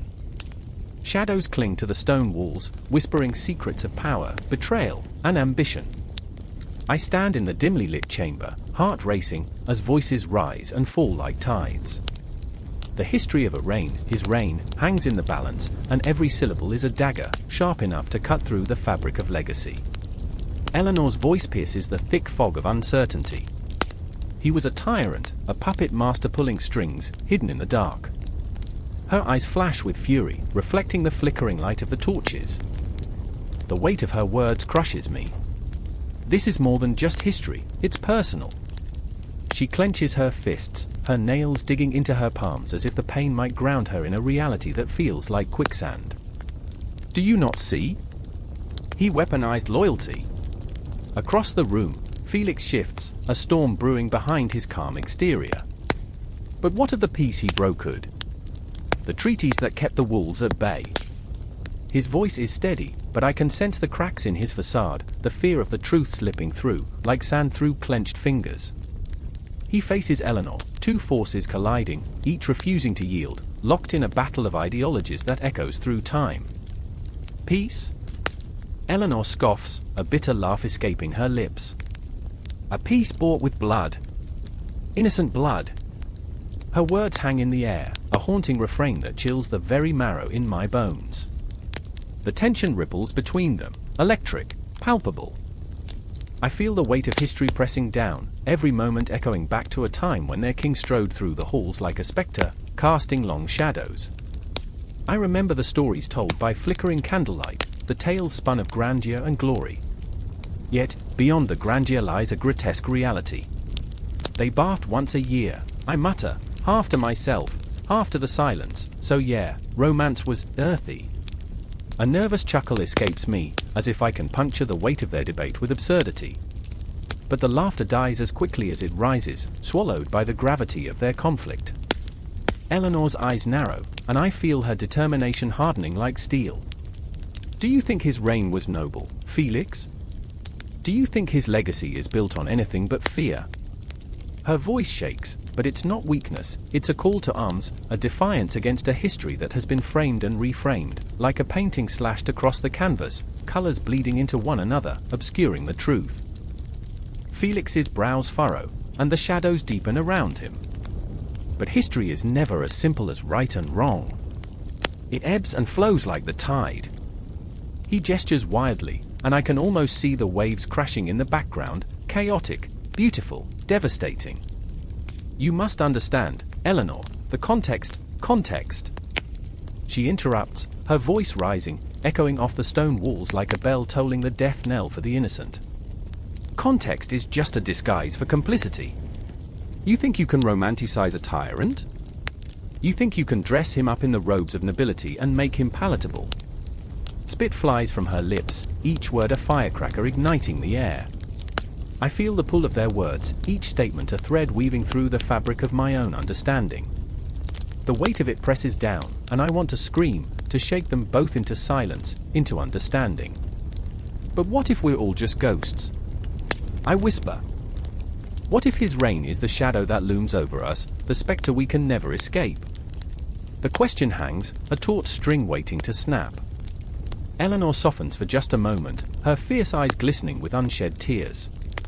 I remember the tales of the children, Felix. Their laughter turned to silence, their innocence swallowed whole. Tell me how that is noble. Her voice trembles, and I see the flicker of a memory in her gaze, perhaps a brother lost, perhaps a friend. Her heartache is a palpable entity, charging the room with an energy that is simultaneously tragic and beautiful. Felix takes a step back, caught in the whirlwind of her grief. I know, he says, softer now, I know, but we cannot ignore the complexities. He is caught, tethered between the stark realities of power and the ideals of humanity. I sense the internal battle within him, the clash of intellect and morality, logic and emotion, a tempest of conflicting thoughts swirling inside his mind. I feel the clock ticking, each second a reminder of our own fleeting existence. Time is the ultimate judge, the one with the power to rewrite every narrative, to cast shadows where once there was light. My heart thunders as the reality settles in. These debates are not just about facts or interpretations. They are about us, about the worlds we create, and the burdens we carry. Then let's rewrite it, Eleanor breathes, her voice stronger now, hope locked in her gaze. Let's not let his darkness be the only story told. Let each voice echo, each life remembered. There is a fierce fire in her words, an urgency that sends shivers down my spine. It feels like a challenge, a rallying cry that reverberates through the chamber, awakening the ghosts of the past. Felix looks at her, and I swear I see his resolve melting, dissolving like sugar in water. You may be right, he admits, though his voice trembles. But to rewrite history, we must first confront it. We must face the horrors, the beauty, the chaos. He raises his arms, as if to embrace the very essence of history, the tangled mess of humanity. And there it is, the nexus of their conflict, the wrestling of ideologies that keeps us bound to the past, even as we strive for a brighter future. I feel the weight of it all, the burden of their emotions intertwining, creating a tapestry that is as intricate as it is painful. As the shadows dance, the air thick with unspoken truths and unresolved emotions, I know this debate will never truly end. Every heartbeat echoes with the knowledge that history is a living entity, a shifting narrative that will always be subject to interpretation. It is in the silence and the chaos, in the laughter and the pain, that we find our own truth, our own stake in the great unfolding story of humanity. And as I stand there, in that chilling chamber, surrounded by echoes of their voices, I realize that the shadows are not just remnants of the past, they are the reflections of us all, haunting, beautiful, and eternally intertwined. The air was thick, almost suffocating, as I stood in the shadow of a crumbling castle wall, the cool stone brushing against my palm like a desperate plea. Night wrapped itself around us like a shroud, and the distant sound of hoarse whispers filled the air, as though the very ghosts of history were holding their breath, waiting for something to snap. How could one man, one flawed, flesh and blood ruler, cast such an echo into eternity? Henry IV loomed large in the hearts of those who dared to dream of power, his legacy a double-edged sword glinting ominously in the darkness. I remember the chill of the wind as it howled down the corridors of my memory, each gust carrying the spectre of ambition and betrayal. In that moment, Mark stood beside me, eyes wide and glistening, as if he could touch the phantoms of those who had tasted the bitter fruit of throne and crown. his fists clenched, muscle twitching with anxious energy, the kind that makes you want to scream or fight or run from the weight of expectation like a child fleeing from shadows in the dark. What if he was wrong, he whispered, the question hanging heavy between us. What if we're all just pawns in his game? I wanted to shake him, to capture his gaze with mine, to say, this is not just history, it's our blood. But I, too, was haunted, tangled in the web of Henry's choices that had sent ripples through time, carving out destinies with the same ease one might carve a name into soft wood. Each decision he made, every throne seized and lost, echoed through the ages, a reminder of ambition's grip and its consequences. How many have died because of his ambition? I murmured, feeling the weight of those unuttered names, the ghosts that lingered long after their stories ended. The scent of damp earth and decay filled my lungs, the past was alive, thumping in my chest like a war drum, urging me to confront it. Henry IV had risen from the ashes of despair, a man forged in the fires of rebellion and strife. But with every rise, there came a fall, and he knew the taste of betrayal like wine on his tongue. I could see him in my mind, a spectre in a tattered robe, hunched over the weight of his choices, a crown that felt more like a noose. You think his successors will learn? I asked Mark, my voice trembling with urgency. You think they'll tread lightly in his wake? Or they'll step right into the same traps, he replied, his voice barely a whisper, a confession that hung in the air like smoke. Each emperor after him, caught in the same cycle of power and loss, craving what was never theirs to keep. And then there was Clara, her spirit flickering like a candle in the wind. She stood at the edge of the courtyard, staring up at the moon, which hung like a watchful eye, illuminating the shadows of our fears. Clara had always been the heart between us, a tether to humanity in the dark, reminding us of what mattered. But even she had begun to feel the pull of ambition, a dangerous allure that threatened to swallow her whole. I want more, she said, her voice trembling like a leaf in the wind. The honesty cut through the night, raw and bleeding. I want to be more than a ghost in someone else's story. Her eyes shone with a fire that had once felt comforting but now flickered with the ominous potential of an inferno. In that moment, I remembered the tales my father spun in the dim light of our hearth. The laughter intermingled with the crackle of firewood, the stories of kings and queens forging their legacies. But now, those tales felt laced with poison. The ambition of Henry IV had not just forged rulers, it had forged tyrants, leaving behind a legacy painted in blood and tears. Clara took a step closer, her breath hitching in her throat. What if we are meant to be more? What if we can change the course? There was a flicker of hope in her voice, a sweet but dangerous intoxication. I felt it too, the burning desire to grasp the reins of history and steer it toward something brighter. But at what cost? I asked, my heart pounding like a war drum in time with her pulse. Everything, she shouted, voice brimming with passion, a defiant spark in the darkness. If people like us don't take a stand, then who will? The weight of her words filled the night, reverberating through my bones, sending chills spiraling down my spine. I wanted to believe her, wanted to scream that we could break the chains of history, but the shadows of Henry IV's influence loomed large, casting long and terrifying shadows. With each breath, I felt the weight of expectation pressing down, nations, ideologies, dreams, and nightmares all coiled around us like a serpent, ready to strike. I glanced at Mark, his eyes reflecting the same fear that clawed at my insides.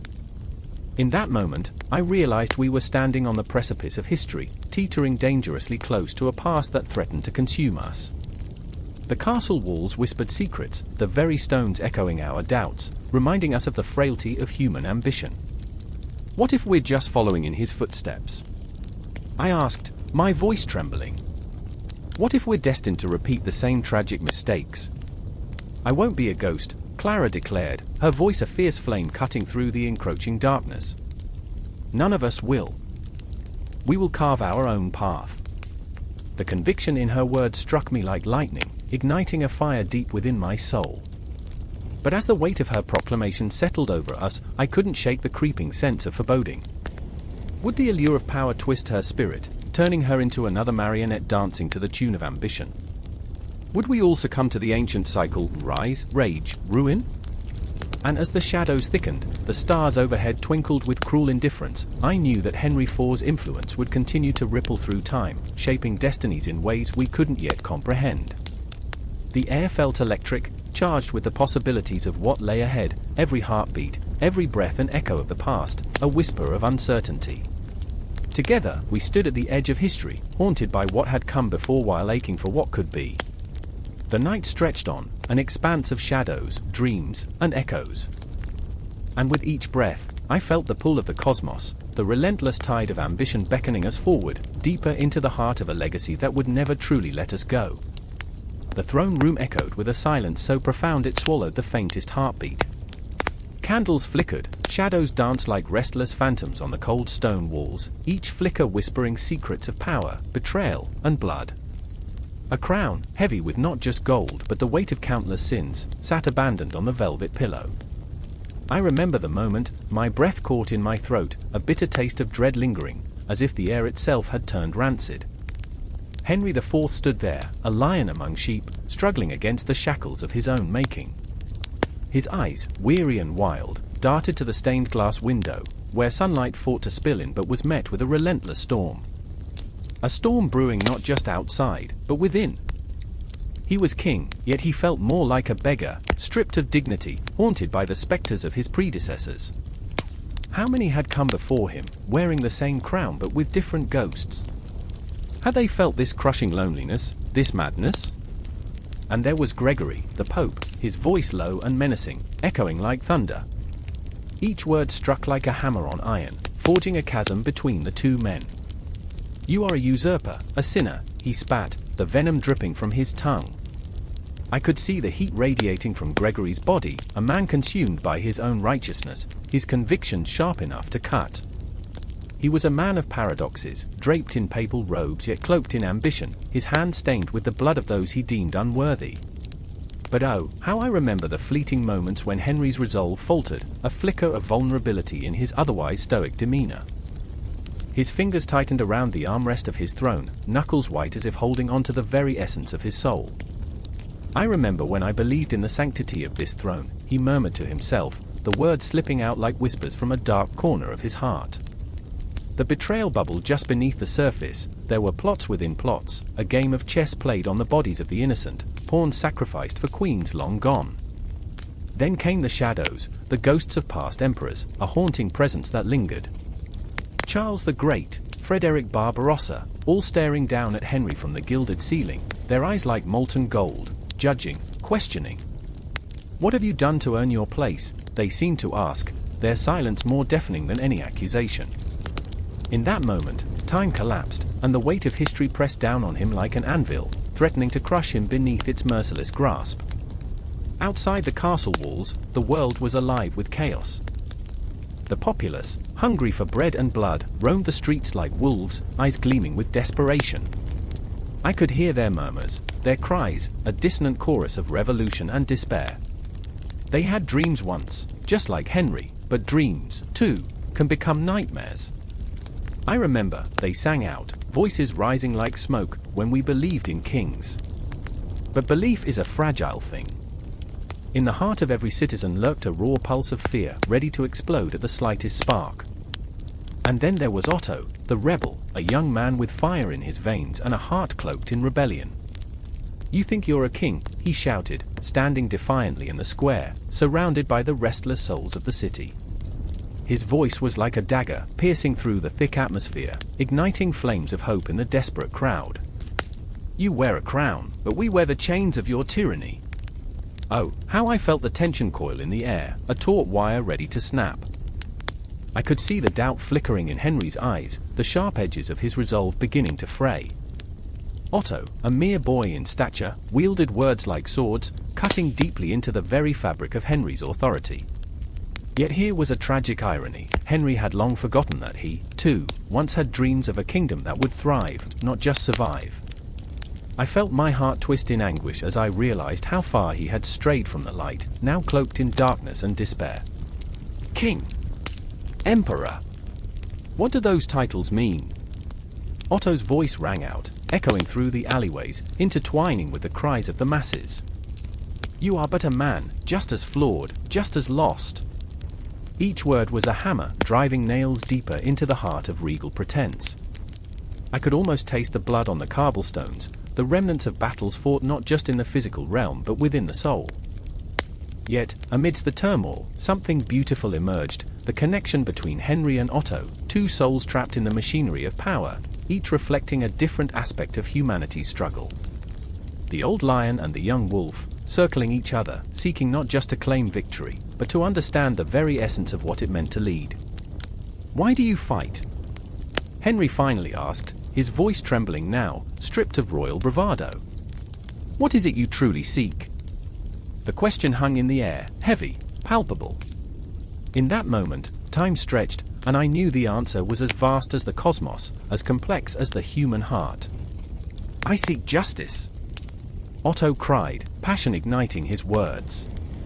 "I seek a future where we are not mere pawns in your game." The crowd roared in agreement, their collective breath a wave crashing against the walls of the throne room, and I felt the very ground tremble beneath me. The room was a cauldron, boiling over with the intensity of their emotions, a veritable tornado of power, grief, hope, and despair. Each heartbeat, each breath, was a reminder of the fragility of their existence, men bound not just by their wants, but by the chains of history that shackled them to the past. As I stood there, lost in the whirlpool of their conflict, I couldn't help but wonder, what would it mean to truly be free? Would Henry find redemption in the echoes of the past, or would Otto's fire consume them both? The candles flickered once more, casting fleeting shadows, each cast an omen, a reminder that in politics and power, hope and despair are often two sides of the same coin. I could feel the tension thickening, a storm of emotion ready to burst, and the world beyond the castle walls awaited, breathless, for the inevitable clash of destiny. As the silence stretched on, a moment frozen in time, I knew that whatever came next would resonate through history like thunder rolling across the heavens, leaving echoes that would haunt future emperors and kings, a legacy forged not in power, but in the raw, visceral truth of human ambition, frailty, and the relentless pursuit of dreams, both realized and shattered. The air thickens, a miasma of fear and uncertainty swirling through the narrow streets of a besieged city. I remember the walls, tall and ancient, trembling under the weight of 1,000 whispered worries. The clang of swords echoes, a haunting rhythm that quickens the pulse, each strike a promise of bloodshed. The Holy Roman Empire looms in the shadows, an entity so vast, its very essence feels alive, breathing chaos and order in equal measure. It is a behemoth, aching to be understood but slipping through the fingers of every soul who dares to grasp its meaning. There, at the city's gates, stands Heinrich, a knight burdened by more than just armor. His heart races, but it isn't the adrenaline of battle that drives him, it is the choking weight of loyalty, the torment of choice. To defend the empire or to save his family. The banners flutter like crows in the wind, dark against a bruised sky. He remembers his father's words, the lessons etched into his mind like scars, duty over all, son. Your blood flows with the empire. But duty feels like a noose tightening around his throat. I can see it in his eyes, a flickering flame of rebellion against the ironclad obedience that has chained him to this fate. And then there's Elsbeth, her spirit a wild firefly flickering against the murk of despair. A healer caught amidst the chaos, she dances through the streets, hand steady as she tends to the wounded. The scent of bitter herbs follows her, mingling with the metallic taste of fear. She remembers the laughter of children, the warmth of sun-soaked days, now shadowed by the spectre of plague. Her hands, stained with blood, tremble as she grips her pouch of remedies, each vial a delicate promise. What is a healer in a world of swords, she whispers to herself, a painful truth clinging to her like a shroud. Elsbeth knows, deep in her heart, that the true battle lies not just on the fields but within the very souls of those she seeks to save. I can feel the tension between them, electric, as if the very air crackles with the weight of their unspoken truths. Heinrich, caught in the web of loyalties, Elsbeth, ensnared by her calling. They circle each other, drawn like moths to a flame, yet held back by the chains of their respective worlds. The empire is a prison, she once cried to him, her eyes reflecting the flickering torches, and we are but prisoners within its walls. But Heinrich, ever the soldier, sees a different prison, the one where the innocent suffer while he stands poised to fight for something greater than himself. Outside, the siege tightens. The enemy's drums thrum like a heart about to burst. I remember the laughter that once filled the halls of the palace, now replaced by the whispers of ghosts that haunt its corridors. This is it, Heinrich thinks, gripping his sword as if it were a lifeline. This is what it means to be part of something larger. But what if that larger thing is a monstrous, unfeeling machine? What if his sacrifice means nothing, a mere footnote in the annals of history? Forgive me, he mutters under his breath, yet the words linger, unanswered. Elsbeth catches his gaze, and in that moment, the world outside fades. What will you do? She breathes, and her voice cracks like thunder in the stillness. It is a question that reverberates through the very fabric of their lives. Then, a sudden scream pierces the air, a reminder that life is fleeting, fragile as the petals of a dying flower. Panic ripples through the crowd, and Heinrich's instincts roar to life. He turns to Elsbeth, the decision thrumming in his veins. Stay here, he commands, but the urgency in his voice wraps around them like a vice. Her eyes flash with defiance, a spark igniting something primal. You cannot choose for me, Heinrich. In that instant, as the world collapses into chaos, their fates entwine, a tapestry woven with fear and longing. The enemy descends like a storm, and as Heinrich charges into the fray, he feels the weight of the empire on his shoulders, the crushing pressure of history's hand pushing him forward. For honor, he bellows, but his voice is swallowed by the cacophony of war. Time slows as he meets the first enemy soldier, a blade slicing through the air, a quick choreography of life and death. Each swing of his sword feels like a desperate plea, each clash of steel a reminder of all he fights for, and yet, there is something hollow in the victory.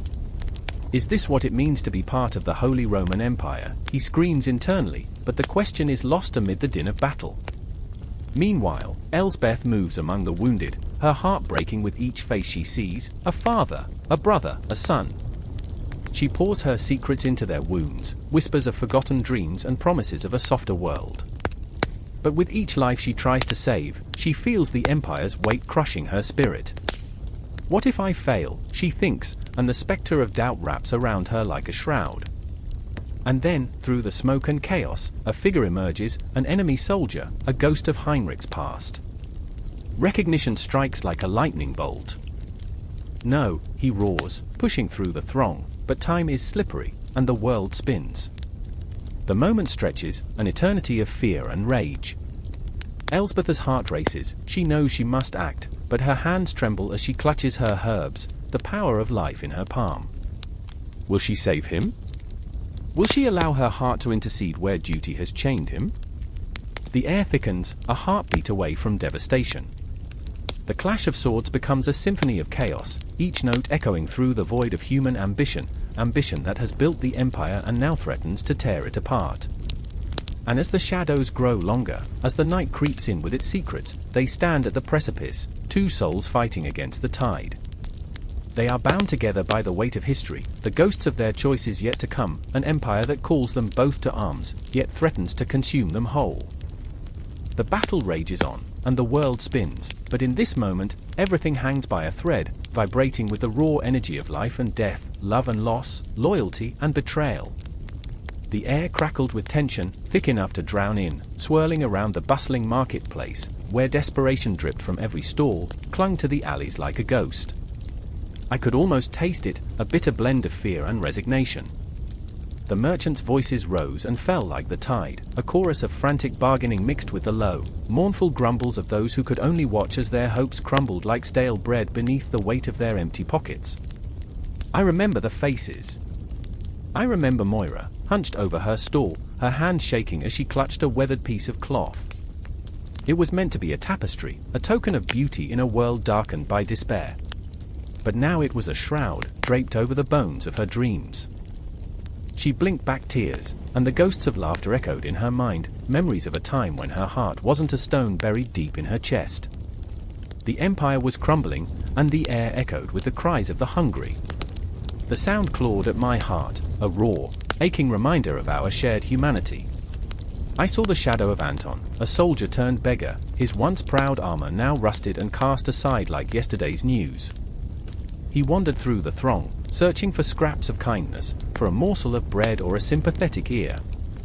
His eyes told a story, the haunted remnants of battle, the weight of survival pressing down on his shoulders, the ghosts of comrades lost, their laughter now silenced by the sharp blade of time.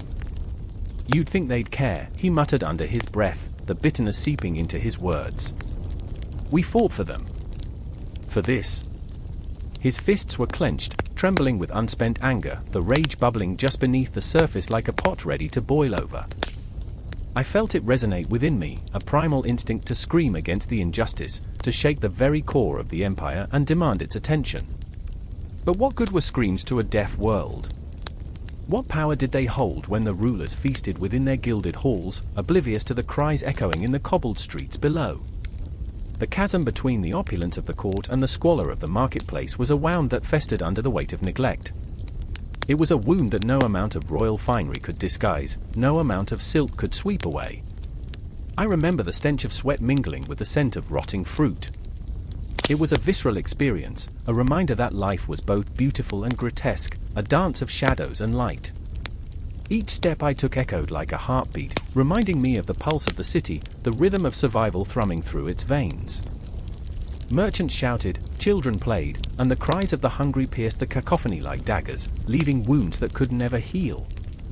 Then there was Greer, a former noble, now reduced to scavenging. She was a ghost of her former self, her elegance replaced by a rugged determination.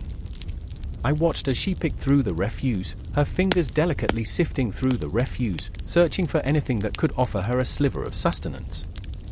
Her eyes were fierce, filled with a fire that belied her circumstances, an unquenchable spirit that refused to bow to the weight of despair.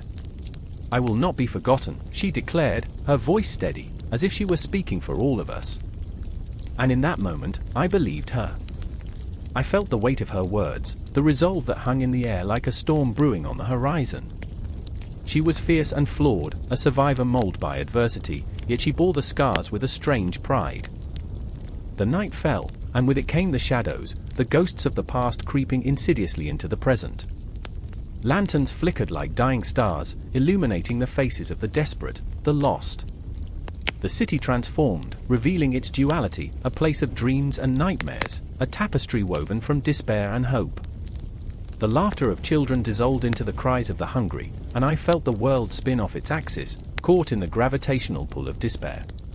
I saw Anton again, his silhouette outlined against the dying light, a stark reminder of what we had lost. "Do you remember?" he asked, his voice barely a whisper.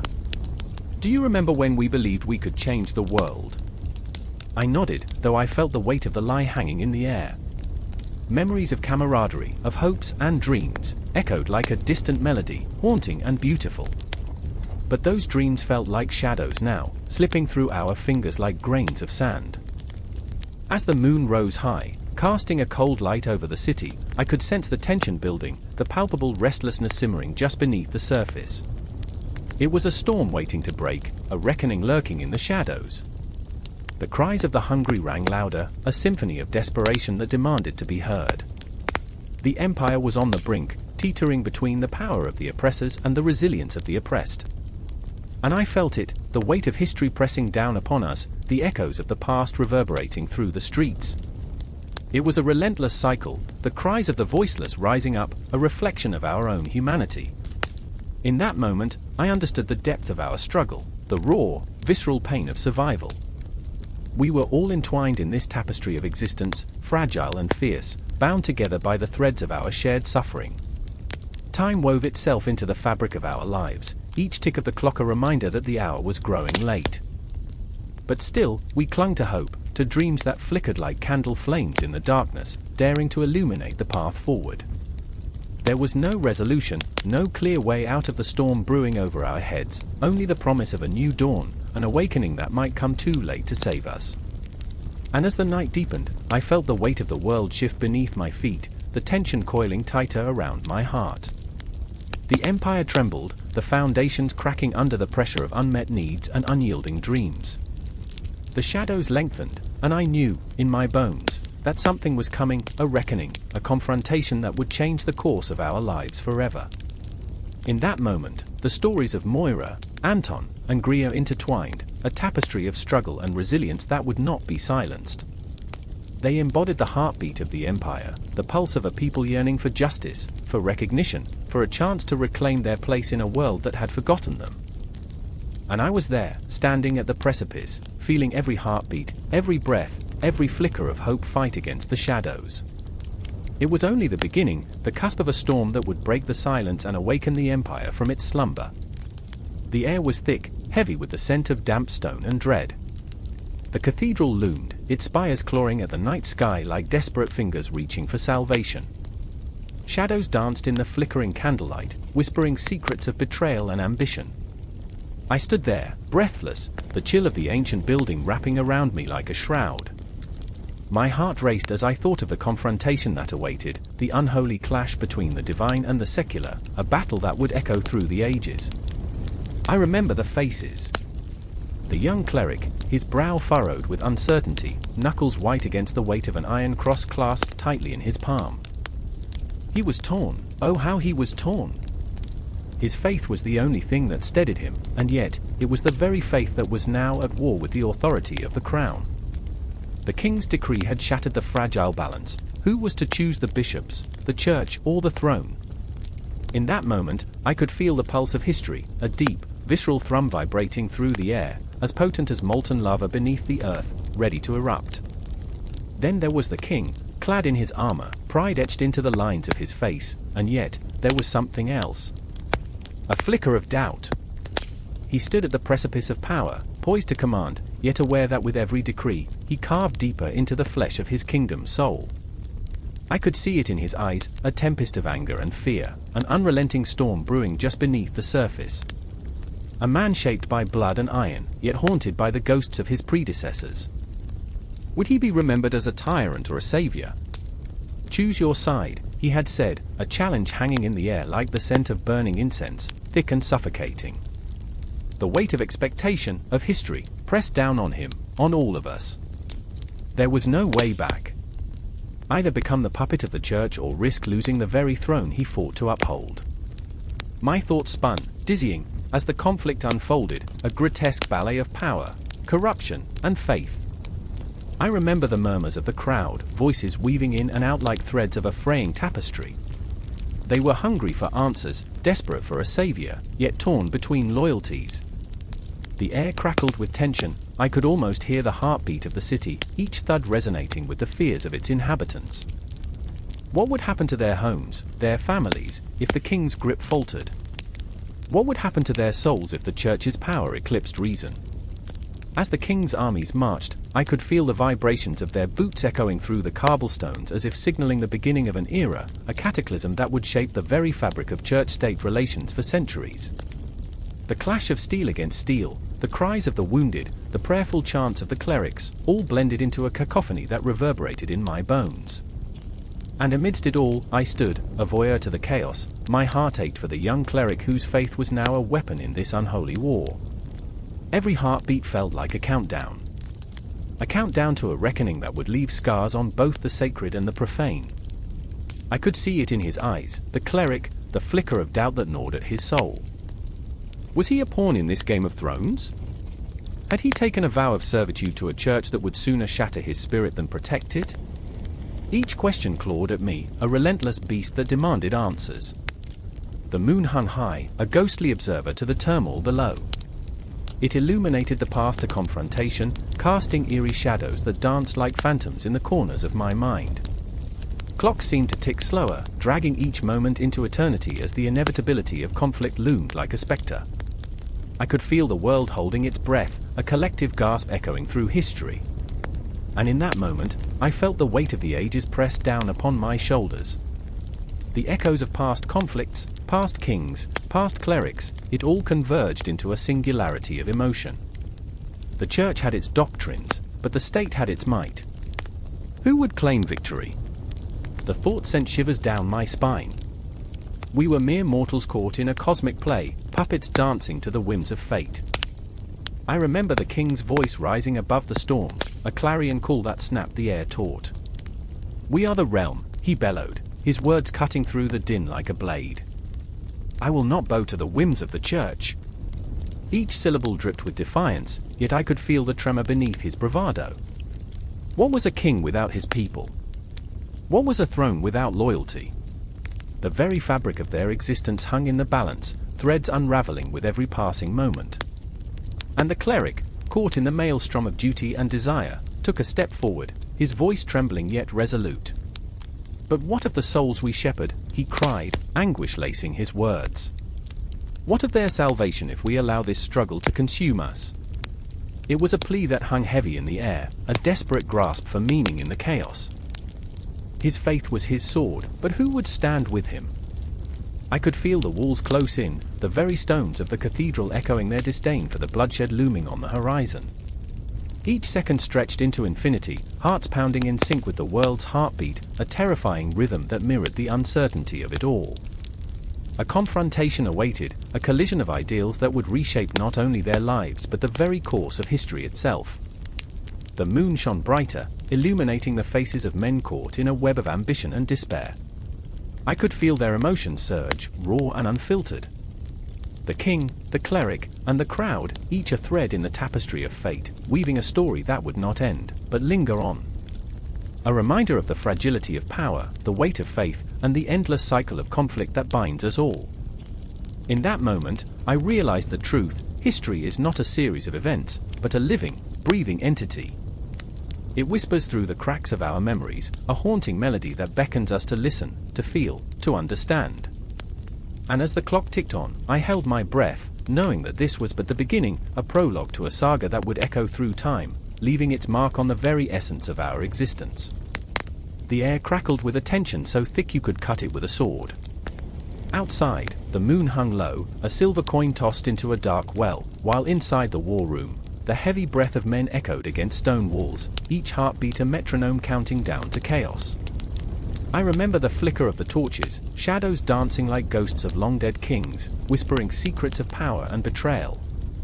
In that moment, Henry IV stood at the head of the table, his brow slick with sweat that felt like the weight of a crown threatening to crush him. The room pulsed with the energy of uncertainty. His hand trembled as it rested on the map, a crude sketch of England, but to him, it was a living tapestry of dreams and nightmares, losses and victories. He was a man forged in the fires of conflict, yet here he was, haunted by what he could not control. I remember my father's voice, he muttered, hollow and echoing like an empty throne. Something raw crackled in his tone, a vulnerability rarely seen in a king. The room fell silent, the weight of lost lineage hanging heavy.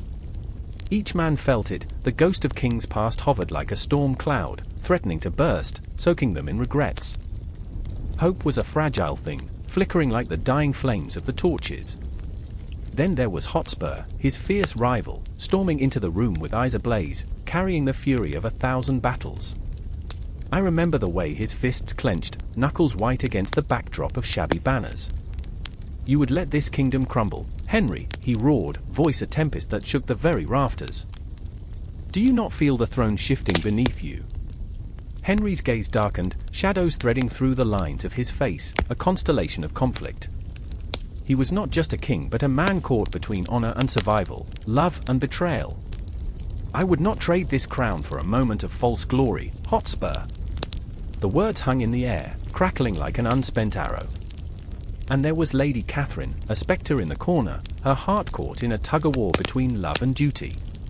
She watched, her breath shallow, every pulse of her heart resonating with the chaos unfolding before her. "You're both fools," she thought, her anguish a silent scream. In her mind, dreams swirled like leaves caught in a whirlwind, of a peaceful England, of laughter, of a world not marred by the smudged ink of treachery. But reality was a cruel mistress, and in this game of thrones, she was a pawn in both their desires. I remember, she whispered to herself, the warmth of sunlight on my skin, the taste of freedom. But now, darkness draped over her like a shroud, the weight of expectation pressing down. Her world was a kaleidoscope of emotions, hope shimmered alongside despair, twisting the very fabric of her being. Time fractured, a clock with no hands, ticking erratically. Moments stretched like the gossamer threads of a spider's web, fragile yet unbreakable. I remember the tension as the kings of fortune and folly collided, each word a stone thrown into the murky waters of fate. Hotspur's face was a mask of defiance, yet beneath the bravado was a churning sea of doubt. "You think you can lead with mercy," he spat, each syllable a dagger. "Mercy is a luxury we cannot afford. It's a blade that cuts deep, but you choose to dull it." His breath came in ragged gasps, the weight of his convictions pushing against the walls of his sanity. Henry's eyes burned with resolve, but flickers of uncertainty danced like fireflies in the night. "I refuse to be a tyrant, Hotspur. I refuse to let blood be the currency of my reign." His voice shook, a battle cry laced with desperation. What is a king without the love of his people? What is power when it chains your spirit? In that moment, the room swirled with tension, each man wrestling with his demons, the ghosts of choices made and futures yet unwritten. Outside, the night deepened, the stars indifferent, watching as humanity played its tragic game, a cosmic joke unfolding among mortals still foolish enough to dream. The clash of swords echoed in the distance, a prelude to the inevitable, the sound of a kingdom tipping into chaos. The air thickened, a storm brewing, and we were all caught in its grip, united in fear, divided in ambition. The flickering torchlight danced wildly, shadows morphing into monstrous figures as if history itself was alive, mocking them, taunting them with the weight of their legacies. Catherine stepped forward, her heart thrumming like a drum, the embodiment of turmoil. "Stop," she cried, her voice slicing through the tension like a knife. "This is madness. What you seek is not glory, but destruction." Her eyes burned, fierce and unyielding, as the silent storm within her threatened to erupt. Time stilled momentarily, a fragile breath caught between the two warriors. Henry, the reluctant king, and Hotspur, the uncontested warrior. Their battle was not merely for a crown, it was a clash of ideals, a confrontation of what it meant to lead, to sacrifice, to love. In that silence, I felt the weight of their choices, the burden of their legacies. I remember the echoes of their voices, the raw emotions that dripped like rain from a broken sky. Power isn't a singular entity, it's a mosaic of dreams and nightmares, a spectrum painted in shades of grey that bleed into one another. As the tension coiled tighter, with betrayal lurking just beyond the shadows, the night deepened, wrapping its arms around the kingdom like a lover turned to rage. Each moment elongated, drawing us closer to the precipice, where the choices of men would echo through history, whispering truths buried in the ashes of ambition. And I stood there, breathless and enraptured, knowing that this was only the beginning. The dance of leadership, fraught with imperfections and the weight of consequence, would play out in ways both beautiful and tragic, neither exalted nor damned. In that room, with the air thick with uncertainty, the hope for redemption flickered like a dying flame, impossibly fragile, yet daring to ignite a fire that could change everything.